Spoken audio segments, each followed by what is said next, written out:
वाहिगुरू जी का खालसा वाहिगुरू जी की फतेह। अस्सलाम वालेकुम आदाब वर्ज मैं ਤੁਹਾਡੀ ਹੋਸਟ ਅਨੀਲਮ ਕੋਟਨਾ ਟੀਵੀ ਫॉर ਦੇ ਸਾਰੇ ਦਰਸ਼ਕਾਂ ਤੇ ਸਰੋਤਿਆਂ ਨੂੰ ਜੀ ਆਇਆਂ ਕਹਿੰਦੇ ਆ ਪ੍ਰੋਗਰਾਮ ਸੱਚੋ ਸੱਚ ਵਿੱਚ ਜਿਹੜੇ ਇਸ ਪ੍ਰੋਗਰਾਮ ਨਾਲ ਦੇਸ਼ਾਂ ਵਿਦੇਸ਼ਾਂ ਤੋਂ ਜੁੜ ਚੁੱਕੇ ਨੇ। ਖਾਲਸਾ ਅਫੇਅਰ ਸੈਂਟਰ ਦੇ ਸੰਚਾਲਕ ਡਾਕਟਰ ਅਮਰਜੀਤ ਸਿੰਘ ਰੋਜ਼ਾਨਾ ਦੀ ਤਰ੍ਹਾਂ ਸਟੂਡੀਓ 'ਚ ਮੇਰੇ ਨਾਲ ਸ਼ਾਮਲ ਨੇ। ਆਉਣਾ ਨਾਲ ਗੱਲਬਾਤ ਕਰਕੇ ਅੱਜ ਦੇ ਆ ਵਿੱਚ ਜ਼ੂਪਰ ਉਹਨਾਂ ਤੋਂ ਉਹਨਾਂ ਦਾ ਤਜ਼ੀਆ ਜਾਣਦੇ ਆ। ਜੀ ਡਾਕਟਰ ਸਾਹਿਬ ਵਾਹਿਗੁਰੂ ਜੀ ਕਾ ਖਾਲਸਾ ਵਾਹਿਗੁਰੂ ਜੀ ਕੀ ਫਤਿਹ। हाँ जी नीलम कौर जी ਤੁਹਾਨੂੰ ਵੀ ਤੇ ਦੁਨੀਆ ਭਰ 'ਚ ਬੈਠੇ ਸਾਡੇ ਬਹੁਤ ਹੀ ਪਿਆਰੇ ਸੋਹਣੇ ਸਿਆਣੇ ਟੀਵੀ 84 ਦੇ ਵਿਊਅਰਸ ਨੂੰ ਵੀ ਵਾਹਿਗੁਰੂ ਜੀ ਕਾ ਖਾਲਸਾ ਵਾਹਿਗੁਰੂ ਜੀ ਕੀ ਫਤਿਹ ਤੇ ਸਾਡੇ ਬਹੁਤ ਹੀ ਪਿਆਰੇ ਮੁਸਲਮਾਨ ਭੈਣਾਂ ਭਰਾਵਾਂ ਨੂੰ अस्सलाम वालेकुम। जी डॉक्टर साहब जी आया प्रोग्राम सचो सच विच बहुत शुक्रिया जी। डॉक्टर साहब अज 20 अप्रैल 2023 7 विसाख नानक शाही संमत 555 का दिन है ਤੇ ਡਾਕਟਰ ਸਾਹਿਬ ਪ੍ਰੋਗਰਾਮ ਸ਼ੁਰੂ ਕਰਨ ਤੋਂ ਪਹਿਲਾਂ ਅਸੀਂ ਦਰਸ਼ਕਾਂ ਤੇ ਸਰੋਤਿਆਂ ਨੂੰ ਹਮੇਸ਼ਾ ਤਰ੍ਹਾਂ ਦੱਸਿਓ ਵਿਊਅਰਸ ਜੇ ਤੁਸੀਂ ਹੱਕ ਸੱਚ ਇਨਸਾਫ ਤੇ ਪੈਰਾ ਦਿੰਦਾ ਇੱਕੋ ਇੱਕ ਚੈਨਲ ਟੀਵੀ 84 ਨੂੰ ਦੇਖਣਾ ਚਾਹੁੰਦੇ ਹੋ ਤਾਂ ਤੁਸੀਂ ਦੇਖ ਸਕਦੇ ਹੋ ਸਪੈਕਟਰਮ ਕੇਬਲ, ਆਰਸੀਐਨ ਕੇਬਲ, ਬੈਲਫਾਰ cable Canada, roku, Jadoo box, ਸ਼ਾਵਾ, ਫੇਸਬੁੱਕ ਟੀਵੀ 84 ਦੀ ਐਪ ਰਾਹੀਂ online streaming and IP box ਤੇ ਤੁਸੀਂ ਟੀਵੀ 84 ਨੂੰ ਦੇਖ ਸਕਦੇ ਹੋ। ਵਿਊਅਰਸ ਜੇ ਤੁਸੀਂ ਟੀਵੀ 84 ਨਾਲ ਜਾਂ ਪ੍ਰੋਗਰਾਮ ਸੱਚੋ ਸੱਚ ਨਾਲ ਫੇਸਬੁੱਕ ਰਾਹੀਂ ਜੁੜੇ ਤਾਂ ਸਮਾਤ ਵੱਧ ਲਾਈਕ ਕਰੋ ਤੇ ਸ਼ੇਅਰ ਕਰੋ ਅਤੇ ਨਾਲ ਹੀ YouTube ਤੇ ਸਬਸਕ੍ਰਾਈਬ ਵੀ ਕਰੋ। ਇਹ ਵੀ ਦੱਸ ਦਿਓ ਕਿ ਤੁਸੀਂ ਟੀਵੀ 84 ਦੀ ਐਪ ਨੂੰ ਐਂਡਰੋਇਡ ਐਂਡ ਐਪ ਸਟੋਰ ਤੇ ਡਾਊਨਲੋਡ ਕਰਕੇ ਜੋ ਟੀਵੀ 84 ਦੀ ਲਾਈਵ ਸਟ੍ਰੀਮ ਹੈ ਉਸ ਨੂੰ ਤੁਸੀਂ 24 ਆਵਰਸ ਦੇਖ ਸਕਦੇ ਹੋ। ਸੋ ਵਿਊਅਰਸ ਪ੍ਰੋਗਰਾਮ ਦੀ ਸ਼ੁਰੂਆਤ ਕਰਨ ਜਾ ਰਹੇ ਹਾਂ ਦੀ ਸਪਾਂਸਰਸ਼ਿਪ ਦੇ ਹਵਾਲੇ ਨਾਲ ਕਿ ਅੱਜ ਦੇ ਪ੍ਰੋਗਰਾਮ ਸੱਚੋ ਸੱਚ ਨੂੰ ਸਪਾਂਸਰ ਕੀਤਾ ਗਿਆ ਹੈ ਟੋਰਾਂਟੋ ਤੋਂ ਸਰਦਾਰ ਸੁਖਵੰਤ ਸਿੰਘ ਜੀ ਹੋਰਾਂ ਵੱਲੋਂ। ਸੋ ਇਹਨਾਂ ਬੇਨਤੀ ਕੀਤੀ ਹੈ ਕਿ ਭਾਈ ਅਮਰਪਾਲ ਸਿੰਘ ਦੇ ਹੱਕ ਵਿੱਚ ਹਾਂ ਦਾ ਨਾਰਾ ਮਾਰਨ ਦੀ ਉਹਨਾਂ ਦੀ ਪਤਨੀ ਨਾਲ ਕੀਤੀ ਬਦਸਲੂਕੀ ਕੌਮ ਨੂੰ ਇੱਕ ਸੁਨੇਹਾ ਹੈ ਹਕੂਮਤ ਵੱਲੋਂ। ਜੇ ਇਸ ਗੱਲ ਨੂੰ ਸਮਝਿਆ ਜਾਵੇ हुकूमत सानू टीज कर रही है, साडे सिर वड्डी जिम्मेवारी है, असी इस गल दी जड़ी डूंघाई नू समझिए। सो अदी स्पॉन्सरशिप लिए असी वीर सुखवंत सिंह और रानी दा तहे दिल तों धन्नवाद करदे हां। तुहानू भी अपील ते बेनती करदे हां कि तुसीं प्रोग्राम सच्चो सच नू वध तो वध स्पॉन्सर करो। स्पॉन्सरशिप लिए तुसीं सानू कॉल कर सकदे हो साडे फोन नंबर ते 5166191984 सेम नंबर ते WhatsApp कर सकदे हो। तुसीं सानू ईमेल भी कर सकदे हो info@tv84.tv ते। सो व्यूअर्स पहले सेगमेंट विच आपां गलबात करन जा रहे हां कि मीडिया रिपोर्टां अनुसार कि भाई अमृतपाल सिंह ਸਿੰਘਣੀ ਨੂੰ ਅੰਮ੍ਰਿਤਸਰ ਦੇ ਹਵਾਈ ਅੱਡੇ ਤੇ ਲਗਭਗ 5 ਘੰਟੇ ਜ਼ਲੀਲ ਕਰਨ ਤੋਂ ਬਾਅਦ ਵਾਪਸ ਪਿੰਡ ਭੇਜ ਦਿੱਤਾ ਗਿਆ ਹੈ ਅਤੇ ਇੰਗਲੈਂਡ ਦੇ ਜਹਾਜ਼ ਤੇ ਨਹੀਂ ਚੜ੍ਹਨ ਦਿੱਤਾ ਗਿਆ। ਸੋ ਇਸ ਮੁੱਚੀ ਸਿੱਖ ਕੌਮ ਦੇ ਮੂੰਹ ਤੇ ਹਿੰਦੂ ਤਵੀ ਵੱਲੋਂ ਮਾਰੀ ਗਈ ਕਰਾਰੀ ਜੜੀ ਚਪੇੜ ਹੈ। ਸੋ ਸਿੱਖ ਕੌਮ ਦਾ ਸੇਵਾਮਾਨ ਕਿੱਥੇ ਹੈ? ਸੋ ਇਸ ਬਾਰੇ ਆਪਾਂ ਗੱਲਬਾਤ ਕਰਨ ਜਾ ਰਹੇ ਹਾਂ। ਸੋ ਅਸੀਂ ਚਾਹਾਂਗੇ ਕਿ ਤੁਸੀਂ ਇਸੇ ਤਰ੍ਹਾਂ ਬਣੇ ਰਹਿਣਾ ਦੇਖਣ ਸੁਣਨ ਲਈ। ਤੁਹਾਡਾ ਸਭ ਦਾ ਬਹੁਤ ਬਹੁਤ ਸ਼ੁਕਰੀਆ ਜੀ। ਡਾਕਟਰ ਸਾਹਿਬ ਕੀ ਕਹਿਣਾ ਚਾਹੋਗੇ? ਦੇਖੋ ਸਭ ਤੋਂ ਪਹਿਲਾਂ ਤਾਂ ਅੱਜ ਦੇ ਪ੍ਰੋਗਰਾਮ ਨੂੰ ਸਪਾਂਸਰ ਕਰਨ ਲਈ ਅਸੀਂ ਵੀਰ ਸੁਖਵੰਤ ਸਿੰਘ ਟੋਰਾਂਟੋ ਨਿਵਾਸੀ ਜੀ ਉਹਨਾਂ ਦਾ ਸ਼ੁਕਰੀਆ ਅਦਾ ਕਰਦੇ ਔਰ ਜਿਹੜਾ ਅੱਜ ਵਿਸ਼ਾ ਸਮੁੱਚੀ ਸਿੱਖ ਕੌਮ ਦੇ ਵਿੱਚ ਇੱਕ ਨਮੋਸ਼ੀ ਵਾਲਾ ਬਣਿਆ ਹੋਇਆ ਔਰ ਅੱਜ ਸਾਰਾ ਦਿਨ ਖਬਰਾਂ ਇਸ ਦੇ ਦੁਆਲੇ ਹੀ ਘੁੰਮਦੀਆਂ ਰਹੀਆਂ। ਉਹ ਜਦੋਂ ਅਸੀਂ ਦੇਖਦੇ ਹਾਂ ਕਿ ਕਿਵੇਂ ਜਿਹੜੀਆਂ ਕੌਮਾਂ ਬੇਪਤ ਹੋ ਰਹੀਆਂ ਹੁੰਦੀਆਂ ਨੇ, ਜਿਨ੍ਹਾਂ ਦੇ ਹੱਥ 'ਚ ਪਾਵਰ ਹੁੰਦੀ ਹੈ, ਉਹ ਤੁਹਾਨੂੰ ਕਿਸ ਹੱਦ ਤੱਕ ਜਾ ਕੇ ਜ਼ਲੀਲ ਕਰ ਰਹੀਆਂ ਹੁੰਦੀਆਂ। ਜਦੋਂ ਬੀਬੀਆਂ ਦੇ ਨਾਲ ਦੁਰਵਿਹਾਰ ਹੋਏ ਉਹਨਾਂ ਨੂੰ ਨਿਸ਼ਾਨੇ ਤੇ ਲਿਆ ਜਾਏ ਤੇ ਸਮਝੋ ਕਿ ਉਸ ਕੌਮ ਦੀ ਗੈਰਤ ਦਾ ਇਹ ਫਾਈਨਲ ਟੈਸਟ ਹੈ। ਔਰ ਐਗਜ਼ੈਕਟਲੀ ਅੱਜ ਇਵੇਂ ਹੀ ਹੋਇਆ ਔਰ ਉਸ ਘਟਨਾ ਦੇ ਉੱਤੇ ਹੀ ਅਸੀਂ ਜਿਹੜਾ ਅੱਜ ਦੇ ਪਹਿਲੇ ਸੈਗਮੈਂਟ ਨੂੰ ਵੀ ਕਰ ਰਹੇ ਹਾਂ। ਔਰ ਬੀਬੀ ਕਿਰਨਦੀਪ ਕੌਰ ਸਿੰਘਣੀ ਭਾਈ ਅਮਰਤਪਾਲ ਸਿੰਘ ਜਿਨ੍ਹਾਂ ਦਾ ਆਨੰਦ ਕਾਰਜ ਫਰਵਰੀ ਮਹੀਨੇ 'ਚ ਹੀ ਹੋਇਆ। ਉਹ ਬ੍ਰਿਟਿਸ਼ ਸਿਟੀਜ਼ਨ ਨੇ ਔਰ ਆਪਣਾ ਕੰਮ ਕਰਦੇ ਨੇ, ਜੌਬ ਕਰਦੇ ਨੇ, ਉੱਥੇ ਹੁੰਦਿਆਂ ਵੀ ਆਨਲਾਈਨ ਆਪਣਾ ਕੰਮ ਕਰ ਰਹੇ ਸੀ। ਔਰ ਜਿਹੜੀ ਵੀਜ਼ਾ ਰਿਕੁਆਇਰਮੈਂਟ ਹੁੰਦੀ ਹੈ ਸ਼ਾਇਦ 90 ਦਿਨਾਂ ਦੀ ਬ੍ਰਿਟਨ ਦੀ ਜਿਹੜੇ ਸਿਟੀਜ਼ਨ ਨੇ ਉਹਨਾਂ ਨੂੰ ਵਾਪਸ ਜਾਣਾ ਪੈਂਦਾ। ਸੋ ਉਹ ਉਸੇ ਸਿਲਸਿਲੇ ਦੇ ਵਿੱਚ ਹੀ ਸ਼ਾਇਦ ਪਹਿਲਾਂ ਐਕਸਟੈਂਸ਼ਨ ਲਈ ਹੋਏ ਜਾਂ ਕਿਵੇਂ ਹੈ ਉਹ ਵਾਪਸ ਜਾਣ ਦੇ ਲਈ ਜਦੋਂ ਏਅਰਪੋਰਟ ਤੇ ਪਹੁੰਚੇ 11:30 ਵਜੇ 1:30 ਵਜੇ ਉਹਨਾਂ ਦੀ ਫਲਾਈਟ ਸੀ ਤੇ ਉਹਨਾਂ ਨੂੰ ਰੋਕ ਲਿਆ ਗਿਆ। 5-6 ਘੰਟੇ ਪੂਰੀ ਹਰਾਸਮੈਂਟ ਕੀਤੀ ਗਈ ਜਿਹਦੇ 'ਚ ਅੰਮ੍ਰਿਤਸਰ ਦੀ ਰੂਰਲ ਪੁਲਿਸ ਔਰ ਭਾਰਤ ਦੀਆਂ ਸਾਰੀਆਂ ਹੀ ਸੈਂਟਰਲ ਏਜੰਸੀਆਂ ਦੇ ਬੰਦੇ ਔਰ ਉਹਨਾਂ ਨੂੰ ਜਿਹੜਾ ਹੈ ਉਹ ਵਾਪਸ ਜੱਲੂਪੁਰ ਖੇੜਾ ਭੇਜ ਦਿੱਤਾ ਗਿਆ। ਔਰ ਇਸ ਦੇ ਉੱਤੇ ਅੱਗੋਂ ਗੱਲ ਕਰਨ ਤੋਂ ਪਹਿਲਾਂ ਵੀਰ ਸੁਖਵੰਤ ਸਿੰਘ ਹੋਰਾਂ ਨੇ ਵੀ ਇਸ ਪਾਸੇ ਵੱਲ ਹੀ ਜਿਹੜਾ ਹੈ ਉਹ ਆਪਣੇ ਮੈਸੇਜ ਨੂੰ ਕੇਂਦਰਿਤ ਕੀਤਾ ਕਿ ਅੱਜ ਅਸੀਂ ਕਿੱਥੇ ਪਹੁੰਚ ਗਏ, ਸਾਡੇ ਨਾਲ ਕੀ ਵਾਪਰ ਰਿਹਾ। ਔਰ ਇਸ ਸਭ ਦੇ ਬਾਵਜੂਦ ਜੇ ਸਾਨੂੰ ਇਸ ਸਾਰੇ ਦੀ ਗੰਭੀਰਤਾ ਦਾ ਅਹਿਸਾਸ ਨਹੀਂ ਹੈ ਔਰ ਅਸੀਂ ਇਕੱਠੇ ਹੋ ਕੇ ਆਪਣੇ ਹੱਕਾਂ ਲਈ, ਕੌਮੀ ਆਜ਼ਾਦੀ ਲਈ ਔਰ ਆਪਣੇ ਤਾਕਤ ਨੂੰ ਇੱਕ ਥਾਂ ਇਕੱਠੇ ਨਹੀਂ ਕਰਾਂਗੇ, ਉਸ ਕਿਸਮ ਦਾ ਹੀ ਖਲਾਰਾ ਵੰਡਾਰਾ ਔਰ ਤੂੰ ਚੋਰ ਦੀ ਜਿਹੜੀ ਲਾਈਨ, ਜਿਹੜੀ ਖਾਸ ਤੌਰ ਤੇ ਸੋਸ਼ਲ ਮੀਡੀਆ ਤੇ ਅਸੀਂ ਲਗਾਤਾਰਤਾ ਨਾਲ ਦੇਖਦੇ ਹਾਂ, ਤਾਂ ਫਿਰ ਇਸ ਗੱਲ ਦਾ ਧਿਆਨ ਰਹਿਣਾ ਚਾਹੀਦਾ। ਔਰ ਇਹ ਲਫ਼ਜ਼ ਮੇਰੇ ਨਹੀਂ ਨੇ, ਸਰ ਕਪੂਰ ਸਿੰਘ ਜਿਹੜੇ 20ਵੀਂ ਸਦੀ ਦੇ ਵੱਡੇ ਸਿੱਖ ਫਿਲਾਸਫਰ ਹੋਏ ਨੇ, ਉਹਨਾਂ ਦੇ ਅਲਫਾਜ਼ ਨੇ ਕਿ ਸਾਨੂੰ ਇਸ ਭੁਲੇਖੇ 'ਚ ਨਹੀਂ ਰਹਿਣਾ ਚਾਹੀਦਾ ਕਿ ਅਸੀਂ ਅਜਿੱਤ ਹੈ, ਸਾਨੂੰ ਕੋਈ ਫਤਹ ਨਹੀਂ ਕਰ ਸਕਦਾ, ਸਾਨੂੰ ਕੋਈ ਡੇਗ ਨਹੀਂ ਸਕਦਾ। ਉਹਨਾਂ ਨੇ ਕਿਹਾ ਬਿਲਕੁਲ ਗੁਰੂ ਨੇ ਸਾਡੀਆਂ ਨੀਹਾਂ ਬਹੁਤ ਪੁਖਤਾ ਰੱਖੀਆਂ ਨੇ, ਸਾਨੂੰ ਗੁਰੂ ਨੇ ਉਹਨਾਂ ਸਿਧਾਂਤਾਂ ਦੇ ਉੱਤੇ ਲਿਆ ਕੇ ਖੜਾ ਕੀਤਾ ਹੈ ਜਿਹੜੇ ਸਿਧਾਂਤ ਚਿਰਜੀਵੀ ਨੇ, ਐਟਰਨਲ ਨੇ। ਲੇਕਿਨ ਉਹਨਾਂ ਸਿਧਾਂਤਾਂ ਤੇ ਖਲੋਣ ਵਾਲੀ ਕੌਮ ਨੂੰ ਸਮੇਂ ਦੇ ਹਾਣ ਦਾ ਹੋਣਾ ਪਏਗਾ। ਜੇ ਸਮੇਂ ਦੇ ਹਾਣ ਦਾ ਨਾ ਹੋਈਏ ਤੇ ਫਿਰ ਜਿਹੜੀਆਂ ਬਹੁਤ ਸਾਰੀਆਂ ਕੌਮਾਂ, ਕਬੀਲੇ, ਜ਼ਬਾਨਾਂ, ਸੱਭਿਆਚਾਰ, ਸਿਵਲਾਈਜੇਸ਼ਨਸ, ਉਹ ਘੱਟੇ ਦੇ ਵਿੱਚ ਵਕਤ ਰੋਲ ਦਿੰਦਾ ਹੈ। ਔਰ ਇਹੀ ਜਦੋਂ ਇਹ ਲਫ਼ਜ਼ ਅਸੀਂ ਸਮੇਂ ਦਾ ਹਾਣੀ ਕਹਿੰਦੇ ਹਾਂ ਤੇ ਫਿਰ ਇਸ ਗੱਲ ਦਾ ਧਿਆਨ ਰਹੇ ਕਿ ਇਸੇ ਸਪਿਰਿਟ ਨੂੰ ਜਦੋਂ ਸਾਡੇ ਦਰਵੇਸ਼ ਕਵੀ 20ਵੀਂ ਸਦੀ ਦੇ ਪ੍ਰੋਫੈਸਰ ਹਰਿੰਦਰ ਸਿੰਘ ਮਹਿਬੂਬ ਜੂਨ 84 ਤੋਂ ਬਾਅਦ ਜਿਨ੍ਹਾਂ ਦੀ ਕਲਮ ਦੇ ਵਿੱਚ ਇੱਕ ਜਿੱਥੇ ਵੇਦਨਾ ਸੀ, ਕਰੁਣਾ ਸੀ, ਉੱਥੇ ਗੈਰਤ ਵੀ ਸੀ ਔਰ ਵੰਗਾਰ ਵੀ ਸੀ। ਜੇ ਤੁਸੀਂ ਚਨਾਹ ਦੀ ਰਾਤ ਉਹਨਾਂ ਦੀ ਕਿਤਾਬ ਦੇਖੋ ਤੇ ਫਿਰ ਜਿੱਥੇ ਉਹ ਦਰਦ ਹੈ, ਜਿੱਥੇ ਕੌਮ ਦੀ ਗੁਆਚੀ ਪਾਤਸ਼ਾਹੀ ਦੀ ਗੱਲ ਹੈ, ਉੱਥੇ ਇਸ ਗੱਲ ਵੱਲ ਵੀ ਇਸ਼ਾਰਾ ਹੈ ਕਿ ਭਾਈ ਅਸੀਂ ਮਾਹੀ ਦੇ ਦਰ ਨੂੰ ਛੱਡ ਦਿੱਤਾ ਹੈ, ਅਸੀਂ ਮਾਹੀ ਦਾ ਪੱਲਾ ਕਿਉਂ ਨਹੀਂ ਘੁੱਟ ਕੇ ਫੜਦੇ। ਔਰ ਉਹਨਾਂ ਦੀ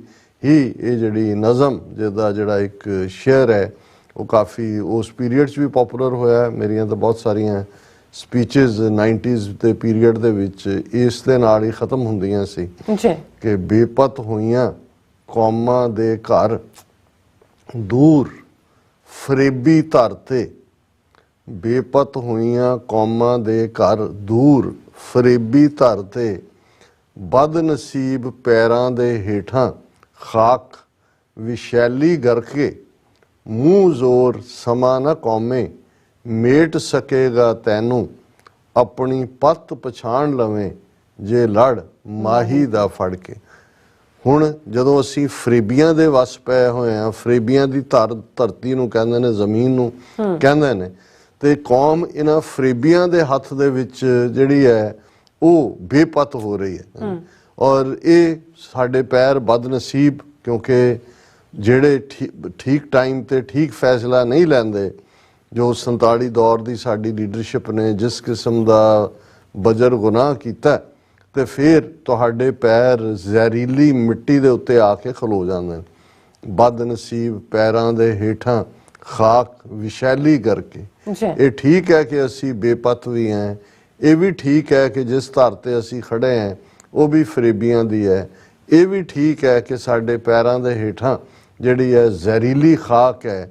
ਲੇਕਿਨ ਸਾਡਾ ਮਾਹੀ, ਸਾਡਾ ਪਿਆਰਾ, ਸਾਡਾ ਗੁਰੂ ਜਿਹੜਾ ਉਹ ਇਸ ਕਦਰ ਜਿਸ ਕਾ ਸਾਹਿਬ ਡਾਢਾ ਹੋਏ ਤਿਸ ਕੋ ਮਾਰ ਨਾ ਸਾਕੇ ਕੋਏ, ਪਰ ਅਸੀਂ ਉਸ ਡਾਢੇ ਸਾਹਿਬ ਦਾ ਪੱਲਾ ਤੇ ਘੁੱਟ ਕੇ ਫੜੀਏ।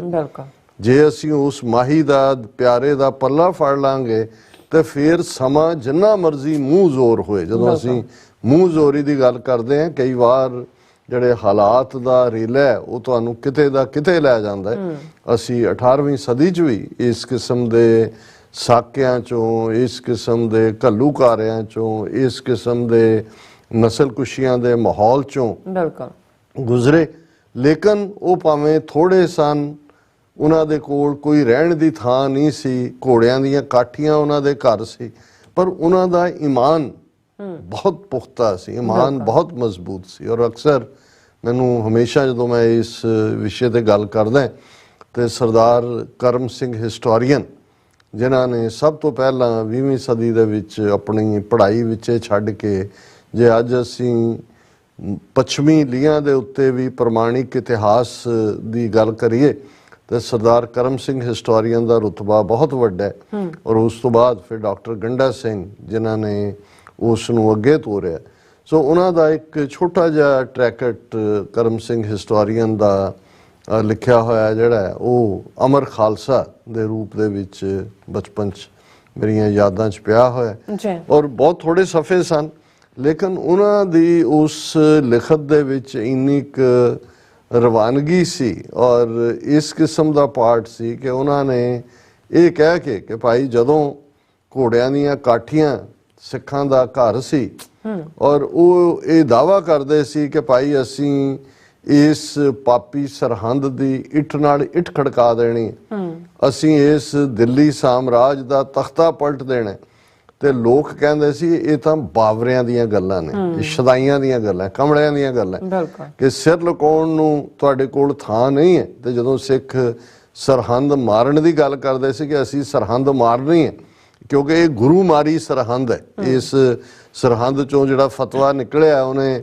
7 ਤੇ 9 ਸਾਲ ਦੇ ਗੁਰੂ ਕੇ ਸਾਹਿਬਜ਼ਾਦੇ ਜਿਹੜੇ ਨੇ ਸ਼ੀਰਖੋਰ ਬੱਚੇ ਜਿਨ੍ਹਾਂ ਨੂੰ ਸ਼ੇਰ ਮੁਹੰਮਦ ਖਾਨ ਨੇ ਸਰਹੰਦ ਦੀ ਕਚਹਿਰੀ 'ਚ ਕਿਹਾ ਸੀ, ਉਹਨਾਂ ਨੂੰ ਸ਼ਹੀਦ ਕੀਤਾ ਔਰ ਮਾਤਾ ਗੁਜਰੀ 80 ਸਾਲ ਦੀ ਬਿਰਧ ਮਾਤਾ ਨੂੰ ਸ਼ਹੀਦ ਕੀਤਾ। ਗੁਰੂ ਮਾਰੀ ਹੈ ਔਰ ਇਹ ਜਿਹੜਾ ਇਸ ਦੀ ਅਸੀਂ ਇੱਟ ਨਾਲ ਇੱਟ ਖੜਕਾਣੀ। ਤੇ ਸਰ ਕਰਮ ਸਿੰਘ ਕਹਿੰਦੇ ਨੇ ਕਿ ਲੋਕ ਕਹਿੰਦੇ ਸੀ ਇਹ ਤਾਂ ਬਾਵਰਿਆਂ ਦੀਆਂ ਗੱਲਾਂ ਕਿ ਦਿੱਲੀ ਤੇ ਲਾਹੌਰ ਦੇ ਟਾਕਰੇ ਦਾ ਸ਼ਹਿਰ ਸਰਹਿੰਦ, ਹਿੰਦੁਸਤਾਨ ਦਾ ਸਿਰ, ਜਿਹਦੇ ਤੁਸੀਂ ਕਿਤੇ ਨੇੜੇ ਵੀ ਨਹੀਂ ਢੁੱਕ ਸਕਦੇ, ਤੁਹਾਡੇ ਕੋਲ ਖਾਣ ਨੂੰ ਛੋਲਿਆਂ ਤੋਂ ਬਿਨਾਂ ਕੁਛ ਨਹੀਂ, ਕੋਈ ਬੰਦੂਕਾਂ ਕੋਈ ਤੋਪਾਂ ਨਹੀਂ, ਤੁਹਾਡੇ ਕੋਲ ਕੋਈ ਅਰਬੀ ਨਸਲ ਦੇ ਘੋੜੇ ਨਹੀਂ, ਤੁਹਾਡਾ ਨੰਬਰ ਨਹੀਂ, ਤੇ ਤੁਸੀਂ ਉਹ ਹਾਥੀਆਂ ਤੋਪਾਂ ਵਾਲੀ ਫੌਜ ਜਿਹੜੀ ਹੈ ਔਰ ਉਸ ਦਾ ਉਹ ਕਿਲ੍ਹਾ ਸਰਹੰਦ ਦਾ ਇਹਨੂੰ ਕਰੋਗੇ। ਲੇਕਿਨ ਸਰ ਸਾਹਿਬ ਯਾਦ ਕਰਵਾਉਂਦੇ ਨੇ ਕਿ ਕੌਮ ਦੇ ਸਾਹਮਣੇ ਇਹ ਨਿਸ਼ਾਨਾ ਸੀ ਕਿ ਨਹੀਂ, ਸਾਨੂੰ ਗੁਰੂ ਨੇ ਪਾਤਸ਼ਾਹ ਬਣਾਇਆ ਹੋਇਆ, ਹਮ ਪਾਤਸ਼ਾਹੀ ਸਤਗੁਰ ਦੇਈ, ਹੰਨੇ ਹੰਨੇ ਲਾਏ, ਜੈ ਜੈ ਬਹਿ ਜ਼ਮੀਨ ਮਲ, ਤਹਿ ਤਹਿ ਤਖਤ ਬਣਾਏ। ਔਰ ਅਲਟੀਮੇਟਲੀ ਜ਼ਮਾਨੇ ਨੇ ਦੇਖਿਆ ਕਿ ਉਹਨਾਂ ਬਾਵਰਿਆਂ ਨੂੰ, ਜਿਨ੍ਹਾਂ ਨੂੰ ਲੋਕ ਬਾਵਰੇ ਕਹਿੰਦੇ ਸੀ, ਉਹਨਾਂ ਨੇ ਉਸ ਸਰਹੰਦ ਦੀ ਇੱਟ ਨਾਲ ਇੱਟ ਖੜਕਾਈ। ਉਹ ਹੁਕਮ ਜਾਰੀ ਹੋਇਆ ਖਾਲਸੇ ਦੇ ਦਲਾਂ ਵੱਲੋਂ ਕਿ ਇਸ ਗੁਰੂ ਮਾਰੀ ਸਰਹੰਦ ਦੀ ਕੋਈ ਇੱਟ ਵਾਪਸ ਉਸਾਰੀ ਦੇ ਵਿੱਚ ਵੀ ਨਹੀਂ ਲੱਗਣੀ ਚਾਹੀਦੀ।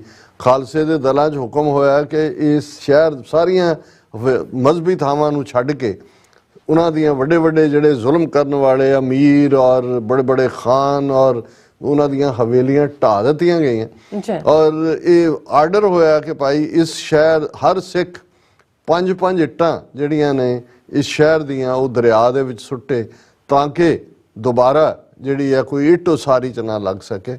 ਪੂਰਾ ਸਰਹੰਦ ਲੈਵਲ ਕਰ ਦਿੱਤਾ। ਔਰ ਉਹ ਸਰ ਕਪੂਰ ਸਿੰਘ ਲਿਖਦੇ ਨੇ ਕਿ ਆਪਣੇ ਅਗਲੇ ਹਮਲੇ ਵੇਲੇ ਜਦੋਂ ਅਹਿਮਦ ਸ਼ਾਹ ਅਬਦਾਲੀ ਆਇਆ ਤੇ ਉਸ ਦੇ ਨਾਲ ਦਾ ਕੋਰਟ ਹਿਸਟੋਰੀਅਨ ਵੀ ਜਿਹੜਾ ਜਰਨੈਲ ਵੀ ਹੈ ਦੂਜਾ ਖਾਫੀ ਖਾਨ, ਉਹ ਲਿਖਦਾ ਹੈ, ਅੰਗਰੇਜ਼ੀ ਟ੍ਰਾਂਸਲੇਸ਼ਨ ਸਰ ਸਾਹਿਬ ਨੇ ਕੀਤੀ ਕਿ there was not a brick over brick in the whole of the city, ਕਿ ਕਿਤੇ ਇੱਟ ਦੇ ਉੱਤੇ ਇੱਟ ਵੀ ਨਹੀਂ ਸੀ ਪਈ।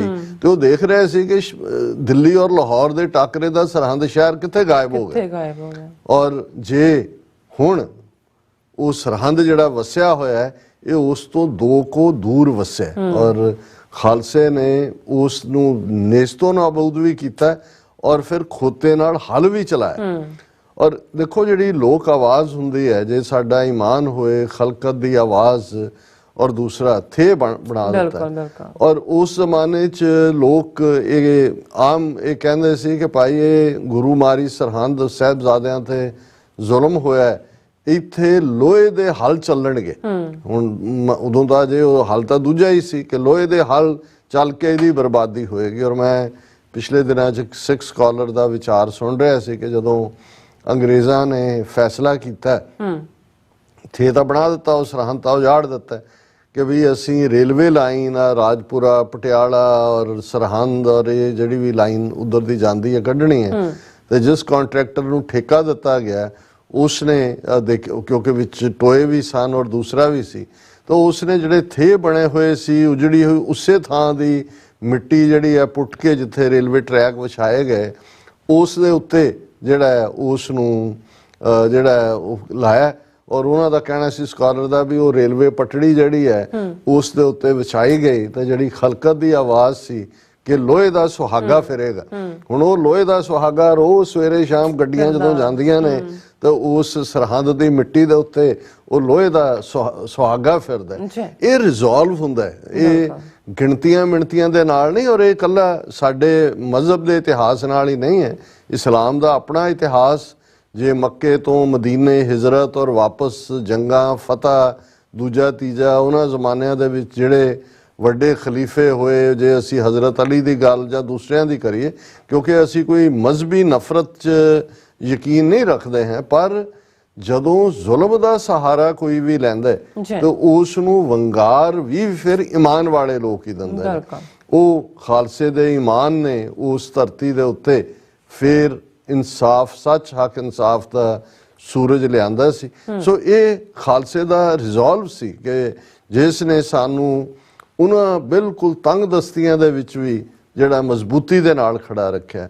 ਹੁਣ ਗੱਲ ਅਸੀਂ ਅੱਜ ਦੇ ਪੀਰੀਅਡ ਦੀ ਕਰੀਏ ਕਿ ਜੋ ਕੁਛ ਅਸੀਂ ਦੇਖ ਰਹੇ ਹਾਂ ਅੱਖਾਂ ਸਾਹਮਣੇ, ਜੋ ਬੱਚੀ ਨਾਲ ਕਿਰਨਦੀਪ ਨਾਲ ਹੋਇਆ, ਇਹ ਕੌਮ ਦੀ ਧੀ ਹੈ, ਪੰਥ ਦੀ ਧੀ ਹੈ। ਅਸੀਂ ਤਾਂ ਉਸ ਕੌਮ ਦੇ ਵਿਰਸੇ ਦੇ ਵਾਰਿਸ ਹੈ ਕਿ ਜੇ ਇੱਕ ਬ੍ਰਾਹਮਣ ਕਸੂਰ ਦਾ ਆ ਕੇ ਜਿਹੜਾ ਉਹ ਅਕਾਲ ਤਖਤ ਦੇ ਸਾਹਮਣੇ ਖਾਲਸੇ ਅੱਗੇ ਫਰਿਆਦੀ ਹੋਇਆ ਸੀ ਕਿ ਮੇਰੀ ਪੰਤਾਣੀ ਜਿਹੜੀ ਹੈ ਉਹ ਲੈ ਗਿਆ ਨਵਾਬ ਜਿਹੜਾ ਉੱਥੋਂ ਦਾ, ਔਰ ਹਜ਼ਾਰਾਂ ਸਿੰਘ ਸ਼ਹੀਦ ਕਰਵਾ ਕੇ ਕਸੂਰ ਤੇ ਹਮਲਾ ਕਰਕੇ ਉਸ ਦੀ ਪੰਤਾਣੀ ਨੂੰ ਵਾਪਸ ਲਿਆਂਦਾ ਗਿਆ ਸੀ। ਕਿਹਾ ਗਿਆ ਸੀ ਇਹ ਪੰਜਾਬ ਦੀ ਧੀ ਦੀ ਪੁਕਾਰ ਹੈ। ਔਰ ਇਸੇ ਤਰ੍ਹਾਂ ਜਦੋਂ ਅਸੀਂ ਭਾਈ ਤਾਰਾ ਸਿੰਘ ਵਾਹ ਨਾਲ ਜੁੜਿਆ ਇੱਕ ਵਾਕਿਆ ਦੇਖਦੇ ਹਾਂ ਕਿ ਉੱਥੇ ਇੱਕ ਮੁਸਲਮਾਨ ਗਰੀਬ ਮੋਚੀ ਜਿਸ ਦੀ ਧੀ ਨੂੰ ਜਿਹੜਾ ਉਸ ਪੱਟੀ ਦਾ ਜਾਂ ਉਸ ਖਿੱਤੇ ਦਾ ਹਾਕਮ ਜਿਹੜਾ ਉਹ ਜ਼ਬਰਦਸਤੀ ਲੈ ਗਿਆ ਸੀ, ਉਹਨੇ ਵੀ ਆ ਕੇ ਉਹ ਰੁਕਿਆ, ਉਦਾਸ ਸੀ। ਭਾਈ ਤਾਰਾ ਸਿੰਘ ਵਾਹ ਨੇ ਉਹਨਾਂ ਨੂੰ ਪੁੱਛਿਆ ਕੀ ਹੈ, ਮੈਨੂੰ ਐਗਜ਼ੈਕਟ ਵਾਕਿਆ ਮੇਰੇ ਸਾਹਮਣੇ ਨਹੀਂ ਹੈ,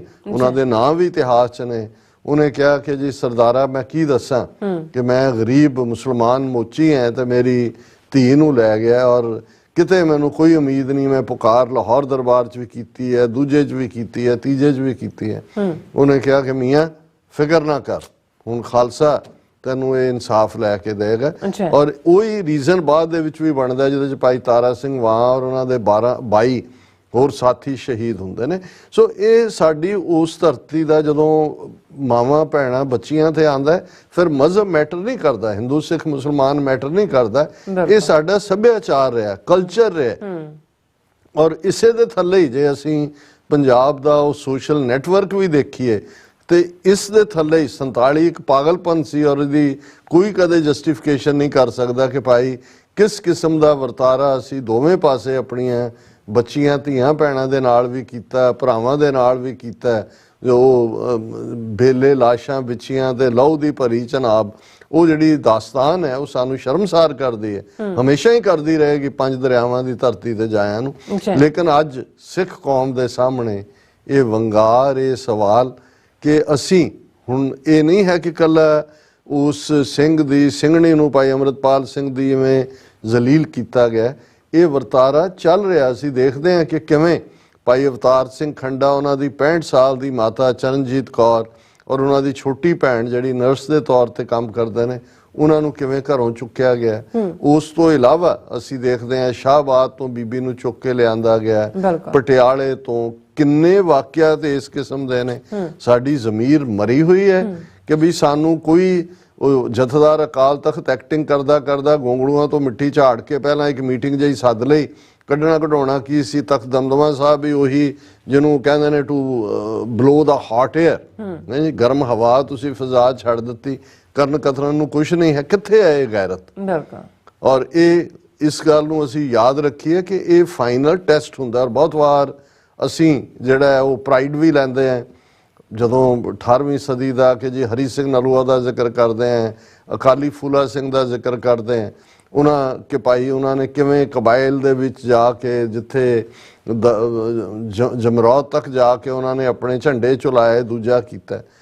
ਪਰ ਜਿਨ੍ਹਾਂ ਨੂੰ ਅਸੀਂ ਆਪਣਾ ਇੱਕ ਸਟੇਜ ਤੇ ਰਾਈਵਲ ਮੰਨਦੇ ਸੀ, ਉਹਨਾਂ ਦੀ ਗੈਰਤ ਵਾਲੀ ਦੇਖ ਲਈ ਹੈ। ਔਰ ਮੈਂ ਇਹ ਕਹਿਣ 'ਚ ਮੈਨੂੰ ਕੋਈ ਝਿਜਕ ਨਹੀਂ ਹੈ ਕਿ ਪਠਾਣਾ ਨੇ ਤਾਂ ਬੇਸ਼ੱਕ ਉਹ ਅੰਗਰੇਜ਼ੀ ਪੀਰੀਅਡ ਹੋਏ, ਅੱਜ ਪਿਛਲੇ 40 ਸਾਲਾਂ 'ਚ ਉਹਨਾਂ ਨੇ 2 ਹਕੂਮਤਾਂ ਦੇ ਨਾਲ ਟੱਕਰ ਲਈ, ਸੋਵੀਅਤ ਯੂਨੀਅਨ ਦੇ ਨਾਲ ਨੇਟੋ ਸਮੇਤ 20 ਮੁਲਕਾਂ ਦੀਆਂ ਫੌਜਾਂ ਦੇ ਨਾਲ, ਔਰ ਉਹਨਾਂ ਨੇ ਦੱਸਿਆ ਕਿ ਭਾਈ ਜਿਹੜੀ ਹੁੱਬੇ ਵਤਨੀ ਹੁੰਦੀ ਹੈ, ਆਪਣੀ ਧਰਤੀ ਦੇ ਨਾਲ ਪਿਆਰ ਹੁੰਦਾ, ਉਹ ਕੀ ਹੁੰਦਾ, ਕਿਵੇਂ ਉਹ ਲੜੇ।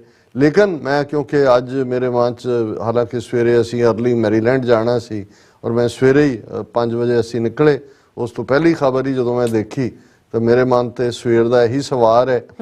ਔਰ ਸਾਰਿਆਂ ਦੀਆਂ ਜੋ ਲਿਖਤਾਂ ਵੀ ਆਈਆਂ ਨੇ, ਔਰ ਖਾਸ ਤੌਰ ਤੇ ਮੈਂ ਐਪਰੀਸ਼ੀਏਟ ਕਰਦਾ ਕਰਨੈਲ ਸਿੰਘ ਪੰਜੋਲੀ, ਜਿਹੜੇ ਮੈਂਬਰ ਸ਼੍ਰੋਮਣੀ ਗੁਰਦੁਆਰਾ ਪ੍ਰਬੰਧਕ ਕਮੇਟੀ ਨੇ, ਕੁਝ ਸਮਾਂ ਪਹਿਲਾਂ ਤੱਕ ਉਹ ਜਨਰਲ ਸੈਕਟਰੀ ਵੀ ਸੀ ਸ਼੍ਰੋਮਣੀ ਕਮੇਟੀ ਦੇ, ਉਹਨਾਂ ਨੇ ਵੀ ਕੌਮ ਨੂੰ ਵੰਗਾਰ ਪਾਈ ਹੈ ਕਿ ਭਾਈ ਇਹ ਤੁਸੀਂ ਕਿੱਥੇ, ਉਹਦਾ ਵੀ ਮੈਂ ਜ਼ਿਕਰ ਕਰਾਂਗਾ। ਪਰ ਮੈਂ ਜਦੋਂ ਇਹ ਅੱਜ ਦੇਖਿਆ ਤਾਂ 1-2 ਦਿਨ ਪਹਿਲਾਂ ਹੀ BBC ਦੇ ਉੱਤੇ ਵੀ ਇੱਕ ਸਟੋਰੀ ਸੀ, ਔਰ ਇਸ ਥੀਮ ਦੇ ਉੱਤੇ 4-5 ਫਿਲਮਾਂ ਬਣੀਆਂ ਨੇ, ਪਾਕਿਸਤਾਨ 'ਚ ਵੀ ਬਣੀਆਂ, ਦੂਸਰੇ ਵੀ ਬਣੀਆਂ। ਅਜਬ ਖਾਨ ਜਿਹੜੇ ਕਿ ਇੱਕ ਵੱਡੇ ਕਰੈਕਟਰ ਪਠਾਨ ਦੇ ਤੌਰ ਤੇ, ਜਿਨ੍ਹਾਂ ਦਾ ਬੁੱਤ ਵੀ ਲੱਗਾ ਹੋਇਆ ਔਰ ਜਿਨ੍ਹਾਂ ਦੀ ਹਿਸਟਰੀ ਜਿਹੜੀ ਉਹ ਯੂਨੀਕ ਕੋਟ ਹੁੰਦੀ ਹੈ। 1920s ਦੀ ਗੱਲ ਹੈ। ਅਜਬ ਖਾਨ ਜਿਹੜਾ ਉਹਨਾਂ ਦਾ ਜਿਹੜਾ ਬਰਥ ਪਲੇਸ ਜਿਹੜਾ ਬੋਸਤੀ ਖੇਲ ਜਾਂ ਬਸਤੀ ਖੇਲ ਹੋਏਗਾ, ਇਹ ਅੱਜ ਦੇ ਖੈਬਰ ਪਖਤੂਨਖਵਾ 'ਚ, ਔਰ ਦਰਸ਼ਕ ਉਹਨਾਂ ਦਾ ਬੁੱਤ ਵੀ ਦੇਖ ਸਕਦੇ ਨੇ, ਜਿਹੜਾ ਕੁਝ ਵਕਤ ਪਹਿਲਾਂ ਲਾਇਆ ਗਿਆ। ਇਹ ਬ੍ਰਿਟਿਸ਼ ਆਰਮੀ ਦੇ ਵਿੱਚ ਸੀ, ਔਰ ਇਹਨਾਂ ਦੇ ਉੱਤੇ ਝੂਠਾ ਇਲਜ਼ਾਮ ਲਾ ਕੇ ਬੰਦੂਕ ਚੋਰੀ ਦਾ ਜਿਹੜਾ ਉਹਨਾਂ ਨੂੰ ਜਿਹੜਾ ਉਹ ਜ਼ਲੀਲ ਕੀਤਾ ਗਿਆ, ਸੱਦ ਕੇ ਹਾਇਰ ਆਫੀਸਰ ਨੇ, ਉਹ ਆਪਣੀ ਸਣੇ ਬੰਦੂਕ ਜਿਹੜੇ ਨੇ ਉਹ ਆ ਗਏ ਛੱਡ ਕੇ ਫੌਜ। ਹੁਣ ਉਸ ਪੀਰੀਅਡ ਦੇ ਵਿੱਚ ਹਾਲਾਂ ਜਦੋਂ ਅੰਗਰੇਜ਼ਾਂ ਨੇ ਇਹ ਸਾਰੇ ਸੂਬੇ ਦੇ ਉੱਤੇ ਆਪਣਾ ਕੰਟਰੋਲ ਕੀਤਾ ਤੇ ਉਹਨਾਂ ਨੇ ਐਗਰੀਮੈਂਟ ਕੀਤੇ ਸੀ ਲੋਕਲ ਜਰਗਾ ਦੇ ਨਾਲ, ਜਿਹੜੇ ਪਠਾਣਾ ਦੇ ਕਬੀਲੇ ਨੇ, ਕਿ ਭਾਈ ਅਸੀਂ ਜਦੋਂ ਵੀ ਪਿੰਡਾਂ 'ਚ ਜਾਂ ਦੂਜੇ 'ਚ ਕੋਈ ਆਉਣਾ, ਜਿਹੜਾ ਕੋਈ ਵਿਦਰੋਹੀ ਜਾਂ ਰਿਬੈਲ ਹੈ, ਉਹ ਅਸੀਂ ਤੁਹਾਨੂੰ ਕਵਾਂਗੇ, ਔਰ ਅਸੀਂ ਕਦੇ ਵੀ ਕਿਸੇ ਘਰ 'ਚ ਦਾਖਲ ਨਹੀਂ ਹੋਵਾਂਗੇ ਤਾਂ ਕਿ ਕਿਸੇ ਔਰਤ ਜਾਂ ਦੂਜੀ, ਕਿਉਂਕਿ ਇਸਲਾਮ ਦੇ ਵਿੱਚ ਪਰਦਾ 'ਚ ਰਹਿਣ ਦਾ ਹੈ ਔਰਤਾਂ ਦਾ, ਇਹ ਨਹੀਂ ਹੈ। ਔਰ ਇਹ ਜਦੋਂ ਕਿ ਅਸੀਂ ਇਹ ਅਜਬ ਖਾਨ ਦੀ ਦਾਸਤਾਨ ਦੇਖਦੇ ਹਾਂ, ਇਹ ਜਦੋਂ ਭਗੌੜਾ ਹੋ ਜਾਂਦਾ ਹੈ ਤੇ ਮੇਜਰ ਉਸ ਖਿੱਤੇ ਦਾ ਮੇਜਰ ਐਲਿਸ ਸੀ ਫੌਜ ਦਾ, ਉਹ ਆਪਣੀ ਟੁਕੜੀ ਲੈ ਕੇ ਉਹ ਆਪਣੇ ਭਰਾ ਦੇ ਨਾਲ ਹੀ ਦੌੜ ਜਾਂਦਾ, ਦੋਵੇਂ ਭਰਾ ਨਿਕਲ ਜਾਂਦੇ ਨੇ। ਉਹ ਜਾ ਕੇ ਉਹਨਾਂ ਦੇ ਘਰ ਛਾਪਾ ਮਾਰਦਾ, ਔਰਤਾਂ ਨੂੰ, ਉਹਨਾਂ ਦੀ ਮਾਂ, ਉਹਨਾਂ ਦੀ ਬੀਵੀ, ਉਹਨਾਂ ਨੂੰ ਹਰਾਸ ਕਰਦਾ ਜਾਂ ਦੂਜਾ। ਤੇ ਅਗਲੇ ਦਿਨ ਜਦੋਂ ਅਜਬ ਖਾਨ ਤੇ ਉਹਦਾ ਭਰਾ ਆਂਦਾ ਤਾਂ ਉਹਦੀ ਮਾਂ ਤੇ ਉਹਦੀ ਬੀਵੀ, ਮਾਂ ਕਹਿੰਦੀ ਆ ਕਿ ਮੈਂ ਪਠਾਣੀ ਹੈ ਤੇ ਜੋ ਸਾਡੇ ਨਾਲ ਇਹਨਾਂ ਨੇ ਕੀਤਾ ਹੈ ਬ੍ਰਿਟਿਸ਼ ਫੌਜ ਨੇ, ਜੇ ਮੇਰਾ ਤੂੰ ਦੁੱਧ ਪੀਤਾ ਹੈ ਤੇ ਹੁਣ ਇੱਥੇ ਬਿਨਾਂ ਬਦਲਾ ਲਏ ਨਾ ਆਈ। ਇਹ ਪਠਾਣਾ ਦੇ ਕਲਚਰ ਦਾ ਹਿੱਸਾ ਹੈ। ਉਹ ਦੋਵੇਂ ਭਰਾਵਾਂ ਨੇ ਉੱਥੋਂ ਜਿਹੜਾ ਉਹ ਆਪਣਾ ਨਿਕਲ ਪਏ, ਉਹ ਦੇਖਣ ਲੱਗਿਆ ਕਿ ਭਾਈ ਕਿਵੇਂ ਬਦਲਾ ਲਈਏ, ਕੀ ਕਰੀਏ। ਔਰ ਉਹਨਾਂ ਨੇ ਦੇਖਿਆ ਕਿ ਇਹ ਜਿਹੜਾ ਮੇਜਰ ਐਲਿਸ ਹੈ, ਇਹਨੂੰ ਕਿਡਨੈਪ ਕਰਾਂਗੇ ਔਰ ਇਹਨੂੰ ਸਜ਼ਾ ਦੇਵਾਂਗੇ। ਔਰ ਉਸ ਦੀ ਇੱਕ ਲੰਬੀ ਕਹਾਣੀ ਹੈ ਕਿ ਵੀ ਉਹਨਾਂ ਨੇ ਪਹਿਲਾਂ ਜਿਹੜਾ ਉਹ ਉਹਨਾਂ ਨੂੰ ਹੋਇਆ ਕਿ ਉਹਦਾ ਬੜਾ ਇੱਕ ਜ਼ਬਰਦਸਤ ਨਸਲ ਦਾ ਕੁੱਤਾ ਸੀ ਜਿਹੜਾ ਉਹਨੂੰ ਪ੍ਰੋਟੈਕਟ ਕਰਦਾ ਸੀ। ਉਹਨੇ ਕਿਹਾ ਵੀ ਪਹਿਲਾਂ ਤਾਂ ਕੁੱਤੇ ਨੂੰ, ਯਾਰ ਮੈਨੂੰ ਜਦੋਂ ਮੈਂ ਕਹਾਣੀ ਪੜ੍ਹ ਵੀ ਰਿਹਾ ਸੀ ਡਿਟੇਲ 'ਚ, ਤਾਂ ਮੈਨੂੰ ਖਿਆਲ ਆਇਆ ਵੀ ਪੰਜਾਬੀ 'ਚ ਜਦੋਂ ਅਸੀਂ ਵੋਟੀ ਪਾਣਾ ਕਹਿੰਦੇ ਹਾਂ ਜੀ ਵੋਟੀ ਪੈ ਗਈ ਹੋਣੀ ਹੈ, ਕਿ ਕੁੱਤਾ ਬੇਸ਼ੱਕ ਅਸੀਂ ਬਹੁਤ ਵਫਾਦਾਰ ਕਹਿੰਦੇ ਹਾਂ, ਸਵਾਮੀ ਕੋ ਗ੍ਰਹਿ ਜਿਉ ਸਦਾ ਸਵਾਨ ਤਜਤ ਨਹੀਂ ਨਿਤ, ਨਾਨਕ ਇਹ ਬਿਦ ਹਰ ਭਜੋ, ਇੱਕ ਮਨ ਹੋਏ ਇੱਕ ਚਿਤ। ਲੇਕਿਨ ਕੁੱਤੇ ਦੀ ਵੀ ਕਮਜ਼ੋਰੀ ਹੈ ਕਿਉਂਕਿ ਗਰੀਡ ਹੈ ਕਿਤੇ ਨਾ ਕਿਤੇ। ਸੋ ਉਹਨਾਂ ਨੇ ਲਗਾਤਾਰ ਉਹਨਾਂ ਨੇ ਕਿਹਾ ਪਹਿਲਾਂ ਕੁੱਤੇ ਨਾਲ ਦੋਸਤੀ ਕਰੋ, ਜਿੱਥੇ ਵੀ ਸੀ ਉਹਨੂੰ ਬੋਟੀਆਂ ਪਾਉਂਦੇ ਰਹੇ ਜਾ ਕੇ ਕਈ ਦਿਨ। ਉਹਨਾਂ ਨੇ ਜਦੋਂ ਉਹਨੂੰ ਪੱਟ ਲਿਆ ਤੇ ਫਿਰ ਉਹਨਾਂ ਨੇ ਇੱਕ ਦਿਨ ਕੰਧ ਟੱਪ ਕੇ ਜਿਹੜਾ ਦੋਨੋਂ ਭਰਾ ਉਹਦੇ ਬੈਡਰੂਮ 'ਚ ਦਾਖਲ ਹੋਏ, ਪਰ ਕੁਦਰਤੀ ਮੇਜਰ ਐਲਿਸ ਉਸ ਦਿਨ ਕੋਈ ਹਾਈ ਕਮਾਂਡ ਨੇ ਉਹਨੂੰ ਕਾਲ ਕੀਤਾ ਸੀ, ਉੱਥੇ ਨਹੀਂ ਸੀ, ਉਹਦੀ ਵਾਈਫ ਔਰ ਡਾਟਰ ਸੀ ਔਰ ਉਹਨਾਂ ਨੂੰ ਹਨੇਰਾ ਸੀ। ਉਹਨਾਂ ਨੇ ਸਮਝਿਆ ਮੇਜਰ ਐਲਿਸ ਹੈ, ਉਹਨੇ ਮੁਕਾਬਲਾ ਕੀਤਾ ਮੇਮ ਨੇ, ਉਹਨੇ ਇੱਕ ਨੇ ਉਹਨੂੰ ਸਟੈਪ ਕੀਤਾ ਹਨੇਰੇ 'ਚ ਹੀ, ਉਹ ਮਾਰੀ ਗਈ।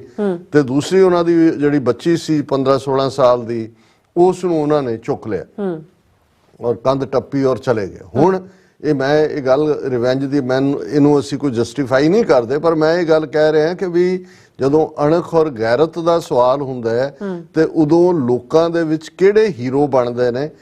ਹੋਰ ਵੀ ਬਥੇਰੇ ਹੋਏ ਨੇ ਔਰ ਇਸ ਅਜਬ ਖਾਨ ਦਾ ਜਿਹੜਾ ਰੁਤਬਾ ਹੈ ਉਸ ਸਾਰੇ ਖਿੱਤੇ ਦੇ ਵਿੱਚ ਇਹ ਬਹੁਤ ਵੱਡੇ ਰੈਵੋਲੂਸ਼ਨਰੀ ਵਾਲਾ ਹੈ। ਔਰ ਉਹਨਾਂ ਨੇ ਔਰ ਜਿਹੜੀ ਸੀ ਕਿ ਉਹਨਾਂ ਨੂੰ ਪਹਾੜੀ ਤੇ ਲੈ ਗਏ ਜਾਂ ਦੂਜੇ, ਲੇਕਿਨ ਭੈਣ ਵਾਂਗ ਉਹਦੇ ਨਾਲ ਕੋਈ ਬਦਸਲੂਕੀ ਨਹੀਂ। ਔਰ ਉਹਨਾਂ ਨੂੰ ਇਹ ਦੱਸਣ ਲਈ ਵੀ ਇਹ ਜੇ ਤੁਸੀਂ ਸਾਡੀਆਂ ਔਰਤਾਂ ਨਾਲ ਇਹ ਕੀਤਾ ਤੇ ਇਹ ਜਿਹੜਾ ਬਦਲਾ ਹੈ। ਔਰ ਲੰਬਾ ਵਕਤ ਅੰਗਰੇਜ਼ਾਂ ਨੇ ਕਈ ਐਕਸਪੀਡੀਸ਼ਨਸ ਉਹਦੇ ਅਜਬ ਖਾਨ ਦੇ ਖਿਲਾਫ ਚਲਾਈਆਂ ਦੂਜੀਆਂ, ਉਹ ਲੇਕਿਨ ਕਾਮਯਾਬ ਨਹੀਂ ਹੋਏ। ਫਾਈਨਲੀ ਉਹਨਾਂ ਨੇ ਜਿਰਗੇ ਨੂੰ ਅਪਰੋਚ ਕੀਤਾ ਕਿ ਭਾਈ ਇਹ ਸਾਡਾ ਆਨਰ ਹੈ ਬ੍ਰਿਟਿਸ਼ ਦਾ, ਔਰ ਦੂਜਾ ਕਿਉਂਕਿ ਇਸ ਦਾ ਦੁਨੀਆ ਭਰ ਦੇ ਵਿੱਚ ਖਬਰ ਬਣ ਗਈ ਜਾਂ ਦੂਜੇ ਅਜਬ ਖਾਨ ਦੀਆਂ ਕਹਾਣੀਆਂ, ਇਹ 1923-24 ਦੇ ਪੀਰੀਅਡ ਦੀ ਗੱਲ ਹੈ। ਉਦੋਂ ਹੀ ਜਲਿਆਂਵਾਲਾ ਬਾਗ ਹੋ ਕੇ ਹਟਿਆ ਸੀ, ਇੱਧਰ ਵੀ ਬਦਨਾਮ ਨਫ਼ਰਤ ਸੀ ਅੰਗਰੇਜ਼ਾਂ ਲਈ, ਔਰ ਅਜਬ ਖਾਨ ਹਿੰਦੂਆਂ ਸਿੱਖਾਂ ਮੁਸਲਮਾਨਾਂ ਸਾਰਿਆਂ ਦਾ ਹੀ ਹੀਰੋ ਬਣਿਆ ਵੀ ਅੰਗਰੇਜ਼ ਉਹ ਜਿੱਥੇ ਜਾ ਰਿਹਾ ਉੱਥੋਂ ਅੱਗੇ ਨਿਕਲ ਜਾਂਦਾ। ਅੰਗਰੇਜ਼ਾਂ ਨੇ ਪਿੰਡਾਂ ਦੇ ਪਿੰਡ ਬਰਬਾਦ ਕਰਤੇ, ਦੂਜਾ ਉਹਨਾਂ ਦੇ ਕਾਬੂ ਨਹੀਂ ਆਇਆ। ਫਿਰ ਜਿਰਗੇ ਨੇ ਉਹਨੂੰ ਕਿਹਾ ਕਿ ਭਾਈ ਦੇਖ ਹੁਣ ਤੂੰ ਬਦਲਾ ਲੈ ਲਿਆ, ਜੋ ਤੂੰ ਮਾਂ ਨਾਲ ਕਾਲ ਕੀਤਾ ਸੀ ਤੂੰ ਕਰ ਰਿਹਾ। ਤਾਂ ਉਹਨੇ ਬੜੇ ਆਨਰ ਦੇ ਨਾਲ, ਪਰ ਉਹਨੇ ਕਿਹਾ ਵੀ ਆਹ ਸਾਰੀਆਂ ਸ਼ਰਤਾਂ ਨੇ ਪਹਿਲਾਂ ਇਹ ਮੰਨਣ। ਉਹਨਾਂ ਤੋਂ ਉਹਨੇ ਜਿਹੜੇ ਬੰਦੇ ਸੀ ਛੁਡਵਾਏ, ਜੋ ਵੀ ਹੋਰ ਉਹਨਾਂ ਦਾ ਪਾਰਟ ਸੀ, ਔਰ ਉਹਨੂੰ ਬੀਬੀ ਨੂੰ ਉਹਨਾਂ ਨੇ ਉਹਦੇ ਹਵਾਲੇ ਕਰ ਦਿੱਤਾ ਜਿਰਗੇ ਦੇ, ਔਰ ਅੰਗਰੇਜ਼ ਜਿਹੜੇ ਨੇ ਉਹਨਾਂ ਨੇ ਲਿਆ। ਔਰ ਲੰਬਾ ਵਕਤ, ਔਰ ਈਵਨ ਇਹੀ ਜਿਹੜੀ ਬੱਚੀ ਸੀ ਜਿਹੜੀ ਬਾਅਦ ਦੇ ਵਿੱਚ ਉਹਦੀ ਪਿਕਚਰ ਮੈਂ ਅੱਜ ਦੇਖ ਰਿਹਾ ਸੀ, ਜਿਹੜੀ ਕਿ ਜਦੋਂ ਉਹ ਫਿਰ ਜਿੱਥੇ ਉਹਦੀ ਮਾਂ ਦੀ ਡੈਥ ਹੋਈ ਸੀ ਉੱਥੇ ਉਹਦੀ ਕਬਰ ਬਣੀ, ਤੇ ਜਦੋਂ ਇਹ ਬੀਬੀ ਕਾਫੀ ਲੰਬੀ ਉਮਰ ਦੀ ਲੇਟੈਸਟ ਉਸ ਦੀ ਮੌਲੀ ਐਲਿਸ ਇਹਦਾ ਨਾਂ ਸੀ, ਜਦੋਂ 77 ਸਾਲ ਦੀ ਸੀ ਤੇ ਇਹ ਫਿਰ ਔਰ ਉਹਨੇ ਐਡਮਾਇਰ ਕੀ, ਬੇਸ਼ੱਕ ਉਹਦੀ ਕਿਡਨੈਪਿੰਗ ਹੋਈ ਸੀ ਪਰ ਜੋ ਵਰਤਾਰਾ ਉਹਦੇ ਨਾਲ ਹੋਇਆ, ਜਿੱਥੇ ਜਿੱਥੇ ਉਹ ਰਹੀ, ਜੋ ਉਹਨੇ ਪਠਾਣਾ ਦਾ ਕਲਚਰ ਦੇਖਿਆ, ਉਹ ਔਰ ਉਹ ਭੈਣ ਵਾਂਗ ਉਹਨੂੰ ਡੀਲ ਕਰਦਾ ਸੀ, ਉਹਨੇ ਐਡਮਾਇਰ ਕੀਤਾ। ਔਰ ਇਹ ਮੌਲੀ ਐਲਿਸ ਫਿਰ ਆਈ ਵੀ ਆਪਣੀ ਮਾਂ ਦੀ ਕਬਰ ਦੇ ਉੱਤੇ। ਔਰ ਇਸ ਸਾਰੇ ਦੇ ਚੱਲਦੇ ਆ ਜਿਹੜਾ ਪਾਰਟ ਅੱਜ ਤੱਕ ਉਹਨਾਂ ਦੇ ਫੋਕਲੋਰ ਪਸ਼ਤੋ ਦੇ ਵਿੱਚ ਦੂਸਰਾ ਦੁਹਰਾਇਆ ਜਾਂਦਾ ਹੈ ਕਿ ਉਹ ਪਠਾਨ ਦਾ ਬੱਚਾ ਨਹੀਂ ਹੁੰਦਾ ਜਿਹੜਾ ਬਦਲਾ ਨਾ ਲਏ, ਔਰ ਅਜਬ ਖਾਨ ਦਾ ਇਹ ਦਾਸਤਾਨ ਜਾਂ ਇਹ ਕਿੱਸਾ ਜਿਹੜਾ ਇਹ ਸੁਣਾਇਆ ਜਾਂਦਾ। ਹੁਣ ਬੇਸ਼ੱਕ ਅਸੀਂ ਕੋਈ ਇਸ ਲਾਈਨ ਨੂੰ ਰਿਪੀਟ ਜਾਂ ਇਸ ਦੇ ਉੱਤੇ ਇਸੇ ਪੈਟਰਨ ਤੇ ਐਕਟ ਕਰਨ ਦੀ ਗੱਲ ਨਹੀਂ ਕਰਦੇ, ਪਰ ਮੈਂ ਇਸ ਦੀ ਸਪਿਰਿਟ ਕਿ ਜਿਨ੍ਹਾਂ ਨੂੰ ਜਦੋਂ ਅਸੀਂ ਆਪਣੀ ਅਣਖ ਔਰ ਗੈਰਤ ਦੀ ਗੱਲ ਕਰਦੇ ਹਾਂ, ਜ਼ਾਹਰ ਹੈ ਪਠਾਨ ਟਫ ਲੋਕ, ਉਹਨਾਂ ਦੇ ਨਾਲ ਅਸੀਂ ਟੱਕਰ ਵੀ ਹੋਈ, ਔਰ ਉਹ ਵੀ ਜਿਵੇਂ ਇੱਕ ਬਹਾਦਰ ਦਾ ਜਿਹੜਾ ਉਸ ਨਾਲ ਸਲੂਕ ਕਰਦਾ ਹੈ। ਤੁਹਾਨੂੰ ਕਦੇ ਵੀ ਕੋਈ ਅਫਗਾਨ ਕਿਤੇ ਵੀ ਪਠਾਨ ਮਿਲੇਗਾ ਉਹ ਸਰਦਾਰ ਸਾਹਿਬ ਕਹਿ ਬੋਲੇਗਾ, ਔਰ ਐਜ਼ ਏ ਬਹਾਦਰ ਸ਼ਿਵਲਰਸ ਪੀਪਲ। ਔਰ ਇਹਦੇ ਬਾਵਜੂਦ ਕਿ ਟਕਰਾ ਰਿਹਾ ਸਿੱਖ ਹੁਣ ਤੱਕ, ਜਦੋਂ ਤੱਕ ਸੋਵੀਅਤ ਯੂਨੀਅਨ ਵਾਲੇ ਉੱਥੇ ਨਹੀਂ ਆਏ ਔਰ ਦੂਸਰਾ ਪਾਰਟ ਨਹੀਂ ਹੋਇਆ, ਜਿਹੜਾ ਉਹ ਰਹਿੰਦੇ ਰਹੇ ਨੇ ਅਫਗਾਨਿਸਤਾਨ 'ਚ ਇੱਕ ਸਟੇਜ ਤੇ 30% ਦੀ ਇਕਨੋਮੀ ਅਫਗਾਨਿਸਤਾਨ ਦੀ ਸਿੱਖ ਕੰਟਰੋਲ ਕਰਦੇ ਸੀ। ਅੱਜ ਵੀ ਜਿਹੜੀ ਏਜੰਸੀ ਏਰੀਆ ਜਦ ਹੁਣ ਹਾਲਾਤ ਬਦਲੇ ਨੇ, ਨਫ਼ਰਤ ਹੋਰ ਤਰ੍ਹਾਂ ਦੀ ਹੋ ਗਈ। ਸੋ ਇੱਕ ਪਾਸੇ ਇਹ ਕਰੈਕਟਰ ਹੈ।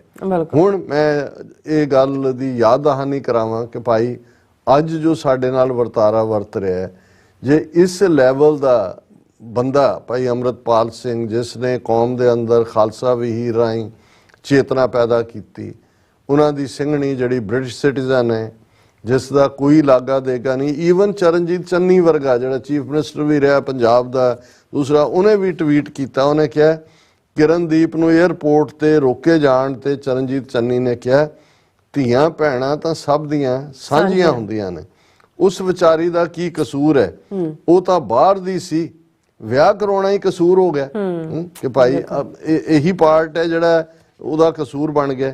ਔਰ ਮੈਂ ਇਸ ਦੇ ਉੱਤੇ ਕਰਨੈਲ ਸਿੰਘ ਪੰਜੋਲੀ ਜਿਨ੍ਹਾਂ ਦੀ ਬੁਲੰਦ ਆਵਾਜ਼ ਉੱਠੀ ਹੈ, ਕੋਈ ਐਕਟਿੰਗ ਜਥੇਦਾਰ ਕੋਈ ਦੂਜਾ, ਇਸ ਵੇਲੇ ਤੱਕ ਇਸ ਮੁੱਦੇ ਤੇ ਹਜ਼ਾਰਾਂ ਲੋਕ ਬਾਹਰ ਹੋਣੇ ਚਾਹੀਦੇ ਸੀ, ਇਹੀ ਲੋਕ। ਔਰ ਉਹਦੇ ਤੇ ਕਰਨੈਲ ਸਿੰਘ ਪੰਜੋਲੀ ਹੋਰਾਂ ਨੇ ਆਪਣਾ ਵੀ ਵਾਕਿਆ ਸੁਣਾਇਆ ਕਿ ਭਾਈ ਜਦੋਂ ਗੋਬਿੰਦ ਰਾਮ ਗੁਰਦਾਸਪੁਰ ਦਾ SSP ਸੀ ਤਾਂ ਉਹਨੇ ਮੇਰੀ ਧਰਮ ਪਤਨੀ ਦਵਿੰਦਰ ਕੌਰ, ਭਰਜਾਈ ਨਛੱਤਰ ਕੌਰ, ਮੇਰੀ ਭੈਣ ਸਰਬਜੀਤ ਕੌਰ ਔਰ ਬਾਕੀਆਂ ਦੇ ਉਹਨਾਂ ਨੇ ਨਾਂ ਦਿੱਤੇ ਨੇ। ਔਰ ਇਸੇ ਤਰ੍ਹਾਂ ਜਿਹੜੇ ਭਾਈ ਮਹਿਲ ਸਿੰਘ ਔਰ ਬੱਬਰ ਖਾਲਸਾ ਦੇ ਜਿਹੜੇ ਬਾਅਦ ਚ ਬਣੇ, ਉਹਨਾਂ ਦੀਆਂ ਸਿੰਘਣੀਆਂ ਨੂੰ ਵੀ 2 ਭਰਾਵਾਂ ਦੀ ਲੈ ਆਂਦਾ ਸੀ ਚੁੱਕ ਕੇ। ਤੇ ਉਦੋਂ ਪ੍ਰੋਫੈਸਰ ਦਰਸ਼ਨ ਸਿੰਘ ਜਿਹੜਾ ਉਹ ਜਥੇਦਾਰ ਸੀ ਐਕਟਿੰਗ, ਉਹਨਾਂ ਨੇ ਗਰਜ ਕੇ ਕਿਹਾ ਸੀ ਵੀ ਇਹਨਾਂ ਨੂੰ ਤੁਸੀਂ ਬੀਬੀਆਂ ਨੂੰ ਤੂੰ ਲਿਆਇਆ, ਇਹਨਾਂ ਨੂੰ ਛੱਡ ਨਹੀਂ। ਤੇ ਔਰ ਜਦੋਂ ਖੁਦ ਆਏ ਤੇ ਹਜ਼ਾਰਾਂ ਸੰਗਤਾਂ ਦਾ ਜਿਹੜਾ ਹੈ ਉਹ ਇਕੱਠ ਹੋਇਆ, ਉਹਨਾਂ ਨੇ ਬਟਾਲੇ ਨੂੰ ਘੇਰ ਲਿਆ ਉਸ ਥਾਂ ਨੂੰ ਆ ਕੇ, ਔਰ ਉਹਨਾਂ ਨੂੰ ਛੱਡਣਾ ਪਿਆ ਸੀ। ਇਸ ਵਾਕਿਆ ਤੋਂ ਉਹਨਾਂ ਨੇ ਸ਼ੁਰੂ ਕੀਤਾ ਤੇ ਇਸ ਦੇ ਉੱਤੇ ਉਹਨਾਂ ਨੇ ਅਫਸੋਸ ਦਾ ਇਜ਼ਹਾਰ ਉਹਨਾਂ ਦੀ ਸਟੇਟਮੈਂਟ ਦਾ ਉਨਵਾਨ ਹੀ ਹੈ, ਆਤਮਾ ਮਰ ਜਾਵੇ ਸਰੀਰ ਹਰਕਤ ਕਰਦਾ ਰਹੇ, ਇਹ ਗੁਲਾਮੀ ਹੀ ਹੁੰਦੀ ਹੈ। ਸਰੀਰ ਖਾ ਪੀ ਰਹੇ ਸਾਰੇ, ਦੇਖ ਰਹੇ ਚਸਕੇ ਲੈ ਕੇ, ਕਈ ਖਬਰਾਂ ਵੀ ਪੜ੍ਹ ਰਹੇ ਹੋਣਗੇ, ਅੱਛਾ ਛੱਡਤਾ ਆ ਗਿਆ ਹੋ ਗਿਆ। ਲੇਕਿਨ ਉਹਨਾਂ ਨੇ ਕਿਹਾ ਜੇ ਹੁਣ ਵੀ ਜਥੇਦਾਰ ਕੋਈ ਪ੍ਰੋਗਰਾਮ ਦੇਣ ਤਾਂ ਕੌਮ ਨੇ ਡਟਵਾਂ ਸਮਰਥਨ ਦੇਣਾ ਸੀ, ਪਰ ਅਫਸੋਸ ਕੌਮ ਦੀ ਜਵਾਨੀ ਤਸ਼ੱਦਦ ਦਾ ਸ਼ਿਕਾਰ ਹੋ ਰਹੀ ਹੈ ਤੇ ਜਥੇਦਾਰ ਸਾਹਿਬ ਇਸ ਪਾਸੇ ਧਿਆਨ ਹੀ ਨਹੀਂ ਦੇ ਰਹੇ। ਗੱਲ ਕਿਸੇ ਤੋਂ ਲੁਕੀ ਛਿਪੀ ਨਹੀਂ। ਭਾਈ ਅੰਮ੍ਰਿਤਪਾਲ ਸਿੰਘ ਦੇ ਖਿਲਾਫ ਕਿਵੇਂ ਬਿਕਰਮਜੀਤ ਸਿੰਘ ਮਜੀਠੀਆ ਬੇਲੋੜੀ ਬਿਆਨਬਾਜ਼ੀ ਕਰਦੇ ਰਹੇ, ਸੁਖਬੀਰ ਸਿੰਘ ਬਾਦਲ, ਬੀਬੀ ਹਰਸਿਮਰਤ ਕੌਰ ਬਾਦਲ ਸਮੇਤ ਹੋਰ ਬਹੁਤ ਸਾਰੇ ਅਕਾਲੀਆਂ ਤੇ ਕਾਂਗਰਸੀ ਆਗੂਆਂ ਨੇ ਕੋਈ ਕਸਰ ਨਹੀਂ ਛੱਡੀ। ਆਮ ਸੰਗਤ ਵਿੱਚ ਇਹੀ ਪ੍ਰਭਾਵ ਗਿਆ ਕਿ ਅਕਾਲੀ ਆਗੂਆਂ ਨੂੰ ਭਾਈ ਅੰਮ੍ਰਿਤਪਾਲ ਸਿੰਘ ਵੱਲੋਂ ਨੌਜਵਾਨਾਂ ਨੂੰ ਨਸ਼ਿਆਂ ਦੇ ਰਾਹ ਤੋਂ ਮੋੜ ਕੇ ਬਾਣੀ ਤੇ ਬਾਣੇ ਨਾਲ ਜੋੜਨਾ ਹਜਮ ਨਹੀਂ ਹੋਇਆ। 18 ਮਾਰਚ ਤੋਂ ਬਾਅਦ ਅਕਾਲੀ ਆਗੂਆਂ ਨੇ ਬੇਸ਼ੱਕ ਬਿਆਨ ਬਦਲ ਲਏ ਨੇ, ਪਰ ਜਦੋਂ ਜਥੇਦਾਰ ਅਕਾਲ ਤਖਤ ਸਾਹਿਬ ਨੇ ਸਿੱਖ ਜਫਾਨੀ ਉੱਤੇ ਤਸ਼ੱਦਦ ਖਿਲਾਫ ਠੋਕਵਾਂ ਸਟੈਂਡ ਨਹੀਂ ਲਿਆ ਤਾਂ ਲੋਕਾਂ ਦਾ ਸ਼ੱਕ ਫੇਰ ਬਾਦਲ ਪਰਿਵਾਰ ਵੱਲ ਹੀ ਹੈ। ਤਾਂ ਉਹਨਾਂ ਨੇ ਕਿਹਾ ਵੀ ਨਹੀਂ, ਬਸ ਇੱਥੇ ਕੀ ਉਹਨਾਂ ਕਰਤਾ, ਗੋਂਗਲੂਆਂ ਤੋਂ ਮਿੱਟੀ ਝਾੜ ਦਿੱਤੀ। ਫਿਰ ਉਹਨਾਂ ਨੇ ਜਿਹੜੀ ਹੁਬ ਦੇ ਨਾਲ ਜਿਹੜਾ ਇੱਕ ਵੰਗਾਰ ਪਾਈ ਹੈ ਕੌਮ ਨੂੰ, ਉਹਨਾਂ ਨੇ ਕਿਹਾ ਆਜ਼ਾਦ ਭਾਰਤ ਦੀ ਧਰਤੀ ਉੱਤੇ ਸਿੱਖ ਕੌਮ ਨਾਲ ਧੱਕੇਸ਼ਾਹੀ ਹੁੰਦੀ ਹੋਵੇ ਸਮਝ ਪੈਂਦੀ ਹੈ, ਪਰ ਪੰਜਾਬ ਦੀ ਜ਼ਮੀਨ ਉੱਤੇ ਹਰ ਰੋਜ਼ ਸਿੱਖ ਕੌਮ ਦੇ ਬੱਚਿਆਂ ਉੱਤੇ ਤਸ਼ੱਦਦ ਹੁੰਦਾ ਹੋਏ, ਇੰਟੈਰੋਗੇਸ਼ਨ ਸੈਂਟਰਾਂ ਵਿੱਚ ਰੱਖ ਕੇ ਸਿੱਖ ਨੌਜਵਾਨਾਂ ਉੱਤੇ ਜ਼ਬਰ ਢਾਇਆ ਜਾ ਰਿਹਾ ਹੋਏ, ਉਹਨਾਂ ਨੂੰ ਨੈਸ਼ਨਲ ਸਿਕਿਉਰਿਟੀ ਐਕਟ ਤਹਿਤ ਨਜ਼ਰਬੰਦ ਕੀਤਾ ਜਾ ਰਿਹਾ ਹੋਏ, ਸਿੱਖ ਨੌਜਵਾਨਾਂ ਨਾਲ ਖਤਰਨਾਕ ਅਪਰਾਧੀਆਂ ਵਾਂਗ ਸਲੂਕ ਕੀਤਾ ਜਾ ਰਿਹਾ ਹੋਏ, ਉਹਨਾਂ ਨੂੰ NSA ਲਾ ਕੇ ਪੰਜਾਬ ਤੋਂ ਬਹੁਤ ਦੂਰ ਅਸਾਮ ਦੀ ਡਿਬਰੂਗੜ੍ਹ ਜੇਲ੍ਹ ਵਿੱਚ ਬੰਦ ਕੀਤਾ ਜਾ ਰਿਹਾ ਹੈ। ਸਰਕਾਰਾਂ ਨਸ਼ਾ ਨਹੀਂ ਬੰਦ ਕਰ ਸਕੀਆਂ, ਪਰ ਭਾਈ ਅੰਮ੍ਰਿਤਪਾਲ ਸਿੰਘ ਨੇ ਨਸ਼ਾ ਪੀਣ ਵਾਲੇ ਨੌਜਵਾਨਾਂ ਨੂੰ ਨਸ਼ੇ ਤੋਂ ਹਟਾ ਕੇ ਅੰਮ੍ਰਿਤ ਛਕਾ ਕੇ ਗੁਰੂ ਕੇ ਲੜ ਲਾ ਦਿੱਤਾ ਹੈ। ਉਸਨੇ ਖਾਲਸਾ ਜੀ ਕੇ ਬੋਲਬਾਲੇ, ਪੰਥ ਕੀ ਜੀਤ, ਸਰਬੱਤ ਦੇ ਭਲੇ ਦੇ ਨਾਲ ਖਾਲਸਾ ਪੰਥ ਦੀ ਅਡਰੀ, ਆਜ਼ਾਦ ਅਤੇ ਨਿਆਰੀ ਹਸਤੀ ਲਈ ਖਾਲਸਾ ਵਹੀਰ ਚਲਾਈ, ਜਿਸ ਨਾਲ ਗੁਰੂ ਦੇ ਪੁੱਤਰ ਧੀਆਂ ਦਾ ਪੰਥਕ ਜਜ਼ਬਾ ਹੋਰ ਪ੍ਰਬਲ ਹੋਇਆ। ਸਿੱਖ ਨੌਜਵਾਨਾਂ ਦੇ ਮਨ ਅੰਦਰ ਖੁਸ਼ੀ ਦੀਆਂ ਲਹਿਰਾਂ ਉੱਠਣ ਲੱਗੀਆਂ। ਸਰਕਾਰਾਂ ਦੇ ਤਖਤ ਕੰਬੇ, ਉਹ ਹਰਕਤ ਵਿੱਚ ਆਈ। ਖਾਲਸਾ ਵਹੀਰ ਨੂੰ ਕਿਵੇਂ ਘੇਰਨਾ, ਸਕੀਮਾਂ ਬਣੀਆਂ, ਆਖਿਰ ਸਾਜ਼ਿਸ਼ਾਂ ਸਿਰੇ ਚੜ੍ਹੀਆਂ। ਖਾਲਸਾ ਵਹੀਰ ਨੂੰ ਘੇਰ ਲਿਆ ਗਿਆ। ਪ੍ਰਬਲ ਹੋ ਰਿਹਾ ਖਾਲਸਾਈ ਜਜ਼ਬਾ ਜੰਜੀਰਾਂ ਵਿੱਚ ਜਕੜ ਦਿੱਤਾ ਗਿਆ। ਭਾਰਤ ਤੇ ਪੰਜਾਬ ਦੀ ਸਰਕਾਰ ਉੱਤੇ ਤਾਂ ਰੋਸ ਹੈ, ਪਰ ਨਾਲ ਹੀ ਦੁੱਖ ਹੈ ਕਿ ਖਾਲਸਾ ਕੌਮ ਦਾ ਤਖਤ ਕਿਉਂ ਨਹੀਂ ਪੁੱਛ ਰਿਹਾ ਕਿ ਭਾਈ ਅੰਮ੍ਰਿਤਪਾਲ ਸਿੰਘ ਦਾ ਕੀ ਕਸੂਰ ਹੈ। ਉਸ ਵੱਲੋਂ ਚਲਾਈ ਗਈ ਖਾਲਸਾਈ ਵਹੀਰ ਨਾਲ ਦੇਸ਼ ਦਾ ਕਿਹੜਾ ਹਿੱਸਾ ਟੁੱਟ ਗਿਆ। ਭਾਈ ਅੰਮ੍ਰਿਤਪਾਲ ਸਿੰਘ ਤੇ ਉਸਦੇ ਸਾਥੀਆਂ ਵਿਰੁੱਧ ਨੈਸ਼ਨਲ ਸਿਕਿਉਰਿਟੀ ਐਕਟ ਕਿਉਂ ਲਾਇਆ ਗਿਆ। ਉਸ ਦੇ ਕਸੂਰ ਅਨੁਸਾਰ ਉਸ ਖਿਲਾਫ ਪਰਚਾ ਦਰਜ ਕਰਨ ਦੀ ਬਜਾਏ NSA ਕਿਉਂ ਲਾਇਆ ਗਿਆ। ਔਰ ਅਖੀਰ 'ਚ ਉਹਨਾਂ ਨੇ ਇਹ ਵੰਗਾਰ ਫਿਰ ਯਾਦ ਦਹਾਨੀ ਕਰਾਈ ਹੈ ਕਿ ਅੱਜ ਭਾਈ ਅੰਮ੍ਰਿਤਪਾਲ ਸਿੰਘ ਸਮੇਤ ਬਹੁਤ ਸਾਰੇ ਸਿੱਖ ਨੌਜਵਾਨਾਂ ਦੇ ਪੁੱਤਰ ਧੀਆਂ ਨੂੰ ਥਾਣਿਆਂ ਵਿੱਚ ਬੁਲਾ ਕੇ ਕਿਉਂ ਅਪਮਾਨਿਤ ਕੀਤਾ ਜਾ ਰਿਹਾ। ਭਾਈ ਅੰਮ੍ਰਿਤਪਾਲ ਸਿੰਘ ਦੀ ਸਿੰਘਣੀ ਆਪਣੇ ਪੇਕੇ ਘਰ ਇੰਗਲੈਂਡ ਕਿਉਂ ਨਹੀਂ ਜਾ ਸਕਦੀ। ਉਸ ਦਾ ਕੀ ਕਸੂਰ ਹੈ, ਸਰਕਾਰ ਕਿਉਂ ਨਹੀਂ ਦੱਸਦੀ। ਉਸ ਦਾ ਕੀ ਕਸੂਰ ਹੈ, ਕੌਮ ਦਾ ਤਖਤ ਕਿਉਂ ਨਹੀਂ ਪੁੱਛਦਾ। ਇਹ ਤਖਤ ਹੈ, ਗੁਰਦੁਆਰਾ ਨਹੀਂ। ਇਸ ਨੇ ਮਜ਼ਲੂਮਾਂ ਦੀ ਰੱਖਿਆ ਕਰਨੀ ਹੈ। ਪਰ ਬਦਕਿਸਮਤੀ ਇਹ ਹੈ ਕਿ ਇਹ ਤਖਤ ਦੇ ਵਾਰਸਾਂ ਦੀਆਂ ਧੀਆਂ ਭੈਣਾਂ ਦੀ ਪੱਤ ਬਚਾਉਣ ਲਈ ਕਿਉਂ ਨਹੀਂ ਬੋਲ ਰਿਹਾ। ਇਸ ਤਖਤ ਤੋਂ ਇਹ ਆਵਾਜ਼ ਕਿਉਂ ਨਹੀਂ ਗੂੰਜਦੀ ਕਿ ਆਨੰਦਪੁਰ ਜਾਗਦਾ ਦਿੱਲੀਏ, ਆਨੰਦਪੁਰ ਜਾਗਦੇ ਰਹਿਣਾ, ਤੈਨੂੰ ਲਲਕਾਰਦਾ ਦਿੱਲੀਏ, ਇਹਨੇ ਲਲਕਾਰਦੇ ਰਹਿਣਾ। ਖਾਲਸਾ ਜੀ ਉੱਠੋ, ਜਾਗੋ। ਬੰਦਿਆਂ ਦੀ ਸੋਚ ਵਾਲੀਆਂ ਪਾਰਟੀਆਂ ਦੇ ਪਿੱਛੇ ਲੱਗਣ ਦੀ ਬਜਾਏ ਗੁਰੂ ਗ੍ਰੰਥ ਤੇ ਗੁਰੂ ਪੰਥ ਦੀ ਸੋਚ ਵਾਲੀ ਨਿਰੋਲ ਖਾਲਸਾ ਪੰਜਾਬੀ ਪਾਰਟੀ ਬਣਾਓ ਅਤੇ ਜ਼ਬਰ, ਜ਼ੁਲਮ, ਅਤਿਆਚਾਰ ਨੂੰ ਠੱਲ ਪਾਉਣ ਦੇ ਨਾਲ ਆਜ਼ਾਦ ਪੰਜਾਬ ਦੀ ਸਰਕਾਰ ਬਣਾਓ ਜੋ ਹਲੇਮੀ ਰਾਜ ਦਾ ਰੂਪ ਹੋਏ। ਚਲੋ ਅਖੀਰਲਾ ਪਾਰਟ ਤਾਂ ਉਹਨਾਂ ਨੇ ਆਪਣਾ ਪੋਲੀਟੀਕਲ ਦਿੱਤਾ ਹੈ, ਉਹ ਤਾਂ ਅਸੀਂ ਸਮਝਦੇ ਹਾਂ ਕਿ ਖਾਲਿਸਤਾਨ ਦੀ ਪ੍ਰਾਪਤੀ ਹੀ ਹੁਣ ਅਲਟੀਮੇਟ ਗੋਲ ਹੈ। ਪਰ ਫਿਰ ਵੀ ਸਰ ਕਰਨੈਲ ਸਿੰਘ ਪੰਜੋਲੀ ਨੇ ਠੀਕ ਵਕਤ ਦੇ ਉੱਤੇ ਇਹਨੂੰ ਕਹਿੰਦੇ ਨੇ ਹਾ ਦਾ ਨਾਰਾ ਮਾਰਨਾ, ਉਹਨਾਂ ਨੇ ਉਹ ਕੌਮ ਨੂੰ ਵੰਗਾਰਿਆ। ਔਰ ਇਹ ਜਿਹੜਾ ਐਕਟਿੰਗ ਜਥੇਦਾਰ ਔਰ ਇਹ ਸਾਰਾ ਬਾਦਲ ਲਾਣਾ ਜਿਹੜਾ ਨਾਲ ਰਲਿਆ ਹੋਇਆ ਏਜੰਸੀਆਂ ਦੇ, ਉਹਨਾਂ ਨੂੰ ਵੀ ਲੋਕਾਂ ਸਾਹਮਣੇ ਐਕਸਪੋਜ਼ ਕੀਤਾ। ਜੀ ਡਾਕਟਰ ਸਾਹਿਬ, ਤੁਹਾਡਾ ਬਹੁਤ ਬਹੁਤ ਸ਼ੁਕਰੀਆ। ਸਵਾਗਤ ਹੈ ਬ੍ਰੇਕ ਤੇ ਜਾਣ ਤੋਂ ਪਹਿਲਾਂ ਅਸੀਂ ਪ੍ਰਦਰਸ਼ਕਾਂ ਤੇ ਸਰੋਤਿਆਂ ਨੂੰ ਅਪੀਲ ਤੇ ਬੇਨਤੀ ਕਰਦੀ ਵਿਊਅਰਸ ਜਿਸ ਤਰ੍ਹਾਂ ਕਿ ਤੁਸੀਂ ਜਾਣਦੇ ਹੋ ਕਿ TV 84 ਇੱਕ ਪੰਥਕ ਚੈਨਲ ਹੈ। TV 84 ਦੀ ਚੜ੍ਹਦੀ ਕਲਾ ਲਈ ਵੱਧ ਤੋਂ ਵੱਧ ਡੋਨੇਟ ਕਰੋ। ਡੋਨੇਟ ਕਰਨ ਲਈ ਸਾਡੀ ਵੈਬਸਾਈਟ tvreform.tv ਤੇ ਜਾ ਕੇ ਪੇਪਲ ਦੀ ਵਰਤੋਂ ਕਰਕੇ ਵਨ ਟਾਈਮ ਡੋਨੇਟ ਕਰ ਸਕਦੇ ਹੋ, ਮੰਥਲੀ ਡੋਨੇਟ ਵੀ ਕਰ ਸਕਦੇ ਹੋ। ਤੁਸੀਂ TV84 ਦੇ ਨਾਮ ਤੇ ਚੈੱਕ ਬਣਾ ਕੇ ਸਾਨੂੰ ਮੇਲ ਵੀ ਕਰ ਸਕਦੇ ਹੋ ਸਾਡੇ ਇਸ ਪਤੇ ਤੇ 36-01 37th Avenue, Long Island City, New York 11101 USA, ਜਾਂ ਫਿਰ ਤੁਸੀਂ ਸਾਨੂੰ ਫੋਨ ਰਾਹੀਂ ਵੀ ਸੰਪਰਕ ਕਰ ਸਕਦੇ ਹੋ। ਸਾਡੇ ਫੋਨ ਨੰਬਰ ਤੇ 516661911984। ਤੁਸੀਂ ਸਾਨੂੰ ਈਮੇਲ ਵੀ ਕਰ ਸਕਦੇ ਹੋ info@tvreform.tv ਤੇ। ਅਸੀਂ ਤੁਹਾਡੇ ਤਹਿ ਦਿਲ ਤੋਂ ਸ਼ੁਕਰਗੁਜ਼ਾਰ ਹੋਵਾਂਗੇ। ਸੋ ਤੇ ਲੈਣੇ ਬ੍ਰੇਕ ਵਿਊਅਰਸ, ਤੋਂ ਸਾਨੂੰ ਇਸੇ ਤਰ੍ਹਾਂ ਬਣੇ ਰਹਿਣਾ।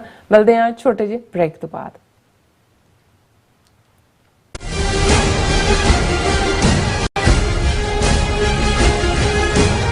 ਕੀ ਤੁਸੀਂ service signature truck service route 81 ਉੱਤੇ ਐਗਜ਼ਿਟ 235 ਤੇ ਟਰੱਕਰ ਵੀਰਾਂ ਲਈ 24 ਘੰਟੇ ਰੋਡ ਸਰਵਿਸ ਦੀ ਸੁਵਿਧਾ ਮੌਜੂਦ। Heavy duty repair, oil change, ਪੁਰਾਣੇ ਅਤੇ ਨਵੇਂ tyre, computer diagnostic, DPF cleaning, brake service ਜਾਂ ਰਸਤੇ ਵਿੱਚ ਆਈ ਹਰ ਤਰ੍ਹਾਂ ਦੀ ਰਿਪੇਅਰ ਪ੍ਰੋਫੈਸ਼ਨਲ ਟੀਮ ਵੱਲੋਂ ਕੀਤੀ ਜਾਂਦੀ ਹੈ। ਬ੍ਰੇਕਫਾਸਟ, ਲੰਚ ਅਤੇ ਡਿਨਰ ਲਈ ਪੰਜਾਬੀ ਢਾਬੇ ਦਾ ਆਨੰਦ ਵੀ ਮਾਣੋ। ਡਰਾਈਵਰ ਅਤੇ ਟਰੱਕ ਆਪਰੇਟਰ ਵੀਰ ਡਿਸਪੈਚ ਦੀ ਸਰਵਿਸ ਲਈ ਸਾਡੇ ਨਾਲ ਸੰਪਰਕ ਕਰਨ। Signature truck service 58 triangle drive, Weyers Cave, Virginia 24486।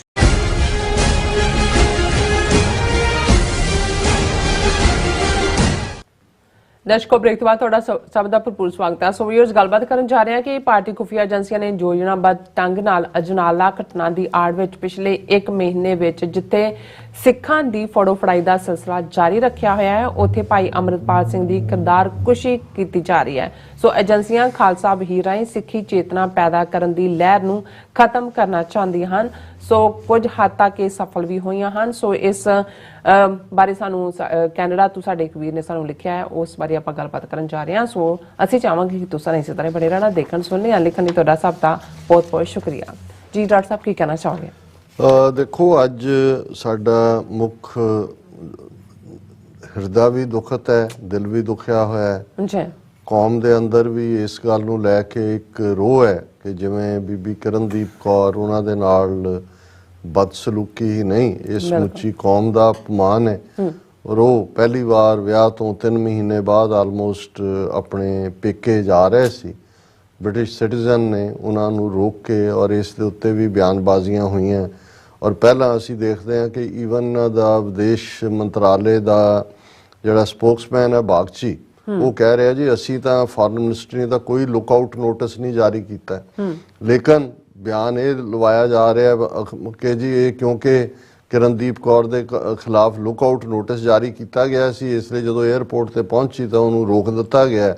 ਔਰ ਉਹ ਕਨੈਕਸ਼ਨ ਦੇਖਿਆ ਜਾ ਰਿਹਾ ਕਿ ਜੀ ਬੱਬਰ ਖਾਲਸਾ ਨਾਲ ਮਨੀ ਲਾਂਡਰਿੰਗ, ਇਹ ਉਹ ਹਰ ਇੱਕ ਇਸ ਗੱਲ ਨੂੰ ਸਮਝ ਸਕਦਾ ਹੈ ਕਿ ਭਾਈ ਕਿਵੇਂ ਇਹ ਜ਼ਲੀਲ ਕਰਨ ਦੀ ਲਾਈਨ ਇਹਨਾਂ ਨੇ ਫੜੀ ਹੋਈ ਹੈ।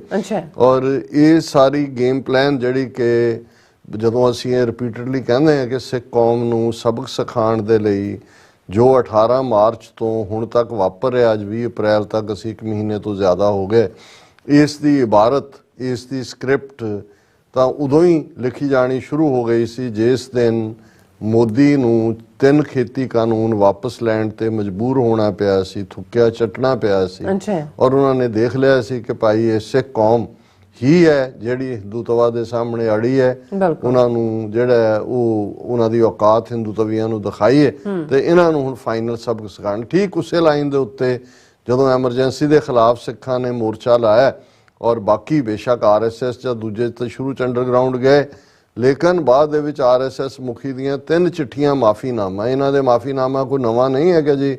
ਸਾਵਰਕਰ ਨੇ 5 ਵਾਰ ਮਾਫੀ ਮੰਗੀ, 6 ਵਾਰ ਮੰਗੀ ਅੰਗਰੇਜ਼ਾਂ ਤੋਂ, ਕਾਲੇ ਪਾਣੀ 'ਚ ਵੀ ਮਾਫੀ ਮੰਗ ਕੇ ਅੰਗਰੇਜ਼ਾਂ ਦੀ ਜਿਹੜੀ ਐਡਵੋਕੇਸੀ ਕਰਦਾ ਰਿਹਾ ਔਰ ਅੰਗਰੇਜ਼ਾਂ ਦੀ ਪਾਲਿਸੀ ਨੂੰ ਇੰਪਲੀਮੈਂਟ ਕਰਦਾ ਰਿਹਾ। ਆ ਹੁਣ ਦੇ ਦੌਰ 'ਚ ਐਮਰਜੈਂਸੀ ਵੇਲੇ ਵੀ RSS ਮੁਖੀ ਨੇ 3 ਵਾਰ ਜੇਲ੍ਹ 'ਚੋਂ ਇੰਦਰਾ ਗਾਂਧੀ ਨੂੰ ਵਡਿਆਇਆ ਔਰ ਇਹ ਕਿਹਾ ਕਿ ਜੀ ਮੈਂ ਤਾਂ ਬਿਲਕੁਲ ਜੋ ਤੇਰਾ ਏਜੰਡਾ ਹੈ ਉਹਦੇ ਤੇ ਹੀ ਅਸੀਂ ਕੰਮ ਕਰਦੇ ਹਾਂ, ਸਾਨੂੰ ਤਾਂ ਤੇਰੇ ਤੇ ਫਖਰ ਹੈ। ਲੇਕਿਨ ਸਿੱਖ ਅੜੇ ਰਹੇ, 42,000 ਦੇ ਕਰੀਬ ਸਿੱਖਾਂ ਨੇ ਗ੍ਰਿਫਤਾਰੀਆਂ ਦਿੱਤੀਆਂ। ਇਹ ਵੀ ਹਾਲਾਂਕਿ ਇਸ ਨੂੰ ਕੁਝ ਲੋਕ ਭਾਵੇਂ ਮੂਰਖਤਾ ਕਹਿਣਗੇ ਕਿ ਉਸ ਪੀਰੀਅਡ ਦੇ ਵਿੱਚ ਇੰਦਰਾ ਗਾਂਧੀ ਨੇ ਆਪਣੇ ਮਿਡਲਮੈਨ ਭੇਜੇ ਅਕਾਲੀ ਲੀਡਰਾਂ, ਇਹੀ ਟੌੜਾ ਬਾਦਲ ਤਲਵੰਡੀ, ਉਹਨਾਂ ਨੂੰ ਕਿਹਾ ਕਿ ਜੀ ਤੁਸੀਂ ਜੋ ਲੈਣਾ ਪੰਜਾਬ ਦੇ ਪਾਣੀਆਂ ਤੇ ਵੀ ਤੁਹਾਡਾ ਹੱਕ, ਚੰਡੀਗੜ੍ਹ ਵੀ, ਪੰਜਾਬੀ ਬੋਲਦੇ ਇਲਾਕੇ ਵੀ, ਜੋ ਕਸ਼ਮੀਰ ਦਾ ਰੁਤਬਾ ਆਰਟੀਕਲ 370 ਇਹ ਵੀ ਪੰਜਾਬ 'ਚ ਤੁਸੀਂ ਰਾਜ ਕਰੋ, ਦਿੱਲੀ 'ਚ ਮੇਰੀ ਹਮਾਇਤ ਕਰੋ ਔਰ ਇਹ ਮੋਰਚਾ ਵਾਪਸ ਲਓ। ਔਰ ਇਹ ਓਪਰਚੁਨਿਟੀ ਵੀ ਹੁੰਦੀ ਹੈ। ਹੋ ਸਕਦਾ ਇੱਕ ਸਾਈਡ ਕਹੇ ਕਿ ਜੀ ਅਸੀਂ ਹਰ ਥਾਂ ਤੇ ਬਸ ਉਹ ਜਿਹਨੂੰ ਸਾਡੇ ਭਾਈ ਗੁਰਦੇਵ ਸਿੰਘ ਕਹਿੰਦਾ ਹੁੰਦਾ ਨਾ ਵੀ ਇਹ ਨੀਤੀ ਤਾਂ ਨਹੀਂ ਨਾ ਹੈ ਕਿ ਵੀ ਅਸੀਂ ਸਿਰਫ ਲੜਨਾ ਤੇ ਹਾਸਲ ਕੁਝ ਨਹੀਂ ਕਰਨਾ, ਇਹ ਵੀ ਨਹੀਂ ਹੈ। ਹੁਣ ਉਹ ਮੌਕਾ ਵੀ ਸੀ ਕਿ ਵੀ ਤੁਸੀਂ, ਪਰ ਉਹਨਾਂ ਨੇ ਕਿਹਾ ਜੀ ਨਹੀਂ ਅਸੀਂ ਤਾਂ ਇਹ ਜਦੋਂ ਤੱਕ ਸਾਰੇ ਲੋਕਾਂ ਦੀਆਂ ਸਿਵਲ ਲਿਬਰਟੀਜ਼ ਬਹਾਲ ਨਹੀਂ ਹੁੰਦੀਆਂ, ਐਮਰਜੈਂਸੀ ਖਤਮ ਨਹੀਂ ਹੁੰਦੀ, ਅਸੀਂ ਜਿਹੜਾ ਇਹ ਮੋਰਚਾ ਜਾਰੀ ਰੱਖਾਂਗੇ। ਤੇ ਫਿਰ ਜਦੋਂ ਇੰਦਰਾ ਗਾਂਧੀ ਵਾਪਸ ਪਾਵਰ 'ਚ ਆਈ, ਐਮਰਜੈਂਸੀ ਤਾਂ ਟੁੱਟ ਗਈ, ਇੱਕ ਵਾਰੀ ਬਣ ਗਈ ਜਨਤਾ ਪਾਰਟੀ ਦੀ ਗਵਰਨਮੈਂਟ, ਉਹ ਚੂੰ ਦਾ ਮੁਰੱਬਾ ਸੀ, ਉੱਥੇ ਚੱਲਣਾ ਨਹੀਂ ਸੀ। ਫਿਰ ਜਦੋਂ ਇੰਦਰਾ ਗਾਂਧੀ 1980 'ਚ ਵਾਪਸ ਪਾਵਰ 'ਚ ਆਈ, ਫਿਰ ਜੋ ਜੂਨ 84 ਦੇ ਵਿੱਚ ਹੁੰਦਾ ਹੈ ਉਸ ਦੀ ਇਬਾਰਤ ਉਦੋਂ ਹੀ ਲਿਖਣੀ ਸ਼ੁਰੂ ਹੋ ਗਈ ਸੀ ਕਿ ਭਾਈ ਇਹਨਾਂ ਨੂੰ ਜਿਹੜਾ ਹੈ ਉਹ ਇਹਨਾਂ ਦੇ ਗੋਡੇ ਲਵਾਏ ਬਿਨਾ ਤੁਸੀਂ ਇੱਥੇ ਬੇਖੌਫ ਰਾਜ ਨਹੀਂ ਕਰ ਸਕਦੇ।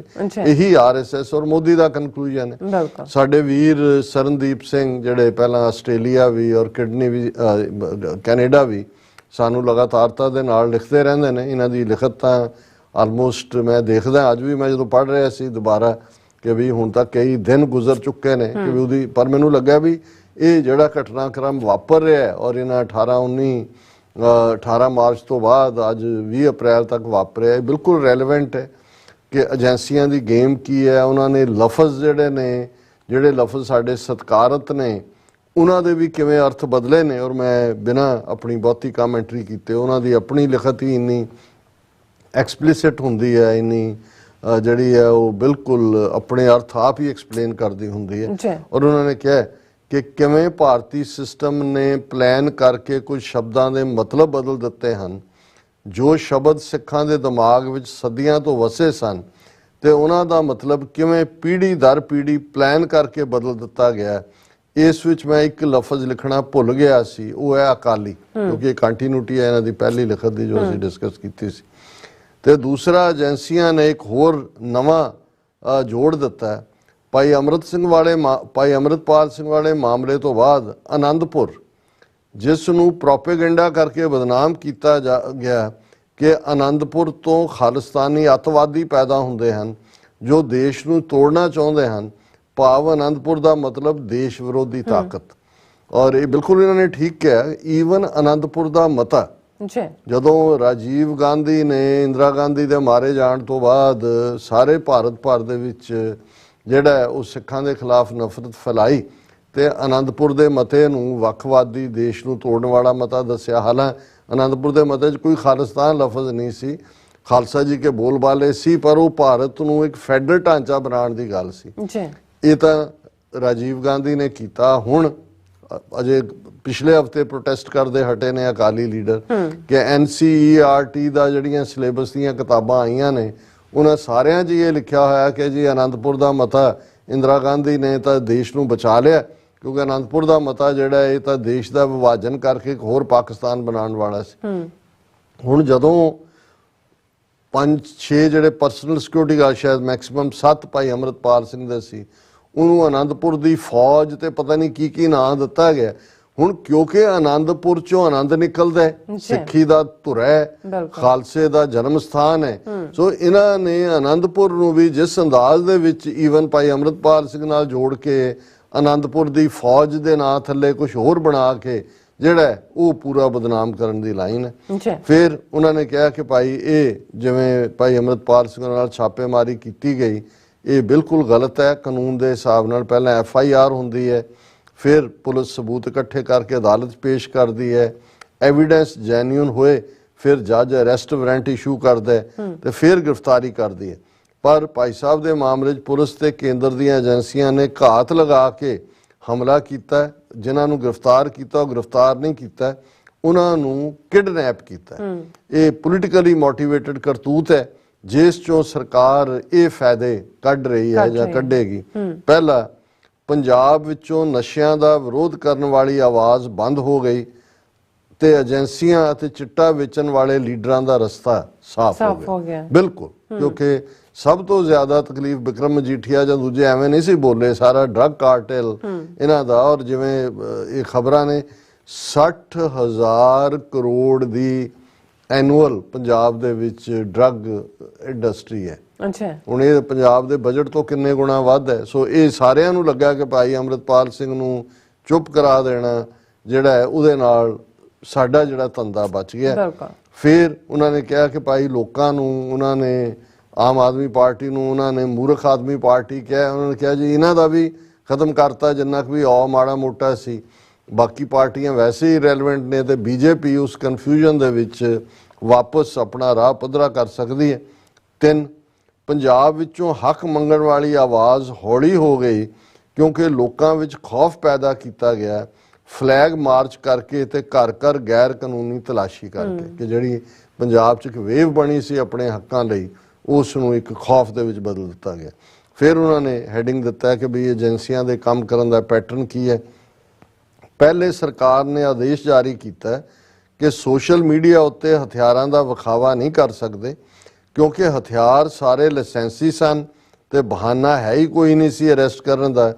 ਇਸ ਲਈ ਪਲਾਨ ਕੀਤਾ ਤੇ ਜਦੋਂ ਗਲਤੀ ਕੋਈ ਨਹੀਂ ਫਿਰ ਚੱਲ ਰਹੇ ਕੰਮ ਨੂੰ ਹੀ ਗਲਤੀ ਦਾ ਦਰਜਾ ਦੇ ਦਿਓ ਤਾਂ ਕਿ ਅੱਗੇ ਜਾ ਕੇ ਅਰੈਸਟ ਕਰਨਾ ਸੌਖਾ ਰਹੂ, ਕਿਉਂਕਿ ਹਥਿਆਰ ਤਾਂ ਲਾਇਸੈਂਸੀ ਸੀ, ਕੋਈ ਗੈਰ।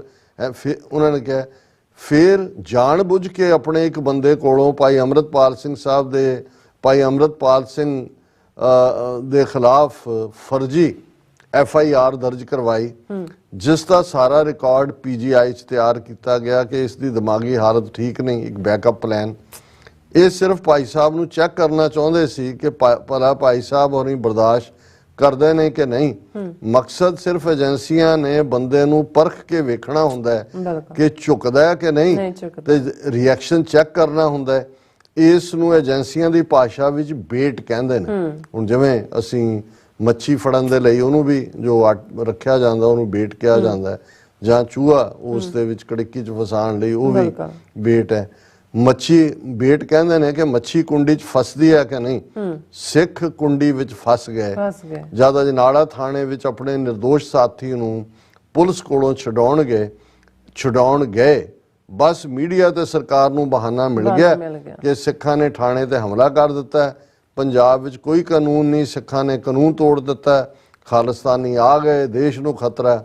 ਉਹ ਫਿਰ 3-3 ਫੁੱਟੀਆਂ ਐਂਕਰਾਂ 6-6 ਫੁੱਟ उछल के आ गया अमृतपाल, कौन रोकेगा, एक और भिंडरावाला 2, कहाँ है कानून। वो सारा ਜਿਹੜਾ ਉਹ ਉਹਨਾਂ ਨੇ ਜਿਹੜਾ ਉਹ ਟੇਪ ਦੇ ਉੱਤੇ ਉਹ ਨੀਡਲ ਰੱਖਤੀ ਜਾਂਦੀ ਸੀ ਤੇ ਗਾਣਾ ਵੱਜਣ ਲੱਗ ਜਾਂਦਾ ਸੀ, ਉਹ ਜਿਹੜੀਆਂ ਨੇ ਵੱਜਣ ਲੱਗ ਗਈਆਂ। ਭਾਈ ਸਾਹਿਬ ਦੇ ਸਾਥੀਆਂ ਦੀ ਗ੍ਰਿਫਤਾਰੀ ਵਾਲੇ ਦਿਨ ਤੋਂ ਅੱਜ ਤੱਕ ਸਭ ਨੂੰ ਦੁਬਿਧਾ ਵਿੱਚ ਰੱਖਿਆ ਗਿਆ। ਭਾਈ ਸਾਹਿਬ ਦੀ ਗ੍ਰਿਫਤਾਰੀ ਹੋਈ ਕਿ ਨਹੀਂ, ਬਿਲਕੁਲ ਉਸੇ ਤਰੀਕੇ ਨਾਲ ਜਿਵੇਂ ਪਿੰਡਾਂ ਵਾਲੇ ਸੰਤਾਂ ਦੀ ਸ਼ਹੀਦੀ ਤੋਂ ਬਾਅਦ ਸਰਕਾਰ ਨੇ ਕਦੇ ਕੋਈ ਸਥਿਤੀ ਸਾਫ਼ ਨਹੀਂ ਸੀ ਕੀਤੀ ਕਿ ਸੰਤ ਸ਼ਹੀਦ ਹੋ ਗਏ, ਸਰਕਾਰ ਨੇ ਗ੍ਰਿਫਤਾਰ ਕੀਤਾ ਜਾਂ ਵਿਦੇਸ਼ ਚਲੇ ਗਏ। ਇਹ ਸਭ 1984 ਦਾ ਡਾਟਾ ਸਟੱਡੀ ਕਰਕੇ ਕੰਮ ਕਰਦੇ ਨੇ ਤੇ ਲੋਕਾਂ ਨੂੰ ਆਮ ਵਾਂਗ ਹੀ ਲੱਗਦਾ ਹੈ। ਇਹ ਬੜੀ ਉਹਨਾਂ ਨੇ ਪਤੇ ਦੀ ਗੱਲ ਕੀਤੀ ਹੈ।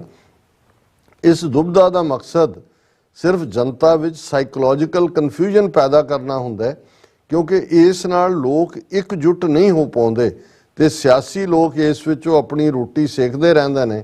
ਬਸ ਲੋਕਾਂ ਦੇ ਮਨ ਵਿੱਚ ਜੋ ਆਪਣੇ ਨਾਇਕ ਦੀ ਇਮੇਜ ਬਣੀ ਹੁੰਦੀ ਹੈ ਉਸ ਨੂੰ ਗੰਧਲਾ ਕਰਨਾ ਹੁੰਦਾ ਹੈ, ਜੋ ਮਿਲਾਈਨਿੰਗ, ਜੋ ਲਗਾਤਾਰ ਇਹਨਾਂ 1 ਮਹੀਨੇ ਤੋਂ ਜ਼ਿਆਦਾ ਦੇ ਪੀਰੀਅਡ 'ਚ ਅੰਮ੍ਰਿਤਪਾਲ ਸਿੰਘ ਨੂੰ ਲੈ ਕੇ ਜਿਵੇਂ ਕਰੈਕਟਰ ਅਸੈਸੀਨੇਸ਼ਨ, ਕਿਰਦਾਰ ਕੁਸ਼ੀ ਚੱਲ ਰਹੀ ਹੈ।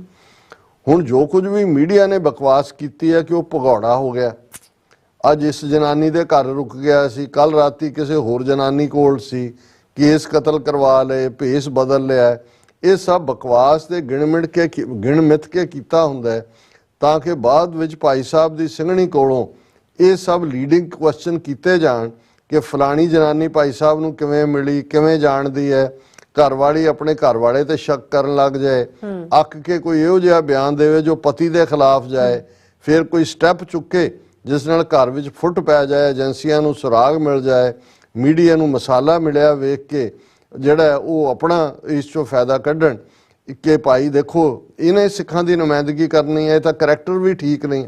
ਜਿਵੇਂ ਉਹਨੇ ਬਿਲਕੁਲ ਠੀਕ ਹੈ ਕਿ ਜਿਵੇਂ ਦੀਪ ਸਿੱਧੂ ਦੇ ਨਾਲ ਰੀਨਾ ਰਾਏ ਨੂੰ ਫਿੱਟ ਕੀਤਾ ਗਿਆ ਸੀ, ਮੀਡੀਆ ਤੇ ਏਜੰਸੀਆਂ ਨੇ ਹੁਣ ਆਪਣੀ 1 ਸਾਲ ਦੀ ਪੂਰੀ ਤਿਆਰੀ ਕਰਕੇ ਫਿਰ ਉਸ ਨੂੰ ਪੰਜਾਬ ਦੀਪ ਸਿੱਧੂ ਦੀ ਵਰਸੀ ਤੇ ਵਾਪਸ ਸੱਦਿਆ ਅਗਲੇ ਮਕਸਦ ਨੂੰ ਅੰਜਾਮ ਦੇਣ ਲਈ। ਮੈਨੂੰ ਲੱਗਦਾ ਆਉਣ ਵਾਲੇ ਸਮੇਂ 'ਚ ਇਹੋ ਜਿਹਾ ਵਰਤਾਰਾ ਇਸ ਪਰਿਵਾਰ ਦੇ ਨਾਲ ਵੀ ਹੋ ਸਕਦਾ। ਇਸ ਸਾਰੇ ਵਿੱਚੋਂ ਇੱਕ ਗੱਲ ਵਧੀਆ ਹੋਈ ਕਿ ਨਵੀਂ ਪੀੜ੍ਹੀ ਨੇ 1984 ਬਾਰੇ ਪੜ੍ਹਿਆ ਸੀ ਜਾਂ ਸੁਣਿਆ ਹੀ ਸੀ, ਪਰ ਹੁਣ ਜੋ ਪੰਜਾਬ ਵਿੱਚ ਹੋਇਆ ਉਹ ਅੱਖੀਂ ਵੇਖ ਕੇ ਸਮਝ ਆ ਗਈ ਹੋਊਗੀ ਉਹਨਾਂ ਨੂੰ ਕਿ ਕਿਵੇਂ ਦਾ ਮਾਹੌਲ ਹੋਊ 1984 ਵਾਲੇ ਪੰਜਾਬ ਦਾ। ਮੈਨੂੰ ਭਾਈ ਸਾਹਿਬ ਦੇ ਪਰਿਵਾਰ ਬਾਰੇ ਬਹੁਤ ਬੁਰਾ ਲੱਗਾ ਕਿ ਹੁਣੇ ਉਹਨਾਂ ਦੇ ਘਰ ਨਵੀਂ ਵਹੁਟੀ ਆਈ ਸੀ। ਆਪਣੇ ਘਰ ਅਗਲਿਆਂ ਨੇ 100 ਸ਼ਗਨ ਕਰਨੇ ਹੁੰਦੇ ਨੇ, ਪਰ ਲੀਡਰਾਂ ਵਿੱਚ ਇਹ ਸਭ ਸੋਚਣ ਸਮਝਣ ਵਾਲੀ ਇਮੋਸ਼ਨ ਨਹੀਂ ਹੁੰਦੀ। ਹੁਣ ਤੁਸੀਂ ਆਪ ਸੋਚੋ ਕਿ ਆਉਣ ਵਾਲੇ ਸਮੇਂ ਵਿੱਚ ਇਹ ਹੋਰਨਾਂ ਨਾਲ ਵੀ ਹੋ ਸਕਦਾ ਹੈ। ਸਾਡੀਆਂ ਤੇ ਆਪਣੀਆਂ ਕੁੜੀਆਂ ਵੀ ਘਰ ਵਿੱਚ ਨਹੀਂ ਵਸ ਸਕਦੀਆਂ। ਫਿਰ ਜੇ ਸਿੱਧੂ ਮੂਸੇਵਾਲੇ ਦੀ ਮੰਗ, ਦੀਪ ਸਿੱਧੂ ਦੀ ਘਰਵਾਲੀ, ਸੰਦੀਪ ਨੰਗਲ ਅੰਬੀਆਂ ਦੀ ਘਰਵਾਲੀ ਤੇ ਭਾਈ ਅੰਮ੍ਰਿਤਪਾਲ ਤੇ ਉਹਨਾਂ ਦੇ ਸਾਥੀਆਂ ਦੀਆਂ ਬੀਬੀਆਂ ਤੇ ਕੀ ਬੀਤਦਾ ਹੋਊ, ਇਹ ਰੱਬ ਹੀ ਜਾਣਦਾ ਹੈ। ਕਿਵੇਂ ਅਗਲੀਆਂ ਨੇ ਆਪਣੇ ਦਿਨ ਕੱਟਣੇ ਨੇ ਤੇ ਬੱਚੇ ਪਾਲਣੇ ਨੇ। ਮੈਨੂੰ ਲੱਗਦਾ ਹੈ ਕਿ ਹਰ ਇੱਕ ਸਿੱਖ ਨੂੰ ਸੋਚਣਾ ਚਾਹੀਦਾ ਹੈ ਕਿ ਜੇ ਉਹਨਾਂ ਦੇ ਘਰ ਨਵੀਂ ਵਹੁਟੀ ਆਈ ਹੁੰਦੀ ਤੇ ਇਵੇਂ ਹੀ ਉਹਨਾਂ ਦਾ ਪੁੱਤ ਸਰਕਾਰ ਗਾਇਬ ਕਰਦੀ ਤੇ ਘਰ ਵਿੱਚ ਕੱਲੀ ਕੁੜੀ ਤੁਰੀ ਫਿਰਦੀ, ਫਿਰ ਉਸ ਵੱਲ ਰੋਜ਼ ਵੇਖ ਕੇ ਕਿਵੇਂ ਲੱਗਦਾ?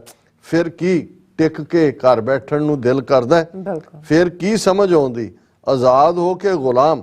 ਹਾਲੇ ਵੀ ਕਈ ਸਾਡੇ ਭਰਾ ਭੇਡਾਂ ਵਾਂਗ ਰੋਜ਼ ਧੱਕੇ ਖਾਣ ਚਲੇ ਜਾਂਦੇ ਨੇ ਲੀਡਰਾਂ ਮਗਰ।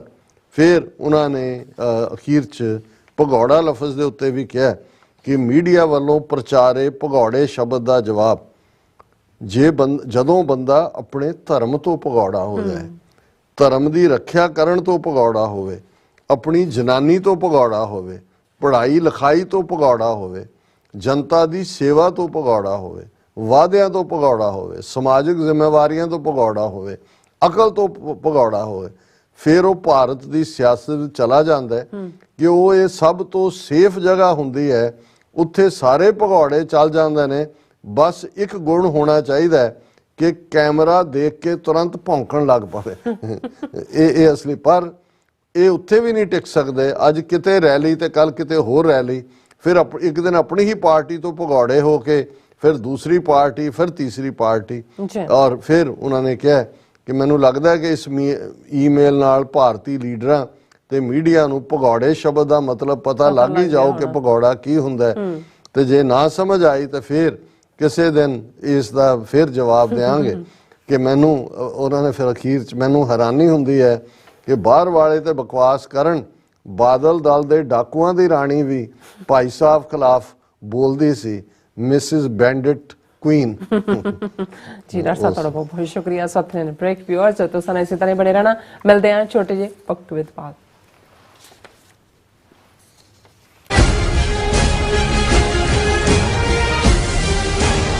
ਕੀ ਤੁਸੀਂ ਆਪਣੇ ਟੈਕਸਸ ਨੂੰ ਲੈ ਕੇ ਚਿੰਤਤ ਹੋ?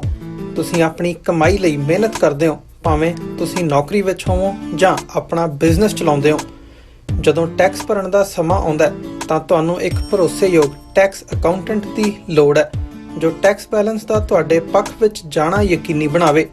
ਸਿਆਟਲ ਦੀ ਜਾਣੀ ਪਹਿਚਾਣੀ company accurate accountants and taxes ਤੁਹਾਡੀ ਸੇਵਾ ਵਿੱਚ ਹਾਜ਼ਰ ਹੈ। ਅਸੀਂ ਹਰ ਤਰ੍ਹਾਂ ਦੇ ਟੈਕਸ ਭਰਨ ਵਿੱਚ ਤੁਹਾਡੀ ਮਦਦ ਕਰਾਂਗੇ। ਟੈਕਸ ਸੰਬੰਧੀ ਕਿਸੇ ਵੀ ਤਰ੍ਹਾਂ ਦੇ ਸਵਾਲ ਲਈ ਅੱਜ ਹੀ ਸਾਡੇ ਤੱਕ ਪਹੁੰਚ ਕਰੋ। Accurate accountants and Texas. Signature truck service route 81 ਉੱਤੇ ਐਗਜ਼ਿਟ 235 ਤੇ ਟਰੱਕਰ ਵੀਰਾਂ ਲਈ 24 ਘੰਟੇ ਰੋਡ ਸਰਵਿਸ ਦੀ ਸੁਵਿਧਾ ਮੌਜੂਦ। Heavy duty repair, oil change, ਪੁਰਾਣੇ ਅਤੇ ਨਵੇਂ tyre, computer diagnostic, DPF cleaning, brake service ਜਾਂ ਰਸਤੇ ਵਿੱਚ ਆਈ ਹਰ ਤਰ੍ਹਾਂ ਦੀ ਰਿਪੇਅਰ ਪ੍ਰੋਫੈਸ਼ਨਲ ਟੀਮ ਵੱਲੋਂ ਕੀਤੀ ਜਾਂਦੀ ਹੈ। ਬ੍ਰੇਕਫਾਸਟ, ਲੰਚ ਅਤੇ ਡਿਨਰ ਲਈ ਪੰਜਾਬੀ ਢਾਬੇ ਦਾ ਆਨੰਦ ਵੀ ਮਾਣੋ। ਡਰਾਈਵਰ ਅਤੇ ਟਰੱਕ ਆਪਰੇਟਰ ਵੀਰ ਡਿਸਪੈਚ ਦੀ ਸਰਵਿਸ ਲਈ ਸਾਡੇ ਨਾਲ ਸੰਪਰਕ ਕਰਨ। Signature truck service 58 triangle drive, Weyers Cave, Virginia 24486।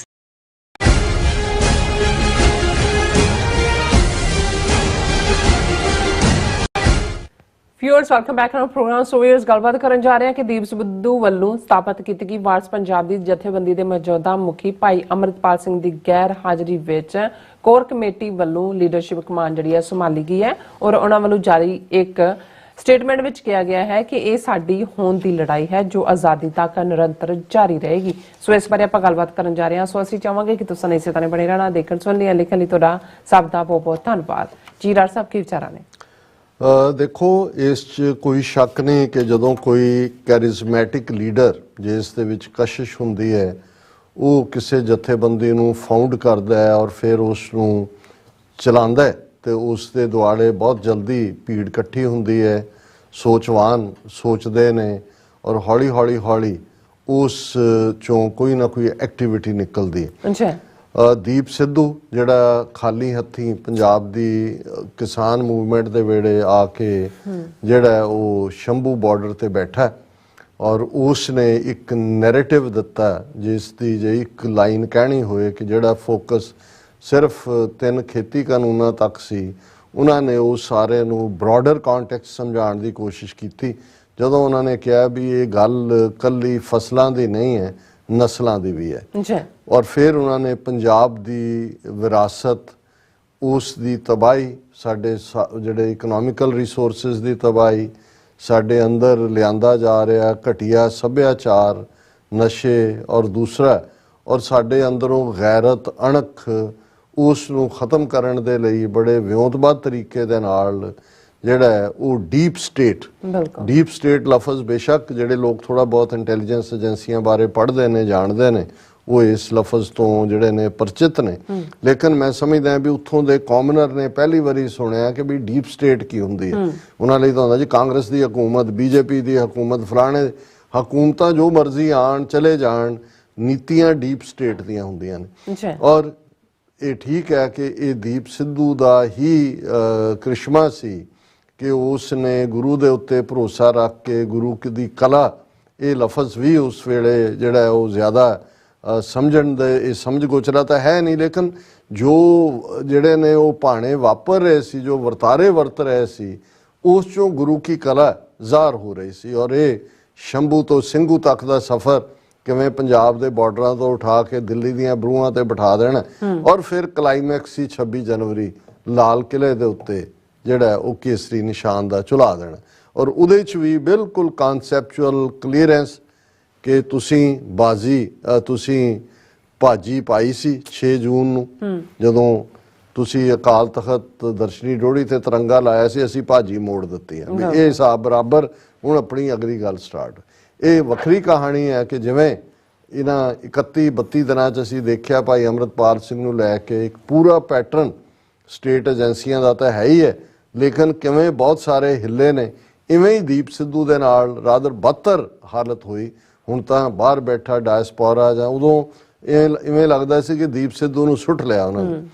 ਬੇਸ਼ੱਕ ਉਹਨੇ ਉਸ ਸਾਰੀ ਜਿਹੜੀ ਹੈ ਉਸ ਜਲਾਲਤ ਨੂੰ ਝੱਲਿਆ, ਥੋੜਾ ਬਹੁਤ ਕਿਤੇ ਨਾ ਕਿਤੇ ਡੋਲਿਆ ਵੀ ਜਦੋਂ ਉਹ ਇੱਕ ਥਾਂ ਤੇ ਬੈਠਿਆ, ਉਹ ਜਿਹੜਾ ਉਹ ਬਈਆਂ ਦਾ ਟਿਕਾਣਾ ਜਾਂ ਦੂਜਾ, ਤੇ ਉਹ ਕਹਿ ਰਿਹਾ ਵੀ ਆਪਣਿਆਂ ਦਾ ਅੱਜ ਮੇਰੇ ਪ੍ਰਤੀ ਕੀ ਰਵੱਈਆ ਹੈ, ਮੇਰੇ ਕੋਲ ਕੁਛ ਨਹੀਂ ਹੈ, ਉਹ ਸੰਤਰੇ ਨੇ ਔਰ ਦੂਜੇ ਮੈਂ ਭੁੱਖਾ ਹੈ ਔਰ ਦੂਸਰਾ। ਲੇਕਿਨ ਮੈਂ ਸਮਝਦਾ ਵੀ ਇਹ ਕੋਈ ਜਿਹੜਾ ਉਹ ਸ਼ਿਕਾਇਤ ਨਹੀਂ ਸੀ, ਇਹ ਵੀ ਇੱਕ ਕਈ ਵਾਰ ਤੁਸੀਂ ਜਿਵੇਂ ਅੱਜ ਅਸੀਂ ਕਿਹਾ ਕਿ ਭਾਈ ਕਿੱਥੇ ਹੈ ਕੌਮ ਦਾ ਆਨਰ, ਅਸੀਂ ਬੜੇ ਬਹਾਦਰ ਬਣੇ ਹੋਏ ਹਾਂ, ਸਾਡੀਆਂ ਬੱਚੀਆਂ ਨੂੰ ਜ਼ਲੀਲ ਕੀਤਾ ਜਾ ਰਿਹਾ ਜੋ ਕਿਰਨਦੀਪ ਨਾਲ ਹੋਇਆ, ਸਾਡੀ ਕਿੱਥੇ ਹੈ ਗੈਰਤ। ਸੋ ਦੀਪ ਸਿੱਧੂ ਵੀ ਅਸਲ 'ਚ ਜਿਹੜਾ ਉਸ ਨੂੰ ਹੀ ਤੁਣਕਾ ਮਾਰ ਰਿਹਾ ਸੀ, ਉਸ ਗੈਰਤ ਨੂੰ।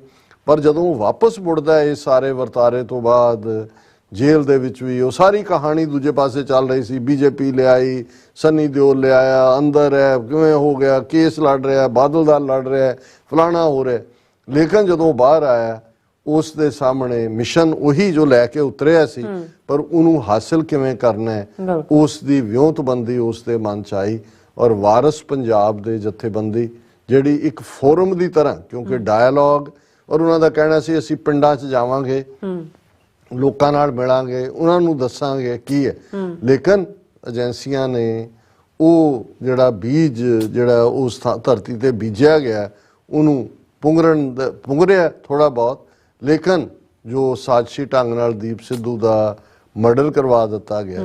ਔਰ ਅਸੀਂ ਸਮਝਦੇ ਹਾਂ ਕਿ ਫਿਰ ਭਾਈ ਅੰਮ੍ਰਿਤਪਾਲ ਸਿੰਘ ਦੇ ਜ਼ਿੰਮੇ ਜਿਹੜੀਆਂ ਕਮਜ਼ੋਰੀਆਂ ਵੱਲ ਇਸ਼ਾਰਾ ਕਰਕੇ ਉਹਨਾਂ ਨੇ ਸਟੇਟ ਨੂੰ ਜਿਹੜਾ ਉਹ ਆੜੇ ਹੱਥੀਂ ਲਿਆ ਸੀ, ਸਿੱਧਾ ਡੀਪ ਸਟੇਟ ਦੀ ਗੱਲ ਕੀਤੀ ਸੀ। ਭਾਈ ਅੰਮ੍ਰਿਤਪਾਲ ਸਿੰਘ ਜਿਹੜੇ 7-8 ਸਾਲ ਬੇਸ਼ੱਕ ਉਹ ਕਲੱਬ ਹਾਊਸਿਸ ਜਾਂ ਦੂਜੇ 'ਚ ਆਪਣੇ ਤੌਰ ਤੇ ਉਹ ਰੜੇ ਸਿਆਸੀ ਤੌਰ ਤੇ ਉਹਨਾਂ ਦੇ ਸਾਹਮਣੇ ਪਾਰਟ ਵੀ ਸੀ, ਔਰ ਜ਼ਾਹਰ ਹੈ ਕਿ ਇਹ ਫੈਸਲੇ ਕੋ ਆਪਣੇ ਆਪ ਤੋਂ ਨਹੀਂ ਸੀ ਹੋ ਰਹੇ। ਉਹਨਾਂ ਨੇ ਦੀਪ ਸਿੱਧੂ ਨੇ ਹੀ ਇੱਕ ਸਟਰਕਚਰ ਵੀ ਵਾਰਿਸ ਪੰਜਾਬ ਦੇ ਦਾ ਬਣਾਇਆ, ਔਰ ਅੰਮ੍ਰਿਤਪਾਲ ਸਿੰਘ ਹੋਰਾਂ ਦੇ ਜਾਣ ਤੋਂ ਪਹਿਲਾਂ ਇੱਕ ਕੋਰ ਕਮੇਟੀ ਜਿਸ ਦੇ ਮੈਂਬਰ ਕੌਣ ਨੇ ਉਹ ਬਿਲਕੁਲ ਔਰ ਇਵੇਂ ਹੀ ਹੋਣਾ ਚਾਹੀਦਾ, ਕਿਸੇ ਨੂੰ ਪਤਾ ਨਹੀਂ ਹੋਣਾ ਚਾਹੀਦਾ ਵੀ ਕੋਰ ਕਮੇਟੀ ਕੌਣ ਹੈ। ਔਰ ਉਹਨਾਂ ਨੇ ਭਾਈ ਅੰਮ੍ਰਿਤਪਾਲ ਸਿੰਘ ਨੂੰ ਜਿਹੜਾ ਹੈ ਉਹ ਏਜੰਡਾ ਦਿੱਤਾ, ਉਹ ਕਿੰਨਾ ਫੋਲੋ ਹੋਇਆ ਕਿੰਨਾ ਰਹਿ ਗਿਆ ਇਸ ਬਾਰੇ ਸਾਨੂੰ ਜਾਣਕਾਰੀ ਨਹੀਂ ਹੈ। ਲੇਕਿਨ ਇਸ 'ਚ ਕੋਈ ਸ਼ੱਕ ਨਹੀਂ ਹੈ ਕਿ ਜਦੋਂ ਹੁਣ ਏਜੰਸੀਆਂ ਨੇ ਸਿੱਧੇ 7-8 ਮਹੀਨੇ ਵੀ ਉਹਨਾਂ ਨੂੰ ਭਾਈ ਅੰਮ੍ਰਿਤਪਾਲ ਸਿੰਘ ਉਹਨਾਂ ਨੂੰ ਫੰਕਸ਼ਨ ਨਹੀਂ ਕਰਨ ਦਿੱਤਾ, ਹਾਲਾਂ ਉਹਨਾਂ ਨੇ ਉਸ ਥੀਮ ਨੂੰ ਅੱਗੇ ਵਧਾਇਆ। ਖਾਲਸਾ ਵਹੀਰ ਪੁਰਾਤਨਤਾ ਦੇ ਨਾਲ ਜੁੜਨ ਦੀ ਲਾਈਨ ਵੀ ਸਾਹਮਣੇ ਆਈ, ਔਰ ਇਸ ਸਾਰੇ ਦੇ ਚੱਲਦੇ ਆ ਭਾਈ ਅੰਮ੍ਰਿਤਪਾਲ ਸਿੰਘ ਔਰ ਉਹਨਾਂ ਦੇ ਸਾਥੀਆਂ ਤੇ ਜਿਵੇਂ ਇਹਨਾਂ ਨੇ ਸਟ੍ਰਾਈਕ ਕੀਤਾ, ਜਿਵੇਂ ਸੈਂਕੜਿਆਂ ਜਿਹੜੇ ਵਰਕਰ ਜਿਹੜੇ ਉਹਨਾਂ ਨੇ ਜੋੜੇ ਆਲਰੇਡੀ ਜਿਹੜਾ ਸਟਰਕਚਰਲ ਢਾਂਚਾ ਪੰਜਾਬ ਦੇ ਵਿੱਚ ਬਣ ਚੁੱਕਾ ਸੀ, ਔਰ ਆਉਣ ਵਾਲੇ ਪੀਰੀਅਡ 'ਚ ਅਜੇ ਮਾਲਵਾ ਵਹੀਰ ਜਿਹੜੀ ਉਹਨਾਂ ਦੀ ਮੁਕਤਸਰ ਸਾਹਿਬ ਤੋਂ ਦਮਦਮਾ ਸਾਹਿਬ ਤੱਕ ਸੀ ਉਸ 'ਚੋਂ, ਕਿਉਂਕਿ ਵੱਡਾ ਰੀਜਨ ਤਾਂ ਅੱਜ ਵੀ ਸਿੱਖਾਂ ਦੀ ਆਬਾਦੀ ਦਾ ਮਾਲਵਾ ਹੈ।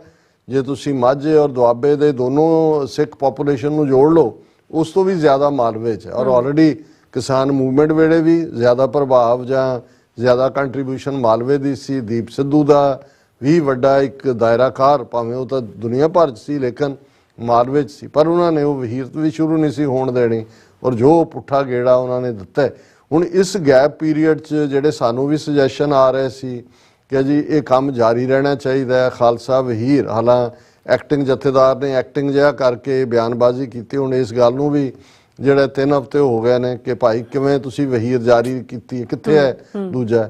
ਲੇਕਿਨ ਇਹ ਜ਼ਰੂਰ ਹੋਇਆ ਕਿ ਇੱਕ ਨਵਾਂ ਖਰਚੇ ਦਾ ਥਾਂ ਵੀ ਆ ਪਿਆ। ਜੇ ਤੁਸੀਂ NSA ਲਾਇਆ, ਵਕੀਲ ਹੈ, ਦੂਜੇ ਤੀਜੇ ਨੇ, ਤਾਂ ਫਿਰ ਇਸ ਗੱਲ ਦਾ ਧਿਆਨ ਰਿਹਾ ਕਿ ਜਿੱਥੇ ਕੌਮ ਤੋਂ ਆਪਾ ਕੁਰਬਾਨ ਕਰਨ ਵਾਲਿਆਂ ਦੀ ਕਮੀ ਨਹੀਂ ਹੈ, ਕੌਮ ਲਈ ਦਿਲ ਖੋਲ ਕੇ ਦੇਣ ਵਾਲਿਆਂ ਦੀ ਕਮੀ ਨਹੀਂ ਹੈ, ਉੱਥੇ ਜਦੋਂ ਕੋਈ ਇਸ ਕਿਸਮ ਦਾ ਮੌਕਾ ਆਏ ਤੇ ਪੈਸੇ ਇਕੱਠੇ ਕਰਕੇ ਆਪਣੇ ਘਰ ਭਰਨ ਵਾਲਿਆਂ ਦੀ ਵੀ ਲਿਸਟ ਬਰਾਬਰ ਹੀ ਹੈ। ਜਿਵੇਂ ਜਿੰਨੇ ਕੁ ਸਰਦਾਰ ਨੇ ਉਨੇ ਕੁ ਨਾਲ ਗਦਾਰ ਵੀ ਤੁਰੇ ਹੋਏ ਨੇ, ਇੰਨੇ ਕੁ ਲਟੇਰੇ ਵੀ ਤੁਰੇ ਹੋਏ ਨੇ। ਔਰ ਇਹ ਵਰਤਾਰਾ ਹੁਣ ਵੀ ਦੇਖਣ 'ਚ ਆਇਆ ਕਿ ਭਾਈ ਕੋਈ ਇੰਡੀਵਿਜੂਅਲੀ ਕਿਸੇ ਦੇ ਨਾਂ ਤੇ ਜਾਂ ਦੂਜਾ ਪੈਸੇ ਇਕੱਠੇ ਕਰ ਰਹੇ ਹੋਣਗੇ, ਕਿਉਂਕਿ ਅੱਜ ਫਾਰਮਲ ਰੂਪ ਦੇ ਵਿੱਚ ਸਾਡੇ ਤੱਕ ਪਹੁੰਚਾਈ ਗਈ ਹੈ ਸਟੇਟਮੈਂਟ ਕਿ ਭਾਈ ਅਸੀਂ ਸ਼ੇਅਰ ਵੀ ਕਰੀਏ। ਔਰ ਮੈਨੂੰ ਖੁਸ਼ੀ ਵੀ ਹੈ ਕਿ ਕੋਰ ਕਮੇਟੀ ਨੇ ਜਿਹੜਾ ਇੱਕ ਗੈਪ ਸੀ ਉਹ ਪੂਰਿਆ ਪਬਲਿਕਲੀ। ਉਹਨਾਂ ਦਾ ਤਾਂ ਉਹ ਕੋਰ ਕਮੇਟੀ ਦਾ ਹੈ ਹੀ ਸੀ ਕਿ ਉਹਨਾਂ ਨੇ ਲੀਡਰਸ਼ਿਪ ਰੋਲ ਦੇ ਤੌਰ ਤੇ ਜਿਹੜਾ ਹੈ ਪਾਲਿਸੀ ਸਟੇਟਮੈਂਟ ਵੀ ਔਰ ਆਉਣ ਵਾਲੇ ਪੀਰੀਅਡ 'ਚ ਵੀ ਉਹ ਅਗਵਾਈ ਦੇਣਗੇ। ਔਰ ਉਹਨਾਂ ਦੀ ਇੱਛਾ ਦੇ ਮੁਤਾਬਕ ਅਸੀਂ ਬਰੀਫ ਸਟੇਟਮੈਂਟ ਹੈ ਉਸ ਨੂੰ ਅਸੀਂ ਸ਼ੇਅਰ ਕਰਨਾ ਚਾਹੁੰਦੇ ਹਾਂ। ਔਰ ਮੈਂ ਟੈਕਨੀਕਲ ਟੀਮ ਨੂੰ ਕਹਾਂਗਾ ਉਹਨਾਂ ਦੇ ਲੋਗੋ ਵੀ ਵਾਰਿਸ ਪੰਜਾਬ ਦੇ ਬੈਕਗਰਾਉਂਡ 'ਚ ਦਰਬਾਰ ਸਾਹਿਬ ਹੈ, ਇੱਕ ਪਾਸੇ ਸੰਤ ਪਿੰਡਾਂ ਵਾਲਿਆਂ ਦੀ ਤਸਵੀਰ ਹੈ, ਦੂਸਰੇ ਪਾਸੇ ਦੀਪ ਸਿੱਧੂ ਦੀ ਹੈ, ਔਰ ਵਿਚਕਾਰ ਹਮ ਰਾਖਤ ਪਾਤਸ਼ਾਹੀ ਦਾਵਾ ਕਿ ਭਾਈ ਸਾਡੀ ਸੋਵਰਨਿਟੀ ਨੂੰ ਕਲੇਮ ਜ਼ਾਰ ਖਾਲਿਸਤਾਨ। ਔਰ ਵਾਹਿਗੁਰੂ ਜੀ ਕਾ ਖਾਲਸਾ ਵਾਹਿਗੁਰੂ ਜੀ ਕੀ ਫਤਿਹ। ਵਾਰਿਸ ਪੰਜਾਬ ਦੇ ਜਥੇਬੰਦੀ ਵੱਲੋਂ ਲੰਘੀ ਵਿਸਾਖੀ ਅਤੇ ਖਾਲਸਾ ਸਾਜਨਾ ਦਿਹਾੜੇ ਉੱਤੇ ਸ੍ਰੀ ਦਮਦਮਾ ਸਾਹਿਬ ਵਿਖੇ ਧਾਰਾ 144 ਲੱਗੇ ਹੋਣ ਦੇ ਬਾਵਜੂਦ ਵਿਸ਼ਾਲ ਇਕੱਠ ਕਰਨ ਲਈ ਸਮੂਹ ਸੰਗਤ ਦਾ ਧੰਨਵਾਦ ਕਰਦੇ ਹਾਂ। ਜਥੇਬੰਦੀ ਵੱਲੋਂ ਸਮੂਹ ਖਾਲਸਾ ਪੰਥ ਦੇ ਧਿਆਨ ਵਿੱਚ ਹੇਠ ਲਿਖਤ ਗੱਲਾਂ ਲਿਆ ਰਹੇ ਹਾਂ। ਬੇਨਤੀ ਕਰਦੇ ਹਾਂ ਕਿ ਸਿੰਘਾਂ ਦੀ ਰਿਹਾਈ ਲਈ ਕਿਸੇ ਵੀ ਵਕੀਲ ਜਾਂ ਪਰਿਵਾਰ ਦੇ ਨਾਮ ਉੱਤੇ ਕੋਈ ਵੀ ਵਿਅਕਤੀ ਮਾਲੀ ਸਹਾਇਤਾ ਇਕੱਠੀ ਨਾ ਕਰੇ। ਜਥੇਬੰਦੀ ਕਿਸੇ ਤੋਂ ਵੀ ਇਸ ਪ੍ਰਕਾਰ ਦੀ ਸਹਾਇਤਾ ਦੀ ਮੌਜੂਦਾ ਸਮੇਂ 'ਚ ਕੋਈ ਵੀ ਮੰਗ ਨਹੀਂ ਕਰ ਰਹੀ। ਦੁਨੀਆ ਭਰ ਵਿੱਚ ਬਣੀਆਂ ਵਾਰਿਸ ਪੰਜਾਬ ਦੇ ਜਥੇਬੰਦੀਆਂ ਦੀਆਂ ਇਕਾਈਆਂ ਨੂੰ ਵੀ ਬੇਨਤੀ ਕਰਦੇ ਹਾਂ ਕਿ ਮੁੱਦੇ ਦੀ ਸੰਜੀਦਗੀ ਨੂੰ ਦੇਖਦੇ ਹੋਏ ਕੋਈ ਵੀ ਪੋਸਟਰ, ਸੁਨੇਹਾ ਜਾਂ ਚਿੱਠੀ ਨਿੱਜੀ ਤੌਰ ਤੇ ਜਾਰੀ ਨਾ ਕਰਨ, ਕਿਉਂਕਿ ਜੇ ਸੁਨੇਹਾ ਸਹੀ ਨਾ ਗਿਆ ਤਾਂ ਜਥੇਬੰਦੀ ਨੂੰ ਨੁਕਸਾਨ ਹੋਵੇਗਾ। ਬਿਲਕੁਲ ਸਿੰਪਲ ਕਿ ਕੋਈ ਮਨੀ ਵਕੀਲਾਂ ਦੇ ਨਾਂ ਤੇ, ਕੋਈ ਹੋਰ ਪਰਿਵਾਰਾਂ ਦੀ ਮਦਦ ਦੇ ਨਾਂ ਤੇ ਨਾ ਕੋਈ ਮੰਗੇ, ਤੇ ਜੇ ਕੋਈ ਮੰਗਦਾ ਉਹਨੂੰ ਨਾ ਦਿੱਤੀ ਜਾਏ। ਇਹ ਜਥੇਬੰਦੀ ਦੀ ਕੋਰ ਕਮੇਟੀ ਦਾ ਫੈਸਲਾ ਹੈ। ਔਰ ਫਿਰ ਉਹਨਾਂ ਨੇ ਕਿਹਾ ਜੋ ਤਸ਼ੱਦਦ ਦੀ ਅੱਗ ਵਿੱਚ ਪੰਥ ਅਤੇ ਪੰਜਾਬ ਨੂੰ ਪੰਜਾਬ ਦੀ ਆਮ ਆਦਮੀ ਸਰਕਾਰ ਅਤੇ ਕੇਂਦਰ ਸਰਕਾਰ ਨੇ ਧੱਕਿਆ ਹੈ ਉਸ ਦੇ ਖਿਲਾਫ ਅਸੀਂ ਡਟ ਕੇ ਖੜੇ ਹਾਂ। ਵਿਲ ਟੂ ਫਾਈਟ, ਅਸੀਂ ਵਿਲ ਫਾਈਟ। ਜਿਵੇਂ ਸਰਕਾਰ ਬੇਕਸੂਰ ਲੋਕਾਂ, ਪਰਿਵਾਰਾਂ ਜਾਂ ਬੀਬੀਆਂ ਨੂੰ ਨਾਜਾਇਜ਼ ਘਰੋਂ ਚੁੱਕ ਕੇ ਹਵਾਲਾਤਾਂ ਵਿੱਚ ਰੱਖ ਰਹੀ ਹੈ, ਦੱਸ ਦਈਏ ਇਸ ਦੇ ਨਤੀਜੇ ਗੰਭੀਰ ਨਿਕਲਣਗੇ। ਇਹ ਸਾਡੀ ਹੋਂਦ ਦੀ ਲੜਾਈ ਹੈ ਜੋ ਆਜ਼ਾਦੀ ਤੱਕ ਨਿਰੰਤਰ ਜਾਰੀ ਰਹੇਗੀ। ਸੋ ਅਸੀਂ ਇਹ ਸਾਂਝਾ ਵੀ ਕਰ ਰਹੇ ਹਾਂ। ਔਰ ਮੈਂ ਇਸ ਸੈਗਮੈਂਟ ਨੂੰ ਕੰਕਲੂਡ ਕਰਨ ਤੋਂ ਪਹਿਲਾਂ ਸਾਡੇ ਭਾਈ ਗੁਰਦਰਸ਼ਨ ਸਿੰਘ ਹੋਰਾਂ ਨੇ ਮੈਰੀਲੈਂਡ ਤੋਂ ਇੱਕ ਕਪਲੇਟ ਭੇਜਿਆ। ਉਹਦੇ 'ਚ ਇਹ ਇਸ ਵਿਲ ਔਰ ਰਿਜ਼ੋਲਵ ਨੂੰ ਹੀ ਦੱਸਦਾ ਹੈ, ਜਿਸ ਰੁੱਖ ਦੀਆਂ ਜੜ੍ਹਾਂ ਧੁਰ ਜ਼ਮੀਨ ਅੰਦਰ, ਟਾਹਣੇ ਕੱਟਿਆਂ ਕਦੇ ਨਾ ਸੁੱਕਦਾ ਏ। ਜਿਸ ਰੁੱਖ ਦੀਆਂ ਜੜ੍ਹਾਂ ਧੁਰ ਜ਼ਮੀਨ ਅੰਦਰ, ਟਾਹਣੇ ਕੱਟਿਆਂ ਕਦੀ ਨਾ ਸੁੱਕਦਾ ਏ। ਰੱਬੀ ਮੌਜ ਵਿੱਚ ਪ੍ਰਗਟ ਕੀਤਾ ਜਿਹਨੂੰ, ਉਹ ਖਾਲਸਾ ਮਾਰਿਆਂ ਨਾ ਮੁੱਕਦਾ ਏ। ਇਹ ਖੇਡ ਹੈ ਇੱਕ ਓਂਕਾਰ ਜੀ ਦੀ, ਮੁਗਲ ਗੋਰੇ ਤੇ ਬਾਹਮਣ ਨਾ ਸਮਝ ਸਕੇ। ਇਹ ਮਾਰਦੇ ਗਏ, ਅਸੀਂ ਫੈਲਦੇ ਗਏ, ਅਸੀਂ ਹੋਰ ਨਿਖਰੇ ਤੇ ਹੋਏ ਹੋਰ ਪੱਕੇ। ਜਿਸ ਰੁੱਖ ਦੀਆਂ ਜੜ੍ਹਾਂ ਧੁਰ ਜ਼ਮੀਨ ਅੰਦਰ, ਟਾਹਣੇ ਕੱਟਿਆਂ ਕਦੀ ਨਾ ਸੁੱਕਦਾ ਏ। ਰੱਬੀ ਮੌਜ ਵਿੱਚ ਪ੍ਰਗਟ ਕੀਤਾ ਜਿਹਨੂੰ, ਉਹ ਖਾਲਸਾ ਮਾਰਿਆਂ ਨਾ ਮੁੱਕਦਾ ਏ। ਇਹ ਖੇਡ ਹੈ ਇੱਕ ਓਂਕਾਰ ਜੀ ਦੀ, ਮੁਗਲ ਗੋਰੇ ਤੇ ਬਾਹਮਣ ਨਾ ਸਮਝ ਸਕੇ। ਇਹ ਮਾਰਦੇ ਗਏ, ਅਸੀਂ ਫੈਲਦੇ ਗਏ, ਅਸੀਂ ਹੋਰ ਨਿਖਰੇ ਤੇ ਹੋਏ ਹੋਰ ਪੱਕੇ। ਬਿਲਕੁਲ, ਨੋ ਡਾਊਟ ਜੀ। ਡਾਕਟਰ ਸਾਹਿਬ ਤੁਹਾਡਾ ਬਹੁਤ ਬਹੁਤ ਸ਼ੁਕਰੀਆ। ਸੋ ਥੈਨ ਬ੍ਰੇਕ ਵਿਊਅਰਸ, ਤੁਸੀਂ ਇਸੇ ਤਰ੍ਹਾਂ ਬਣੇ ਰਹਿਣਾ। ਮਿਲਦੇ after this short break.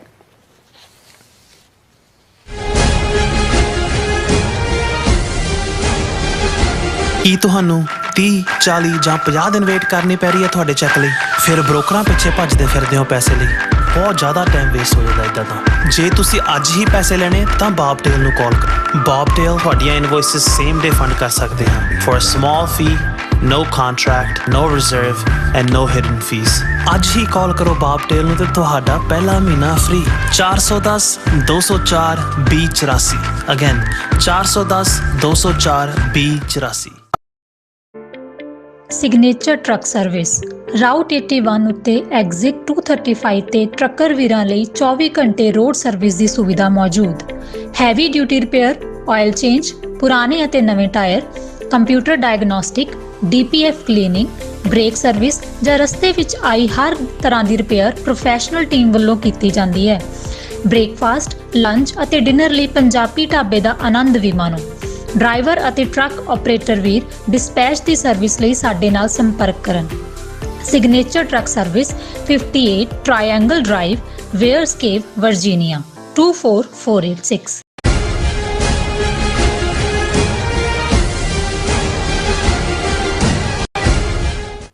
ਦਰਸ਼ਕੋ, break ਤੋਂ ਬਾਅਦ ਤੁਹਾਡਾ ਸਭ ਦਾ ਭਰਪੂਰ ਸਵਾਗਤ ਹੈ। ਸੋ ਵੀਅਰਸ, ਗੱਲਬਾਤ ਕਰਨ ਜਾ ਰਹੇ ਹਾਂ ਕਿ ਮੀਡੀਆ ਰਿਪੋਰਟਾਂ ਅਨੁਸਾਰ ਪੁਨਛ ਕਸਬੇ ਵਿੱਚ ਇੱਕ ਫੌਜੀ ਜੀਪ ਤੇ ਹਮਲਾ ਹੋਇਆ। ਇਸ ਵਿੱਚ 5 ਫੌਜੀ ਜਵਾਨ ਮਾਰੇ ਗਏ, ਜਿਨ੍ਹਾਂ ਵਿੱਚੋਂ 4 ਪੰਜਾਬ ਨਾਲ ਸੰਬੰਧਿਤ ਸਿੱਖ ਨੌਜਵਾਨ ਹਨ।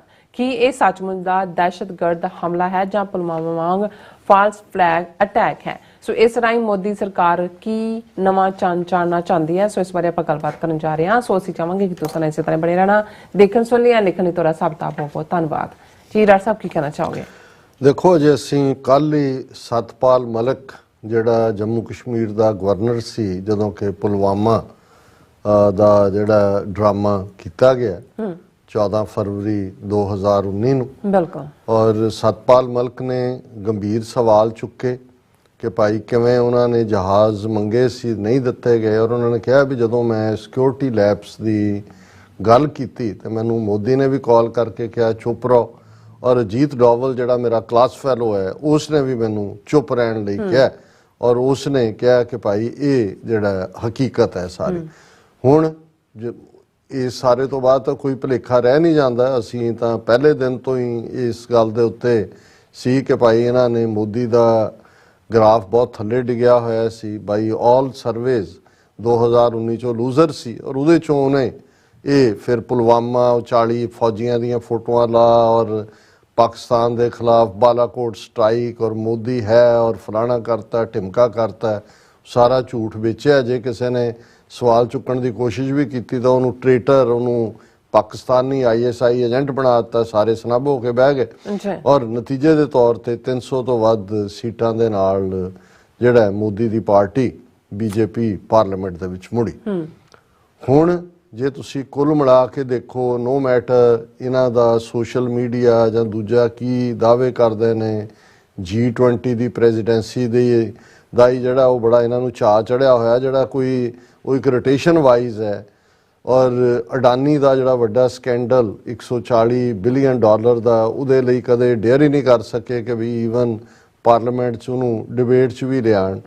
ਭਾਰਤ ਦਾ ਇਮੇਜ ਜੋ ਕੁਛ ਉਹ ਕਰ ਰਿਹਾ ਹੈ ਜਿਸ ਅੰਦਾਜ਼ ਦੇ ਵਿੱਚ, ਹਾਂ ਇੱਕ ਜ਼ਰੂਰ ਪ੍ਰਾਪਤੀ ਹੈ ਕਿ ਜੇ ਅਸੀਂ ਆਬਾਦੀ ਵਾਈਜ਼ ਸਭ ਤੋਂ ਵੱਡਾ ਮੁਲਕ ਬਣ ਗਏ, ਧੰਨ ਭਾਗ ਤੁਹਾਡੇ, ਤੁਸੀਂ 7-7 ਨਿਆਣੇ ਜੰਮੇ ਨੇ। ਔਰ ਉਹ ਦੱਸ ਰਹੇ ਜੀ ਚੀਨ ਤੋਂ ਸਾਡੀ ਆਬਾਦੀ ਵੱਧ ਗਈ, ਇਸ ਤੋਂ ਬਿਨਾਂ ਇਹਨਾਂ ਕੋਲ ਕੁਛ ਨਹੀਂ ਹੈ। ਔਰ ਇਲੈਕਸ਼ਨਾਂ 2024 'ਚ ਵੀ ਆ ਰਹੀਆਂ ਨੇ, ਕਰਨਾਟਕਾ ਦੀਆਂ ਸਟੇਟ ਅਸੈਂਬਲੀ ਦੂਜੀਆਂ ਤੀਜੀਆਂ, ਸੋ ਇਹ ਪਾਰਟ ਵੀ ਚੱਲ ਰਿਹਾ। ਦੂਸਰੇ ਪਾਸੇ ਜਿਸ ਅੰਦਾਜ਼ ਦੇ ਵਿੱਚ ਸਿੱਖਾਂ ਨੇ ਇਹਨਾਂ ਨੂੰ ਡਿਫਾਈਂਸ ਦਿੱਤੀ ਹੈ, ਪੰਜਾਬ ਦੇ ਵਿੱਚ ਜੋ ਇਹਨਾਂ ਨੇ ਜ਼ੁਲਮ ਦੀ ਚੱਕੀ ਚਲਾਈ ਹੋਈ ਹੈ, ਡਾਇਸਪੋਰਾ ਸਿੱਖਾਂ ਨੇ ਆਸਟ੍ਰੇਲੀਆ, ਕੈਨੇਡਾ, UK, US ਇਹਨਾਂ ਦਾ ਨੱਕ 'ਚ ਦਮ ਕੀਤਾ ਹੋਇਆ। ਔਰ ਇਹ ਜਿਹੜੀ ਇੱਕ ਵੱਧਦੀਆਂ ਨਜ਼ਦੀਕੀਆਂ ਨੇ, ਔਰ ਨਜ਼ਦੀਕੀਆਂ ਕੌਜ਼ ਦੀਆਂ ਹੁੰਦੀਆਂ ਨੇ। ਜਦੋਂ ਅਸੀਂ ਖਾਲਿਸਤਾਨ ਦੇ ਕੌਜ਼ ਜਾਂ ਕਸ਼ਮੀਰੀਆਂ ਦੇ ਕੌਜ਼ ਅਸੀਂ ਉਹਨਾਂ ਨੂੰ ਆਇਡੈਂਟੀਫਾਈ ਕਰਦੇ ਹਾਂ, ਦੁਸ਼ਮਣ ਵੀ ਇੱਕ ਹੈ, ਤੌਰ ਤਰੀਕੇ ਵੀ ਇੱਕ ਨੇ, ਜਾਂ ਫॉर दैट ਰੀਜ਼ਨ ਅਸੀਂ ਪਾਕਿਸਤਾਨ ਲਈ ਐਡਮੀਰੇਸ਼ਨ ਰੱਖਦੇ ਹਾਂ ਕਿ ਭਾਈ ਉਹਨਾਂ ਨੇ ਸਾਡੇ ਗੁਰਦੁਆਰਿਆਂ ਦੀ ਸਾਂਭ ਸੰਭਾਲ ਕੀਤੀ, ਕਰਤਾਰਪੁਰ ਸਾਹਿਬ ਕੋਰੀਡੋਰ ਖੋਲ੍ਹਿਆ ਹੈ, ਜਿਹੜੇ ਯਾਤਰੂ ਜਾਂਦੇ ਨੇ ਉਹਨਾਂ ਨੂੰ ਖੁੱਲੀਆਂ ਬਾਹਾਂ ਦੇ ਨਾਲ ਵੈਲਕਮ ਕਰਦੇ ਨੇ। ਔਰ ਕੋਈ ਵੀ ਉਹਨਾਂ ਦਾ ਜਿਹੜਾ ਐਸਾ ਪਾਰਟ ਸਿੱਖਾਂ ਪ੍ਰਤੀ, ਆਮ ਆਵਾਮ ਦਾ ਵੀ, ਔਰ ਹਕੂਮਤਾਂ ਤਾਂ ਬਦਲਦੀਆਂ ਰਹਿੰਦੀਆਂ ਨੇ, ਲੇਕਿਨ ਸਿੱਖਾਂ ਪ੍ਰਤੀ ਇੱਕ ਉਹਨਾਂ ਦਾ ਨਰਮ ਗੋਸ਼ ਹੈ। ਹੁਣ ਇਹ ਵੀ ਉਹਨਾਂ ਨੂੰ ਤਕਲੀਫ ਦਿੰਦਾ ਕਿ ਵੀ ਅਸੀਂ ਤਾਂ ਇਹ ਸਿੱਖ ਅਨੁਮਾਨ ਰੱਖੇ ਹੋਏ ਸੀ ਮੁਸਲਮਾਨਾਂ ਦੇ ਗਲ ਪਾਉਣ ਨੂੰ, ਇਹ ਤਾਂ ਹੁਣ ਆਪਣੀ ਆਈਡੈਂਟੀਟੀ ਦੀ ਗੱਲ ਵੀ ਕਰਦੇ ਨੇ ਤੇ ਆਜ਼ਾਦਾਨਾ ਤੌਰ ਤੇ ਦੇਖਦੇ ਨੇ ਕਿ ਭਾਈ ਉਹਨਾਂ ਨੇ ਜਿਹੜਾ ਉਹ ਕੀ ਕਰਨਾ। ਉਹ ਇਹਨਾਂ ਦਾ ਸਨਾਤਨੀ ਹਿੰਦੂਆਂ ਦਾ ਜਿਹੜਾ ਐਂਟਾਈ ਇਸਲਾਮ ਏਜੰਡਾ ਉਹਨੂੰ ਟੋ ਨਹੀਂ ਕਰਦੇ ਹੈ। ਉਹ ਰਾਦਰ ਗੁਰੂ ਨਾਨਕ, ਭਾਈ ਮਰਦਾਨਾ, ਸਾਈਂ ਮੀਆਂ ਮੀਰ, ਗੁਰੂ ਅਰਜਨ ਸਾਹਿਬ, ਉਹ ਜਿਹੜੀਆਂ ਸਾਂਝਾਂ ਨੇ ਬਾਣੀ ਦੀਆਂ, ਰਬਾਬ ਦੀਆਂ, ਇਹ ਤਾਂ ਉਹਨਾਂ ਦੀਆਂ ਗੱਲਾਂ ਕਰਦੇ ਨੇ। ਹੁਣ ਇਸ ਸਭ ਦੇ ਚਲਦਿਆਂ ਇਹਨਾਂ ਨੂੰ ਕੁਛ ਨਾ ਕੁਛ ਐਸਾ ਚਾਹੀਦਾ ਸੀ ਜਾਂ ਚਾਹੀਦਾ ਹੈ ਆਉਣ ਵਾਲੇ ਦਿਨਾਂ 'ਚ। ਜੇ ਮੈਨੂੰ ਲੱਗਦਾ ਹੈ ਇਹ ਜਿਵੇਂ ਕੋਈ ਵੀ 3 ਘਟਨਾਵਾਂ ਜਦੋਂ ਉੱਪਰੋਂ ਥੱਲੇ ਕੋਈ ਕਰਵਾ ਦਿਓ, ਫਿਰ ਜਿਹੜਾ ਫੀਅਰ ਬੈਠਦਾ। ਹੁਣ ਜਿਹੜੀ ਖਬਰ ਅੱਜ ਮੁੱਢਲੇ ਤੌਰ ਦੇ ਉੱਤੇ ਆਈ, ਪਹਿਲਾਂ ਤਾਂ ਸੀ ਜੀ ਪੁੰਛ ਦੇ ਵਿੱਚ ਇੱਕ ਫੌਜੀ ਜੀਪ, ਉਸ ਦੇ ਵਿੱਚ ਅਚਾਨਕ ਜਿਹੜਾ ਉਹ ਅੱਗ ਲੱਗ ਗਈ ਔਰ ਇੱਕ ਫੌਜੀ ਮਰਿਆ, ਫਿਰ 2 ਹੋ ਗਏ, ਸ਼ਾਮ ਤੱਕ ਪਹੁੰਚਦੇ ਆ 5 ਹੋ ਗਏ। ਹੁਣ ਇਹ ਸਾਹਮਣੇ ਆਇਆ ਵੀ 4 ਉਹਨਾਂ 'ਚ ਸਿੱਖ ਮੁੰਡੇ ਨੇ, ਪੰਜਾਬ ਦੇ 5ਵਾਂ ਹੈ। ਔਰ ਹੁਣ ਪਹਿਲਾਂ ਉਹ ਅੱਗ ਲੱਗੀ ਸੀ, ਉਹਨੂੰ ਫਿਰ ਜਿਹੜਾ ਉਹ ਦਹਿਸ਼ਤਗਰਦ ਹਮਲਾ ਕਿ ਜੀ ਅਸਾਲਟ ਨਾਲ ਵੀ ਹਮਲਾ, ਗ੍ਰਨੇਡ ਵੀ ਚਲਾ ਦਿੱਤਾ, ਦੂਸਰਾ ਵੀ ਹੋ ਗਿਆ। ਸੋ ਜਦੋਂ ਇਸ ਕਿਸਮ ਦੀਆਂ ਵੇਰੀਏਸ਼ਨਸ ਹੋਣ, ਪੁੰਛ ਕੋਈ ਮੂਨ ਦੇ ਉੱਤੇ ਤਾਂ ਨਹੀਂ ਹੈ, ਮੇਨ ਵੱਡੇ ਟਾਊਨ 'ਚੋਂ ਹੈ, ਔਰ ਉਹਦਾ ਕੋਈ ਕਸ਼ਮੀਰ ਵਾਦੀ ਨਾਲ ਜੰਮੂ ਕਸ਼ਮੀਰ ਦਾ ਹਿੱਸਾ ਤਾਂ ਹੈ ਪ੍ਰੀ 5 ਅਗਸਤ 2000, ਹੁਣ ਅਜੇ ਤਾਂ ਯੂਨੀਅਨ ਟੈਰੀਟਰੀ ਦਾ ਹਿੱਸਾ ਹੈ। ਪਰ ਜਦੋਂ ਅਸੀਂ ਦੇਖਦੇ ਹਾਂ ਜੰਮੂ ਪੁੰਛ ਲਿੰਕ ਬਣਦਾ, ਜਿਹੜੀ ਸਟਰਗਲ ਹੈ ਕਸ਼ਮੀਰ ਵਾਦੀ ਜਾਂ ਜਿਹੜਾ ਉਹ ਇੱਕ ਵੱਖਰੇ ਪੈਟਰਨ ਦੀ ਹੈ। ਹੁਣ ਇਹਨੂੰ ਤੁਸੀਂ ਕਿਸੇ ਵੀ ਪੈਰਾਮੀਟਰ ਤੋਂ ਦੇਖੋ, ਯਾਨੀ ਮੈਂ ਤਾਂ ਜਦੋਂ ਇਹ ਖਬਰ ਵੀ, ਹਾਲਾਂ ਅੱਜ ਮੈਂ ਟਰੈਵਲ ਕਰ ਰਿਹਾ ਸੀ, ਮੈਰੀਲੈਂਡ ਗਏ ਫਿਰ ਵਾਪਸ ਆਏ, ਪਰ ਜਦੋਂ ਮੈਂ ਖਬਰ ਦੇਖੀ ਮੈਂ ਕਿਹਾ ਵੀ ਇਹਨਾਂ ਨੇ ਹੁਣ ਨੈਕਸਟ ਫਾਲਸ ਫਲੈਗ ਆਪਰੇਸ਼ਨ ਕੀਤਾ। ਇੱਕ ਇਹਦੇ ਚੋਂ ਹੁਣ ਉਹ ਜਦੋਂ 4 ਦੀਆਂ ਡੈੱਡ ਬਾਡੀਜ਼ ਕਿੰਨੀਆਂ ਕੱਦ ਸੜੀਆਂ ਹੋਣਗੀਆਂ, ਦੂਜੀਆਂ ਪੰਜਾਬ ਦੇ ਵਿੱਚ, ਉਹ ਬੈਡ ਬਲੱਡ ਪੈਦਾ ਕਰਨ ਦੀ ਕੋਸ਼ਿਸ਼ ਕਰਨਗੇ।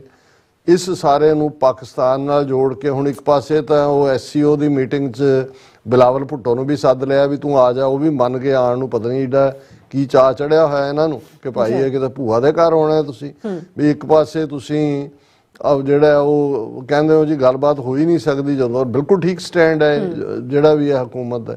ਸੋ ਉਹਨਾਂ ਨੂੰ ਐਮਬੈਰਸ ਕਰਨ ਦੀ ਥਾਂ ਵੀ ਲੱਭ ਲਈ, ਪਾਕਿਸਤਾਨ ਨੂੰ ਵੀ ਕਰਨ ਦੀ, ਸਿੱਖਾਂ ਨੂੰ ਵੀ ਦੱਸਣ ਦੀ ਕਿ ਆਹ ਲੈ ਲਓ ਜੀ ਤੁਸੀਂ ਬੜਾ। ਔਰ ਇਸ ਸਾਰੇ ਦੇ ਚੱਲਦਿਆਂ ਜਿਹੜੀ ਅਸਲੀ ਡਿਬੇਟਾਂ ਦੇ ਵਿੱਚ ਮੋਦੀ ਐਂਡ ਕੰਪਨੀ ਘਿਰੀ ਹੋਈ ਹੈ, ਜਾਂ ਜੋ ਪੰਜਾਬ ਦੇ ਵਿੱਚ ਸਿੱਖਾਂ ਦੇ ਨਾਲ ਇਹ ਕਰ ਰਹੇ ਨੇ ਆਲਮੋਸਟ 18 ਮਾਰਚ ਤੋਂ ਬਾਅਦ, ਉਹ ਵੀ ਖਬਰ ਕਿਉਂਕਿ ਹੁਣ ਤੁਸੀਂ ਦੇਖੋਗੇ ਭਾਈ ਅੰਮ੍ਰਿਤਪਾਲ ਸਿੰਘ ਦੀ ਖਬਰ ਬਿਲਕੁਲ ਗਾਇਬ ਹੈ। ਔਰ ਹੁਣ ਅੱਜ ਸਾਰਾ ਦਿਨ ਜਿਹੜਾ ਉਹ ਬੀਬੀ ਕਿਰਨਦੀਪ ਕੌਰ ਜਿਵੇਂ ਉਹਨੂੰ ਰੋਕਿਆ, ਹੁਣ ਉਹਨੂੰ ਬੱਬਰ ਖਾਲਸਾ ਦੀ ਬਣਾਉਣਗੇ, ਹੋ ਸਕਦਾ ਸੁਸਾਈਡ ਬੰਬਰ ਹੀ ਬਣਾ ਦੇਣ ਬੱਬਰ ਖਾਲਸਾ ਦੀ ਕਿ ਬਈ ਉਹ ਤਾਂ ਵਿਆਹ ਨਹੀਂ ਸੀ, ਹੁਣ ਤਾਂ ਇਹ ਕਰਨਾ। ਸੋ ਇਹ ਉਹਨਾਂ ਨੂੰ ਚਾਹੀਦਾ, ਉਸ ਦੇ ਲਈ ਵੀ ਇਹ ਮਸਾਲਾ ਮਿਲ ਗਿਆ। ਉਹ ਜਿਹੜੇ ਕੋਈ ਮੇਜਰ ਗੌਰਵ ਯਾਦਵ ਤੇ ਉਹ ਜਾਲੀ ਜਿਹੜੇ ਕੋਈ ਮੁੱਛਾਂ ਵਾਲਾ ਕੋਈ ਸਿਰਮੂੰਹ ਜਿਹੜਾ ਉਹ ਮੁੰਨੇ ਬਿਠਾਏ ਹੁੰਦੇ ਨੇ ਇਸੇ ਕੰਮ ਦੇ ਉੱਤੇ, ਸਾਰਾ ਦਿਨ ਉਹਨਾਂ ਦੇ ਮੂੰਹ ਚੋਂ ਝੱਗ ਔਰ ਨਫ਼ਰਤ ਤੋਂ ਬਿਨਾਂ ਕੁਝ ਨਹੀਂ ਨਿਕਲਦਾ। ਔਰ ਇਸ ਦੇ ਉੱਤੇ ਅਸੀਂ ਸਮਝਦੇ ਹਾਂ ਵੀ ਇਹ ਇੱਕ ਫਾਲਸ ਫਲੈਗ ਆਪਰੇਸ਼ਨ ਹੈ, ਔਰ ਇਹ ਜਿਹੜੇ ਵੀ ਅਸੀਂ ਮਕਸਦ ਦਿੱਤੇ ਨੇ ਕੋਈ ਹੋਰ ਵੀ ਹਿਡਨ ਹੋ ਸਕਦਾ, ਲੇਕਿਨ ਆਉਣ ਵਾਲੇ ਦਿਨਾਂ 'ਚ ਇਸ ਕਿਸਮ ਦੀਆਂ ਘਟਨਾਵਾਂ ਇਸ ਤੋਂ ਵੀ ਵਰਸਟ ਫਾਰਮ 'ਚ ਸਾਹਮਣੇ ਆ ਸਕਦੀਆਂ ਨੇ। ਔਰ ਮੈਂ ਨਾਲ ਦੀ ਨਾਲ, ਕਿਉਂਕਿ ਅਸੀਂ ਇਹ ਕੋਸ਼ਿਸ਼ ਕਰਦੇ ਹਾਂ ਕਿ ਆਪਣੇ ਵਿਊਅਰਸ ਦੇ ਵਿਊਜ਼ ਨੂੰ ਵੀ ਐਂਟਰਟੇਨ ਕਰੀਏ, ਔਰ YouTube ਦੇ ਲਾਈਵ ਚੈਟ ਦੇ ਉੱਤੇ ਜਿਹੜੇ ਸਾਡੇ ਕੁਝ ਵੀਰ ਨੇ, ਵੀਰਜੀਤ ਸਿੰਘ ਲਿਖਦੇ ਨੇ, ਗੱਲ ਮੋਦੀ ਦੀ ਨਹੀਂ ਕਿ ਹਿੰਦੂਤਵਾ ਦੀ ਹੈ, ਸਾਰੇ ਹੀ ਮੋਦੀ ਹਨ, ਪਰ ਅਸੀਂ ਰੈਫਰੈਂਡਮ ਦੀਆਂ ਵੋਟਾਂ ਠੋਕ ਕੇ ਵਿੱਚ ਪਾਲੇ ਤੇ ਜੋ ਉਹਨਾਂ ਵਿੱਚ ਕਈ ਵਾਰ ਇਹ ਹੁੰਦਾ ਹੈ ਵੀ ਰੋਮਨ 'ਚ ਲਿਖੀ ਜਾਂਦੀ ਜਾਂ ਤਾਂ ਗੁਰਮੁਖੀ ਵਿੱਚ, ਚਲੋ ਉਹ ਕਹਿਣਾ ਇਹੀ ਚਾਹੁੰਦੇ ਨੇ ਕਿ ਵੀ ਇਹ ਗੱਲ ਕਰ ਲਈ, ਇਹ ਬਿਲਕੁਲ ਠੀਕ ਹੈ। ਮੋਦੀ ਅਮਿਤ ਸ਼ਾਹ ਤਾਂ ਉਹ ਸਾਹਮਣੇ ਜਿਹੜੇ ਉਹਨਾਂ ਦੇ ਬਲੂ ਆਈਡ ਬॉय ਨੇ, ਆਦਿੱਤਿਆਨਾਥ ਯੋਗੀ ਬੈਠਾ ਹੈ, ਕੱਲ ਨੂੰ ਕੋਈ ਹੋਰ ਆ ਜਾਏਗਾ। RSS ਦੀ ਇੰਡੀਅਨ ਸਟੇਟ ਦੇ ਨਾਲ ਸਾਡੀ ਲੜਾਈ ਹੈ। ਔਰ फिर बज़मे दरवेश दी ID तो है, बठिंडा में सिख सोल्जर ने 4 हिंदू मारे थे। ये शायद खबर ठीक ना होए, मरने वाले तो जरूर हिंदू सी, पर जेड़े जिन्हें मारे सी वो भी सिख नहीं सी। हालांकि उसकी कहानी डिफरेंट है भी वो क्यों मारे। और फिर मीर फवाद कहते ने सही है, Kashmiri freedom fighters have not done, I confirmed. ये उन्होंने लिखा है भी नहीं है, जो तो पहली स्टेज पे ये नजर आता है। और जुबैर याकूब साहब कहते ने कश्मीरी मुजाहिदीन और खालसा मुजाहिदीन जिंदाबाद। बहुत शुक्रिया जुबैर साहब, तुसी लगातारता नाल प्रोग्राम नाल जुड़दे हो और हाँ, और हमेशा ही तुहाडे पॉजिटिव और सानू हौसला देने वाले जिहड़े ने अल्फाज हुंदे ने। भैन जी कुलदीप कौर खालिस्तान जिंदाबाद, और इसी तरह सिंह गर्चा भी खालिस्तान जिंदाबाद। Nihang Singh great writing of Singh जिहड़ी असी नज़म कीती है, बहुत बहुत शुक्रिया निहंग सिंह जी। बज़मे दरवेश तो उन्होंने कहा कल पुंछ में 4 सिख इंडियन सोल्जर मरवा दिए इंडिया ने, फेक टेरर अटैक करवा के, और नाम कश्मीरियों और पाकिस्तानियों पे डाल दिया। बठिंडा का बदला लिया है। ਅਸੀਂ ਬਜ਼ਮੇ ਦਰਵੇਸ਼ ਜੀ ਅਸੀਂ ਆਲਰੇਡੀ ਇਸ ਟੌਪਿਕ ਨੂੰ ਡਿਸਕਸ ਕੀਤਾ ਹੈ। ਔਰ ਫਿਰ ਖਾਲਸਾ ਦੇਸ਼ ਪੰਜਾਬ ਉਹਨਾਂ ਨੇ ਕਿਹਾ ਵਾਹਿਗੁਰੂ ਜੀ ਆਜ਼ਾਦੀ ਤੋਂ ਬਿਨਾ ਸਿੱਖ ਕੌਮ ਦਾ ਕੋਈ ਵੀ ਹੋਰ ਹੱਲ ਨਹੀਂ ਹੋ ਸਕਦਾ। ਗੁਰਮੁਖ ਸਿੰਘ ਗੁਰਮੁਖ ਬਾਬਾ ਜੀ, ਸੰਤ ਜਰਨੈਲ ਸਿੰਘ ਜੀ ਪਿੰਡਰਾਂਵਾਲੇ ਜੀ, ਖਾਲਸਾ ਜੀ ਪੰਜਾਬ ਖਾਲਿਸਤਾਨ ਜ਼ਿੰਦਾਬਾਦ। ਔਰ ਇਹ ਸਾਡੇ ਵੀਰ ਲਗਾਤਾਰਤਾ ਨਾਲ ਲਿਖਦੇ ਨੇ, ਸਭ ਦਾ ਬਹੁਤ ਬਹੁਤ ਸ਼ੁਕਰੀਆ ਜੀ। ਡਾਕਟਰ ਸਾਹਿਬ ਥਲੇ ਨੇ ਬ੍ਰੇਕ ਫਿਊਅਰਸ ਤੁਸੀਂ ਕਿਤੇ ਨਹੀਂ ਜਾਣਾ, ਮਿਲਦੇ ਆ ਛੋਟੇ ਜਿਹੇ ਬ੍ਰੇਕ ਤੋਂ ਬਾਅਦ।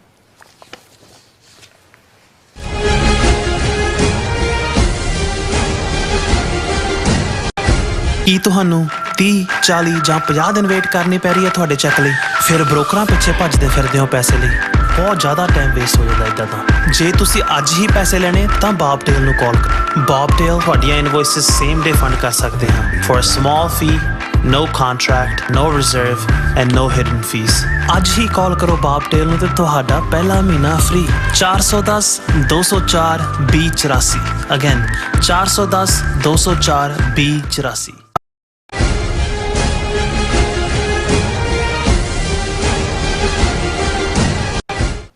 Viewers welcome back on programme. Studios ਐਂਡਵਲ ਸੈਕਸ਼ਨ 'ਚ ਪਹੁੰਚ ਚੁੱਕੇ ਹਾਂ। ਉਸ ਵਿੱਚ ਆਪਾਂ ਗੱਲਬਾਤ ਕਰਨ ਜਾ ਰਹੇ ਹਾਂ ਕਿ ਗੁਜਰਾਤ ਦੀ ਸਪੈਸ਼ਲ ਅਦਾਲਤ ਨੇ 2002 ਵਿੱਚ ਮੁਸਲਮਾਨਾਂ ਦੀ ਨਸਲਕੁਸ਼ੀ ਲਈ ਜ਼ਿੰਮੇਵਾਰ 67 ਹਿੰਦੂਤਵੀ ਨੇਤਾਵਾਂ ਅਤੇ ਵਰਕਰਾਂ ਨੂੰ ਬਰੀ ਕਰ ਦਿੱਤਾ ਹੈ। ਇਹ ਹੈ ਹਿੰਦੂਤਵੀ ਇਨਸਾਫ। ਸੋ ਨਵੰਬਰ 84 ਦੀ ਸਿੱਖ ਨਸਲਕੁਸ਼ੀ ਲਈ ਜ਼ਿੰਮੇਵਾਰ ਵੀ ਹਿੰਦੂਤਵੀਆਂ ਦੀਆਂ ਅੱਖਾਂ ਦੇ ਤਾਰੇ ਹਨ। ਇਸੇ ਤਰ੍ਹਾਂ 2002 ਵਿੱਚ ਗੁਜਰਾਤ ਵਿੱਚ ਮੁਸਲਮਾਨਾਂ ਦੀ ਨਸਲਕੁਸ਼ੀ ਵੀ ਹਿੰਦੂਤਵੀਆਂ ਲਈ ਇੱਕ ਫਖਰ ਵਾਲੀ ਗੱਲ ਹੈ।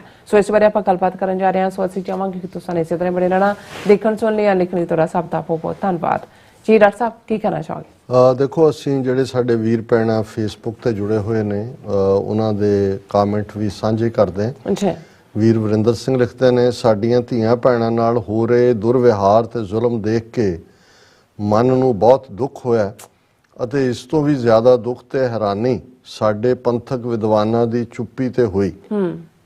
ਉਹ ਜੋ ਅੱਜ ਮੌਨ ਧਾਰੀ ਬੈਠੇ ਨੇ ਉਹਨਾਂ ਨੂੰ ਗੁਰਬਾਣੀ ਦਾ ਇਹ ਫਰਮਾਨ ਭੁੱਲਣਾ ਨਹੀਂ ਚਾਹੀਦਾ, ਪਰ ਉਸੀ ਕੇ ਜੋ ਹੁਆ ਤੂੰ ਆਪਣੇ ਵੀ ਜਾਨ, ਵਾਰੀ ਸਭ ਦੀ ਆਵੇਗੀ, ਕੋਈ ਬਚੇਗਾ ਨਹੀਂ ਜੇ ਅਸੀਂ ਨਾ ਸੰਭਲੇ ਜਾਂ ਇਕੱਠੇ ਹੋਏ। ਸਾਡੇ ਪੁਰਾਤਨ ਸਿੰਘਾਂ ਦੇ ਬਚਨਾਂ ਤੇ ਪਹਿਰਾ ਦਈਏ, ਮਿਸਲ ਵੰਡ ਅਬ ਕਬਹੂ ਨਾ ਪਾਓ, ਰਲ ਮਿਲ ਕਰ ਸਭ ਪੰਥ ਬਚਾਓ। ਵਾਹਿਗੁਰੂ ਪੰਥ ਨੂੰ ਏਕਤਾ ਬਖਸ਼ੇ ਤੇ ਆਪਸੀ ਮਤਭੇਦਾਂ ਨੂੰ ਦੂਰ ਕਰੇ। ਵੀਰ ਵਰਿੰਦਰ ਸਿੰਘ ਜੀ, ਇਸ ਤੋਂ ਬਿਹਤਰ ਲਫ਼ਜ਼ਾਂ 'ਚ ਹੋਰ ਨਹੀਂ ਸੀ ਕਿਹਾ ਜਾ ਸਕਦਾ। ਬਹੁਤ ਬਹੁਤ ਸ਼ੁਕਰੀਆ। ਸੋਹਣ ਸਿੰਘ ਮਾਇਲ ਲਿਖਦੇ ਨੇ, ਡਾਕਟਰ ਸਾਹਿਬ ਜੀ, ਆਪਣੀ ਕੌਮ ਵਿੱਚ ਕਾਂਗਹਾਰੀ ਬਹੁਤ ਵੱਧ ਗਈ ਹੈ। ਇਹ ਲੋਕ ਠੱਗ ਤੇ ਚੋਰ ਪੈਸੇ ਦੇ ਭੁੱਖੇ ਹੋਣ ਕਰਕੇ ਆਪਣੀ ਕੌਮ ਲਈ ਭੌਂਕਦੇ ਹੈ, ਜਿਸ ਕਰਕੇ ਸੈਂਟਰ ਤੇ ਹਿੰਦੂਤਵਾ ਨੂੰ ਮੌਕਾ ਮਿਲਿਆ। ਇਹ ਬਿਲਕੁਲ ਇਹਨਾਂ ਦੀ ਬ੍ਰੈਡ ਬਟਰ ਇਸ ਨਾਲ ਜੁੜੀ ਹੋਈ ਹੈ। ਦੀਪ ਸਿੰਘ ਕਹਿੰਦੇ ਨੇ, ਸੋਹਣ ਸਿੰਘ ਮਾਇਲ ਹਮੇਸ਼ਾ ਹੀ ਸੀ, ਕੋਈ ਨਵਾਂ ਨਹੀਂ ਹੈ। ਇਹ ਵੀ ਬਿਲਕੁਲ ਠੀਕ ਹੈ। ਜਦੋਂ ਕੋਈ ਕਹਿੰਦਾ ਜੀ ਸਾਡੇ 'ਚ ਗਦਾਰ ਬੜੇ ਨੇ, ਮੈਂ ਕਹਿੰਦਾ ਜੀ ਸਰਦਾਰ ਵੀ ਬੜੇ। ਗਦਾਰਾਂ ਦਾ ਮੁੱਲ ਹੀ ਤਾਂ ਪੈਂਦਾ ਕਿ ਸਰਦਾਰ ਹੁੰਦੇ ਨੇ। ਸੋ ਸਾਨੂੰ ਇਹਨਾਂ ਦੀ ਪਰਵਾਹ ਨਹੀਂ ਕਰਨੀ ਚਾਹੀਦੀ, ਆਪਣਾ run the race with the eyes fixed on your goal. ਸਾਡੇ ਵੀਰ ਬਲਵਿੰਦਰ ਸਿੰਘ ਚੱਠਾ ਲਿਖਦੇ ਨੇ, doctor Sahib and Neelam ji, Waheguru ji ਕਾ ਖਾਲਸਾ ਵਾਹਿਗੁਰੂ ਜੀ ਕੀ ਫਤਿਹ। ਹਿੰਦੂਤਵਾ ਦਾ ਖਾਤਮਾ ਬਹੁਤ ਨੇੜੇ ਹੈ। ਸਿੱਖ ਆਪਣਾ ਆਜ਼ਾਦ ਦੇਸ਼ ਖਾਲਿਸਤਾਨ ਬਹੁਤ ਜਲਦ ਲੈ ਲੈਣਗੇ। TV 84 ਜ਼ਿੰਦਾਬਾਦ, ਖਾਲਿਸਤਾਨ ਜ਼ਿੰਦਾਬਾਦ। ਚੱਠਾ ਸਾਹਿਬ ਬਹੁਤ ਬਹੁਤ ਸ਼ੁਕਰੀਆ। ਇਹੀ ਸਪਿਰਿਟ ਕਾਇਮ ਰਹਿਣੀ ਚਾਹੀਦੀ ਹੈ ਹਰ ਸਿੱਖ ਦੇ ਅੰਦਰ। ਅਰਜਨ ਸਿੰਘ, ਦਵਿੰਦਰ ਸਿੰਘ, ਰਾਬੀਆ ਜਿਨ੍ਹਾਂ ਨੇ ਕਿਹਾ ਸੋ ਨਾਈਸ, ਟੋਨੀ ਢੀਂਡਸਾ ਔਰ ਫਿਰ ਦੀਪ ਸਿੰਘ, ਇਹਨਾਂ ਸਾਰਿਆਂ ਨੇ ਫਤਿਹ ਬੁਲਾਈ ਹੈ। ਸੋਹਣ ਸਿੰਘ ਮਾਇਲ ਜੀ ਨੇ ਵੀ ਹਾਂ। ਮੀਰ ਫਵਾਦ ਉਹਨਾਂ ਨੇ ਲਿਖਿਆ, ਸਤਿ ਸ੍ਰੀ ਅਕਾਲ, ਅਸਲਾਮ ਵਾਲੇਕਮ। The attack on Indian army in Jammu and Kashmir is totally fabricated. First, the news was circulated on media that army bus accidentally caught fire. Just in 1 hour, Godi media changed narrative of the whole incident by calling it a militancy attack. The area where the incident happened is located in Jammu, actually, not in Kashmir region. It's a false flag operation like Pulwama. RSS is using Kashmir and now Punjab also as its laboratory. Mir Sahib, ਤੁਸੀਂ ਬਿਲਕੁਲ ਠੀਕ ਫਰਮਾਇਆ ਸੀ। Already ਇਸ ਨੂੰ ਆਪਣੇ topic ਦੇ ਵਿੱਚ ਪਿਛਲੇ 'ਚ ਡਿਸਕਸ ਕਰਕੇ ਹਟੇ। ਦੀਪ ਸਿੰਘ ਕਹਿੰਦੇ ਨੇ, ਬ੍ਰਾਹਮਣ ਦਾ ਸ਼ੁਰੂ ਤੋਂ ਹੀ ਰਿਹਾ ਔਰਤਾਂ ਤੇ ਜ਼ੁਲਮ ਕਰਨਾ। ਬ੍ਰਾਹਮਣ ਦੇ ਘਰ ਦੀ ਔਰਤ ਹੀ ਬ੍ਰਾਹਮਣ ਦੇ ਘਰ ਸੁਰੱਖਿਅਤ ਨਹੀਂ, ਹੋਰਾਂ ਨੇ ਕਿੱਥੇ ਹੋਣਾ। ਔਰ ਮੁਹੰਮਦ ਤਾਇਬ ਉਹਨਾਂ ਨੇ ਲਿਖਿਆ ਕਿ झूठ का दूसरा नाम हिंदुत्व है। ये झूठे डिबेट में जिसका मुकाबला नहीं कर पाते उसके पीछे पागल कुत्ते की तरह पड़ जाते हैं। अमृतपाल के पीछे भी इसीलिए पड़े। तायब साहब, तुसी बिल्कुल ठीक फरमाया, क्योंकि जदों सामने आमो सामने पत्रकारां दे नाल गुफ्तगू हुंदी सी तो फिर उन्हां दे मत्थे ते आई तरेड़ी ते कईयां दा तां पसीना वग के उन्हां दे थल्ले डिगदा भी नज़र आंदा सी। जवाब कोई नहीं सी। और ये सिर्फ मेजोरिटेरियनिज्म धक्के दे नाल और जोर दे नाल और जुल्म दे नाल सच हक इंसाफ की आवाज़ नूं चुप करवाना चाहुंदे ने, जिहड़ा अल्टीमेटली इवें नहीं हो सकेगा। और जिवें तुसी इस टॉपिक बारे च दस्सिआ, ये तो बार बार सानू जिहड़ा एक तकलीफ देना हुंदा है, जख्म देना है, एक जख्म भरन ना देना है, एक फिर जख्मां ते लूण छिड़कना, नमक उन्हां दे उत्ते पाना है। नवंबर 84 ये साडा वीपिंग वूंड है। जून 84 असी उसका जिहड़ा जे हमला उन्होंने किया तो असी टक्कर भी लई, बेगुनाह मारे गए। पर नवंबर 84 जिहदे च हुण किन्नियां स्टेट असैंबलियां ने अमरीका 30,000 तो ज़्यादा की फिगर दी है। और अज तक भी 39 साल बीतण बाद असल दोषी, भावें वो राजीव गांधी की समाध ना सानू ढाणी पे किसी वेले जदों ਸਾਡੇ ਹੱਥ ਪਾਵਰ ਆਈ, ਇਨਸਾਫ ਤਾਂ ਉੱਥੋਂ ਲੈਣਾ ਸ਼ੁਰੂ ਹੋਏਗਾ ਔਰ ਬਾਕੀਆਂ ਨੂੰ ਵੀ ਇਹਨਾਂ ਦੇ ਜਿਹੜਾ ਉਹ ਪਤਾ ਹੈ ਕੌਣ ਕਿੱਥੇ ਕੀ ਹੈਗਾ। ਲੇਕਿਨ ਉਹੀ ਕਹਾਣੀ ਜੋ ਜੂਨ 84 ਨਵੰਬਰ 84 ਸਿੱਖਾਂ ਦੀ ਨਸਲਕੁਸ਼ੀ ਦੇ ਤੌਰ ਤਰੀਕੇ ਔਰ ਫਿਰ ਜਿਹੜਾ ਡਿਨਾਇਲ ਔਰ ਅਦਾਲਤਾਂ 'ਚ ਕੋਈ ਸਜ਼ਾ ਨਾ ਹੋਣਾ, ਗੁਜਰਾਤ ਮਾਡਲ 2002 ਹਜ਼ਾਰਾਂ ਮੁਸਲਮਾਨਾਂ ਦਾ ਖੂਨ ਵਹਾ ਕੇ ਮੋਦੀ ਹਿੰਦੂ ਹਿਰਦੇ ਸਮਰਾਟ ਬਣਿਆ। ਇਹੀ ਅਮਿਤ ਸ਼ਾਹ ਉਦੋਂ ਵੀ ਹੋਮ ਮਿਨਿਸਟਰ ਗੁਜਰਾਤ, ਇਹੀ ਰੰਗਾ ਬਿੱਲਾ ਦੀ ਜੋੜੀ ਮਰਡਰਰਸ ਦੀ। ਬਿਲਕੁਲ ਫਿਰ ਇਹ ਹੋਇਆ ਕਿ ਜੀ ਕੱਟਾ ਪਾਉਣ ਲਈ ਸੁਪਰੀਮ ਕੋਰਟ ਸਿੱਟ ਬਣਾਤੀ, special investigative team, special courts, ਫਲਾਣਾ ਟਿਮਕਾ, ਦੂਜੇ ਤੀਜੇ, ਨਾਨਾਵਤੀ ਕਮਿਸ਼ਨ, ਇਧਰਲਾ ਕਮਿਸ਼ਨ। ਹੁਣ ਇੱਕ ਪਾਸੇ ਬਿਲਕਿਸ ਬਾਨੋ ਕੇਸ ਦੇ ਮਾਮਲੇ 'ਚ ਹੀਅਰਿੰਗ ਸੁਪਰੀਮ ਕੋਰਟ ਚੱਲ ਰਹੀ ਹੈ। 2 ਦਿਨ ਪਹਿਲਾਂ ਖਬਰ ਸੀ ਜੀ ਉਹਨਾਂ ਨੇ ਝਾੜ ਪਾਈ ਬਿਲਕਿਸ ਬਾਨੋ ਕਿ ਕਿਵੇਂ ਛੱਡਤਾ ਜੀ, ਹਾਲਾਂ ਉਹਦੇ 'ਚ ਵੀ ਕੁਝ ਨਹੀਂ ਹੋਣਾ। ਉਹ ਉਹਨਾਂ ਨੇ ਆਲਰੇਡੀ ਜਿਹੜੇ ਉਹ ਸਾਰੇ ਰੇਪਿਸਟ ਔਰ ਦੂਜੇ ਨੇ ਮਰਡਰ ਛੱਡ ਦਿੱਤੇ ਹੋਏ ਨੇ। ਲੇਕਿਨ ਅਦਾਲਤਾਂ ਨੇ ਮੈਸੇਜ ਵੀ ਦਿੱਤਾ ਹੈ ਅਗੇਨ ਕਿ ਵੀ ਤੁਸੀਂ ਤਾਂ ਇੱਕ ਗੱਲ ਭਾਲਦੇ ਹੋ ਕਿ ਜੀ ਬਿਲਕਿਸ ਵਾਲੇ ਜਿਹੜੇ ਨੇ ਅੰਦਰ ਜਾਣ, ਅਸੀਂ ਤਾਂ ਜਿਨ੍ਹਾਂ ਨੂੰ ਸਪੈਸ਼ਲ ਕੋਰਟਾਂ ਦੇ ਥੱਲੇ ਕੁੱਲ ਜ਼ਮਾਨੇ ਨੇ ਦੇਖਿਆ ਔਰ ਇਹ ਜਿਹੜੇ ਅੱਜ ਕੁਇਟ ਕੀਤੇ ਨੇ ਉਹਨਾਂ ਦੀ ਸਪੈਸ਼ਲ ਕੋਰਟ ਨੇ 67 ਅਕਿਊਜ਼ਡ ਜਿਹੜੇ ਸੀ ਨਰੋਦਾ ਵਿਲੇਜ ਮੈਸੈਕਰ ਦੇ ਵਿੱਚ, ਜਿਨ੍ਹਾਂ ਦੇ ਵਿੱਚ ਗੁਜਰਾਤ ਦੀ ਮਿਨਿਸਟਰ ਮਾਇਆ ਕੋਡਨਾਨੀ, ਬਜਰੰਗ ਦਲ ਦਾ ਲੀਡਰ ਬਾਬੂ ਬਜਰੰਗੀ। ਹੁਣ ਇਹ ਬਾਬੂ ਬਜਰੰਗੀ ਹੈ ਜਿਹੜਾ ਗੁਜਰਾਤ ਫਾਈਲ 'ਚ ਰਾਣਾ ਅਯੂਬ ਦੇ ਸਾਹਮਣੇ ਵੀ ਉਹ ਬੜੇ ਫਖਰ ਨਾਲ ਕਹਿ ਰਿਹਾ ਹੈ ਵੀ ਕਿੰਨੇ ਮੁਸਲਮਾਨ ਮੈਂ ਮਾਰੇ ਔਰ ਕਿੰਨਿਆਂ ਨਾਲ ਕੀ ਕੀਤਾ। ਇਹ ਸਾਰੇ ਉਹਨਾਂ ਐਕਵਿਟ 67 ਨੂੰ ਜਿਹੜਾ ਸਪੈਸ਼ਲ ਕੋਰਟ ਨੇ ਐਕਵਿਟ ਕਰ ਦਿੱਤਾ ਹੈ। ਉਹਨਾਂ 'ਚ ਮਿਨਿਸਟਰ ਮਾਇਆ ਕੋਡਨਾਨੀ ਹੈ, ਬਜਰੰਗ ਦਲ ਦਾ ਲੀਡਰ ਬਾਬੂ ਬਜਰੰਗੀ ਹੈ ਤੇ ਸਾਬਕਾ ਵਿਸ਼ਵ ਹਿੰਦੂ ਪਰਿਸ਼ਦ ਦਾ ਲੀਡਰ ਜੈਦੀਪ ਪਟੇਲ ਹੈ। ਔਰ ਇਹ ਖਬਰ ਸ਼ੁਰੂ ਇੱਥੋਂ ਹੁੰਦੀ ਹੈ ਕਿ special trial court on Thursday acquitted all 67 accused including former Gujarat Minister Maya Kodnani, Bajrang Dal leader Babu Bajrangi, former VHP leader Jaidev Patel in the Naroda Gam village massacre case of 2002 in which 11 members of minority community were killed by rioters। ਇਹਨਾਂ ਦੀਆਂ ਪਿਕਚਰਾਂ ਨੇ, ਇਹਨਾਂ ਦੇ phone messages ਨੇ ਔਰ ਇਹ ਬਾਬੂ ਬਜਰੰਗੀ ਤਾਂ on camera ਉਹਨੇ ਕਿਹਾ ਹਾਂ ਹਮਨੇ ਮਾਰੇ। ਹੁਣ ਇਹ ਜਿਹੜੇ 86 ਬੰਦਿਆਂ ਦੇ ਖਿਲਾਫ FIR ਸੀ, 18 ਜਿਹੜੇ ਨੇ ਉਹ ਟ੍ਰਾਇਲ ਦੇ ਚਲਦਿਆਂ ਮਰ ਚੁੱਕੇ ਨੇ। 2012 ਤੋਂ 2023 ਆ ਗਿਆ, 21 ਸਾਲ ਚੋਂ ਮਰ ਗਏ ਤੇ ਜਿਹੜੇ ਬਾਕੀ ਸੀ 67 ਉਹਨਾਂ ਨੇ ਕਿਹਾ ਜੀ ਇਹ ਸਭ ਬਰੀ, ਇਹਨਾਂ ਦਾ ਕੋਈ ਕਸੂਰ ਨਹੀਂ ਔਰ ਇਹ ਉਹਨਾਂ ਦੇ ਖਿਲਾਫ murder, rioting, unlawful assembly, criminal conspiracy, ਇਹ ਸਾਰੇ ਜਿਹੜੇ ਸੀ। ਹੁਣ ਤੁਸੀਂ ਦੇਖੋਗੇ ਕਿ ਜਿਹੜੇ ਸੈਸ਼ਨ ਜੱਜ SK ਬਖਸ਼ੀ ਨੇ ਡਿਲੀਵਰ ਕੀਤਾ ਉਹ ਬਹੁਤ ਜਲਦੀ ਸੁਪਰੀਮ ਕੋਰਟ ਦੇ ਬੈਂਚ ਤੱਕ ਪਹੁੰਚੇਗਾ ਤੇ ਜਿਉਂ ਹੀ ਕੋਰਟ ਨੇ ਫੈਸਲਾ ਸੁਣਾਇਆ ਔਰ ਕੋਰਟ ਰੂਮ ਦੇ ਅੰਦਰ ਜੈ ਸ਼੍ਰੀ ਰਾਮ, ਭਾਰਤ ਮਾਤਾ ਕੀ ਜੈ ਦੇ ਨਾਰੇ ਜਿਹੜੇ ਨੇ ਗੂੰਜੇ। ਹੁਣ ਅਸੀਂ ਕਿਹੜਾ ਇਨਸਾਫ ਲਵਾਂਗੇ ਔਰ ਇਹ ਰਿਪੀਟਡਲੀ ਤੁਹਾਡੇ ਜ਼ਖਮਾਂ ਤੇ ਲੂਣ ਪਾ ਕੇ ਤੁਹਾਨੂੰ ਦੱਸ ਰਹੇ ਨੇ ਕਿ ਸਿੱਖਾਂ ਦੀ, ਮੁਸਲਮਾਨਾਂ ਦੀ, ਦਲਿਤਾਂ ਦੀ, ਟ੍ਰਾਈਬਲਸ ਦੀ ਇਸ ਮੁਲਕ 'ਚ ਕੋਈ ਥਾਂ ਨਹੀਂ ਹੈ। ਤੁਸੀਂ ਸੈਕੰਡ ਕਲਾਸ ਸਿਟੀਜ਼ਨ ਨਹੀਂ, ਤੁਸੀਂ ਤੁਹਾਡੇ ਕੋਲ ਐਨੀਮਲਸ ਵਾਲੇ ਹੱਕ ਵੀ ਨਹੀਂ ਨੇ। ਤੁਸੀਂ ਸਾਡਾ ਸ਼ਿਕਾਰ ਹੋ, ਜਦੋਂ ਮਰਜ਼ੀ ਅਸੀਂ ਬੁਲਡੋਜ਼ਰ ਨਾਲ ਤੁਹਾਡੇ ਘਰ ਢਾ ਦੇਵਾਂਗੇ, ਜਦੋਂ ਮਰਜ਼ੀ ਅਸੀਂ ਮੀਡੀਆ ਦੇ ਸਾਹਮਣੇ ਮੀਡੀਆ ਮੈਨ ਬਣ ਕੇ ਜਿਹੜਾ ਜੋ ਉਹਨਾਂ ਨੇ ਅਤੀਕ ਰਹਿਮਾਨ ਔਰ ਉਹਦੇ ਭਰਾ ਨਾਲ ਇਵੇਂ ਅਸੀਂ ਐਲੀਮੀਨੇਟ ਕਰ ਦਿਆਂਗੇ। ਜਦੋਂ ਮਰਜ਼ੀ ਅਸੀਂ ਤੁਹਾਡੀਆਂ ਔਰਤਾਂ ਬੀਬੀਆਂ ਨੂੰ ਚੁੱਕ ਕੇ ਥਾਣਿਆਂ 'ਚ ਰੱਖਾਂਗੇ, ਜੋ ਅੱਜ ਪੰਜਾਬ ਦੇ ਵਿੱਚ ਚੱਲ ਰਿਹਾ। ਅਸੀਂ ਸਾਰੇ ਜਿਹੜੇ ਕਾਨੂੰਨ ਛਿੱਕੇ ਤੇ ਟੰਗ ਕੇ ਅਸੀਂ ਨਾਜ਼ੀਆਂ ਦੇ ਨਕਸ਼ੇ ਕਦਮਾਂ ਤੇ ਚੱਲਣ ਵਾਲੇ ਉਹੀ ਲੋਕ ਹੈ ਜਿਨ੍ਹਾਂ ਬਾਰੇ ਤੁਹਾਡੇ ਹੀ ਬਾਬੇ ਨੇ ਤੁਹਾਨੂੰ ਕਿਹਾ ਸੀ ਜੇ ਤੁਹਾਨੂੰ ਨਹੀਂ ਸਮਝ ਆਈ ਤਾਂ ਹੁਣ ਅਸੀਂ ਤੁਹਾਨੂੰ ਸਮਝਾ ਰਹੇ ਹਾਂ ਕਿ ਮੱਥੇ ਟਿੱਕਾ, ਢੇਡ ਧੋਤੀ ਕਖਾਈ, ਹੱਥ ਛੁਰੀ, ਜਗਤ ਕਸਾਈ, ਬੁੱਚਰ ਆਫ ਦਾ ਵਰਲਡ। ਜੀ ਡਾਕਟਰ ਸਾਹਿਬ ਤੁਹਾਡਾ ਬਹੁਤ ਸ਼ੁਕਰੀਆ, ਤੁਸੀਂ ਆਪਣੇ ਵਿਚਾਰ ਸਾਡੇ ਦਰਸ਼ਕਾਂ ਨਾਲ ਸਾਂਝੇ ਕੀਤੇ ਨੇ। ਸੋ ਇਸ ਨਾਲ ਆਪਣੇ ਵੀਅਰਸ ਕੋਲ ਇਜਾਜ਼ਤ। ਵਿਊਅਰਸ ਸਾਡੇ ਪ੍ਰੋਗਰਾਮ ਦਾ ਸਮਾਂ ਇੱਥੇ ਸਮਾਪਤ ਹੁੰਦਾ ਹੈ। ਤੁਸੀਂ ਆਪਣੀ ਰਾਏ ਤੇ ਸੁਝਾਅ ਸਾਨੂੰ ਭੇਜਣਾ ਭੁੱਲਣਾ ਸਾਡੇ ਇਸ ਪਤੇ ਤੇ SOS@tv84.tv ਤੇ ਅਸੀਂ ਆਪਣਾ ਪ੍ਰੋਗਰਾਮ ਲੈ ਕੇ ਫਿਰ ਦੁਬਾਰਾ ਤੁਹਾਡੇ ਸਨਮੁਖ ਹੋਵਾਂਗੇ। ਤਦ ਤੱਕ ਲਈ ਮੈਨੂੰ ਤੇ ਆਪਣਾ ਸੁਣਾ ਗਿਆ ਦੋ ਦੇਖਦੇ ਰਹੋ TV84। ਬੁਲਾ ਫਤਿਹ। ਵਾਹਿਗੁਰੂ ਜੀ ਕਾ ਖਾਲਸਾ, ਵਾਹਿਗੁਰੂ ਜੀ ਕੀ ਫਤਿਹ। ਰੱਬ ਰਾਖਾ।